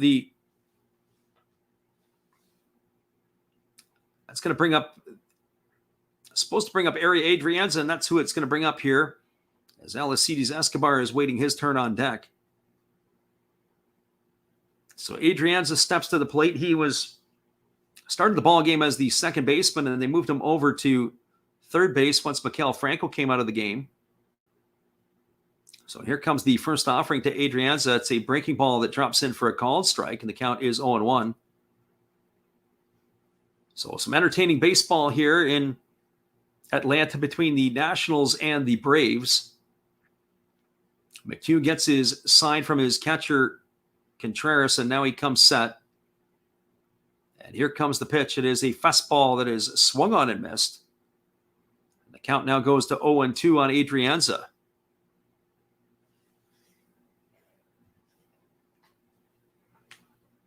As we said before, there's some fundamental things that you can lament, and it's the lack of bunting, although Victor Robles did his job to move a runner along in the 10th inning, and there's a breaking ball that misses down. It squirts away from the catcher Contreras, but holding it second is the base runner Ruiz. Excitement in the bottom of the 10th inning as Austin Riley got hosed at the plate after the error by, it wasn't even an error, it was a miscued ball. Ball came up and took a wicked hop and hit Alcides Escobar in the forearm. And he had the wherewithal to be able to throw to the plate, and there's a fastball swung on it. It is grounded deep to short. Swanson backhands it. He knocks it down, but they are not going to be able to make a play anywhere as Adrianza is going to be safe at first. I think that's going to be ruled a base hit. I don't think they would have had him anyway. He had to go to the 6-hole side. He slaps it down, knocks it down. Even if he would have made the play, I don't know if they would have had him. We'll see how the official score rules that one in just a moment, but we're pretty confident that's going to be a base hit. So it's going to be runners at first and second with one away, and that's going to bring up a pinch hitter, it looks like, as Alcides Escobar is going to be finished. It's going to be Cesar Hernandez. So Hernandez is coming off the bench to bat for Alcides Escobar. The switch hitter is batting left-handed against the right-handed throwing Colin McHugh. And here comes the first offering. He kicks and delivers it as a fastball swung on and grounded foul on the first base side. The count is no balls and one strike.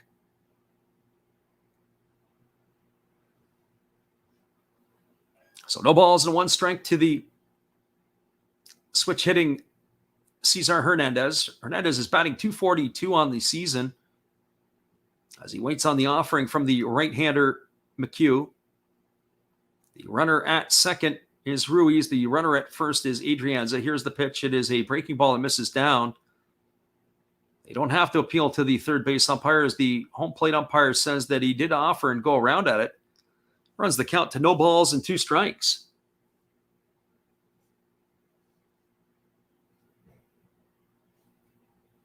So McHugh's got him in the hole at 0-2. And here comes the offering. It is a breaking ball that misses down and away, and the count now goes to 1-2 to Hernandez. So 1 ball and 2 strikes. National players can't bear to watch. They've got their heads buried in their towels.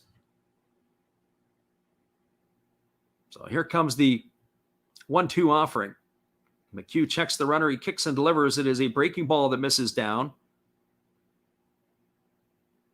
And now the count goes to 2 balls and 2 strikes. There's only one away here in the top of the 12th inning.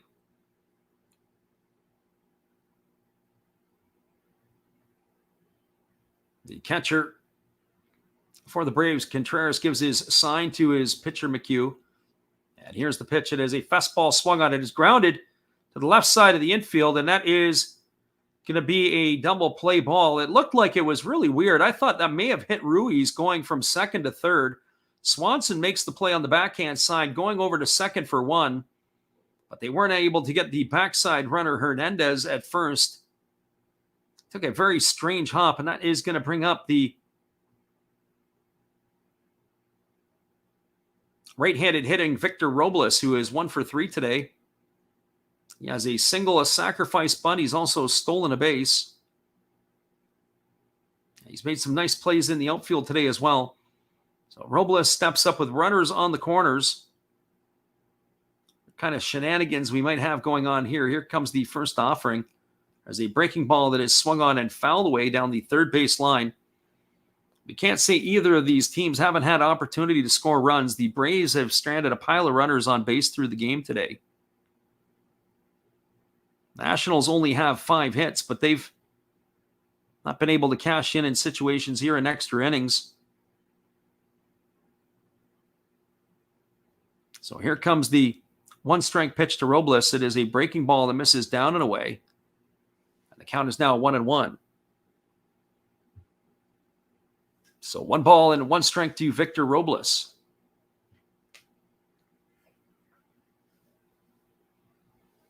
Robles waits on the offering from McHugh, who holds set. And now he kicks and delivers. It's a breaking ball swung on. This ball is lifted into shallow left field. Coming in on it is Rosario. He's going to make the catch. And that is going to do it here in the top of the 12th inning for the Nationals. So stick around, everybody. We got more baseball coming in the bottom of the 12th inning. There was no runs, a hit, no errors, and a couple of runners left on base. We'll be back in just a couple moments with the call after this. Good evening, ladies and gentlemen. Namaste. Hey, I hope you guys have been enjoying the game. My name is Hollis. I've got a YouTube channel called Another Hollis Build. I love baseball cards. I open up brand new product for you guys. I open up old stuff. I do breaks. I do auctions. All kinds of stuff concerning baseball. I'm Friars faithful, Padres to the end. I also love Garbage Pail Kids and my animals. I have a ton of animals. It's like a mini petting zoo here around my house. I also love my city. San Diego, baby. I'll take you all around the city and show you what's up. If you guys dig stuff like that, cruise on over and check it out. It's another Hollis build. If you dig it, subscribe. I'd really appreciate to have more follow me along on the journey. Hey, either way, you guys have a wonderful day or a beautiful, beautiful evening. No matter which one it is, make sure that you make it great, my friends. Big up Last Raps Baseball. Yeah, Freddie, let's go. One love and peace. Yeah, man.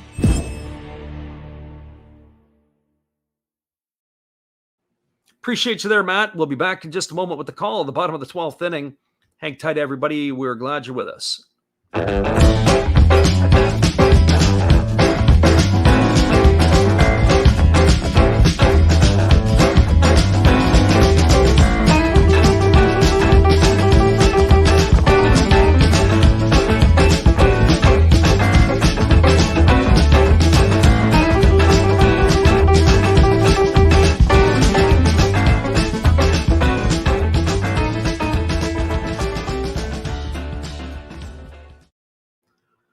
Welcome back, everybody. We have a relief pitcher in the ball game. It is going to be Jordan Weems coming in. This is going to be his 10th appearance of the year. And he has posted a 5.91 ERA. So Weems is in relief. And he is looking for a new piece for his hat for the buzzer that is used by the catcher. They've got currently, this is going to be the 7th pitcher of the ball game used by the Nationals. It'll be Dansby Swanson starting as the ghost runner out at second base. So Swanson is going to be the runner at second. It is going to be Matt Olson, Austin Riley, and Marcell Ozuna here to come in to face Weems. So as we said, we have a lot of bonus baseball going on in Atlanta. Cesar Hernandez has come in to play second base in replacement of Alcides Escobar. So the runner at second base is Swanson. They just need one run to win it. Matt Olson steps to the plate. He's 1 for 5 today. His average has slipped to 254. But now they're going to intentionally walk Olson, and that is going to put runners at first and second. We saw this the other night down in San Diego when the Giants manager Gabe Kapler did that. Now that's going to bring up Austin Riley. Austin Riley is 2 for 5 today. He has got his average up to 280. He's got a single and a home run to tie the ball game. So here we are, runners at first and second. In the bottom of the 12th inning, there is nobody out. Riley at the plate, and Weems on the hill now for the Nationals. He comes set at the belt. He checks the runner at second base. And now they throw to second base, and diving back in time is the base runner, Swanson. So Swanson picks himself up out of the dirt. Weems is really struggling with his buzzer in his hat. And he's asking for either another earpiece or something along those lines. He's talking to the home plate umpire. So they're saying, hey, we got some problems with the earpiece here. He's asking if they can be able to get themselves another buzzer, and the bat boy has come out and they made the exchange.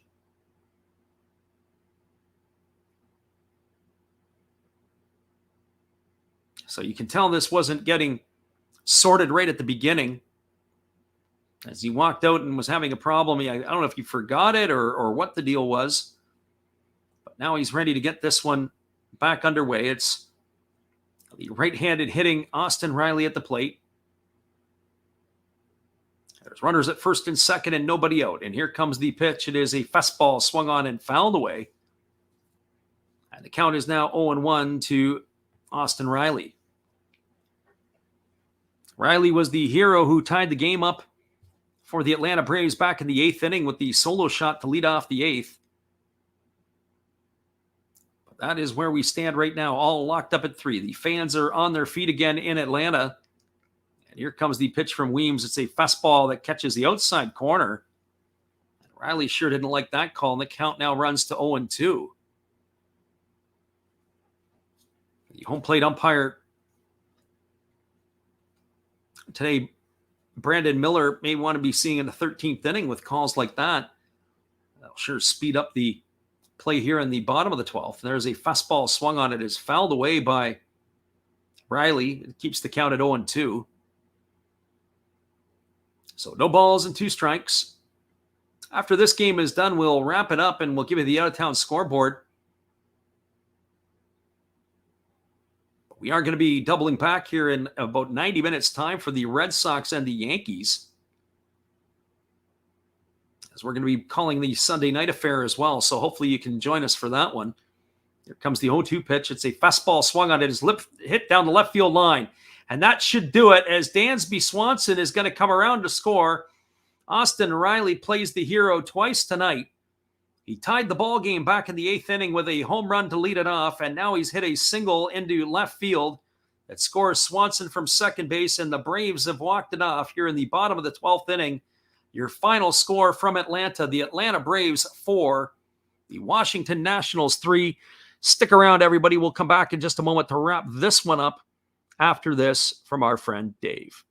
Thanks for being here with us, everybody. We're going to take a look at the out-of-town scoreboard and give you the finals for around Major League Baseball. The only game that started earlier than this one was the Orioles and the Angels. It was a final 9-5. Orioles knocked off the Angels. Foth got the win. He goes to 1-1. Suarez takes the loss. He's 1-3. 9-10-0 for the Orioles. 5-8-1 for the Angels. Your final 9-5 for Baltimore. Another final in the Cincinnati Reds knocked off the Tampa Bay Rays 10-5. Nick Lodolo got his second win of the year. He goes to 2-2. Shane Paz takes the loss. He drops to 1-2. 10-14-0 for the Reds. 5-12-1 for the Rays. Again, your final 10-5 for Cincinnati. In 10 innings, the Marlins knocked off the Mets 2-0. It was Blyer getting the win. He goes to 1-1. Hunter takes the loss, and Tanner Scott picks up the 12th save of the year. 2-6-2 for the Marlins, 0-7-1 for the Mets. Your final score, the Marlins 2, the Mets 0. That game is over in Queens. In Kansas City, the Royals knocked off the Guardians 5-1, 5-10-0 for the Royals, 1-5-1 for the Guardians. Zach Greinke gets his third win of the year against 5 defeats. Zach Plesac takes the loss. He goes to 2-7. Again, your final 5-1 for the Royals over the Guardians. The Cardinals knocked off the Phillies 4-3. It was 4-8-0 for the Cardinals, 3-11-0 for the Phillies. Jordan Hicks gets his second win of the year. He's 2-4. Sir Anthony Dominguez takes the loss for the Phillies. He goes to 4-3, and Heisley picks up his 7th save of the year. The Detroit Tigers jumped out to a 2-0 lead on a home run by Javi Baez, but they took it on the chin as the White Sox scored 4 runs later in the ballgame to win 4-2. 4-7-0 for the Chi Sox, 2-5-2 for the Tigers. Kendall Graveman gets the win. He goes to 3-1. Michael Fulmer takes the loss. He's 2-3. And it was Liam Hendricks getting his 17th save of the season for the White Sox. Final score again, 4-2 for Chicago. In the bottom of the 9th inning, the Pirates are clinging on to an 8-4 lead against the Brewers. 8-13-1 for the Pirates, 4-7-1 for the Brew Crew. Top of the 9th inning, it is the Twins 6-5 over the Rangers. 6-9-0 for the Twins, 5-7-1 for the Rangers. In Oakland, it is the Astros leading the Athletics 2-0. The game is in the bottom of the 5th inning. Other scores around Major League Baseball: in the middle of the 6th, it is the Diamondbacks 1-0 over the Rockies. The Dodgers are trailing the Cubs 8-3. That's in the bottom of the 3rd inning in Los Angeles. The Giants have jumped out to an 8-0 lead in the bottom of the 4th inning in San Diego. And the other score in Seattle, the Blue Jays are leading the Mariners 4-1.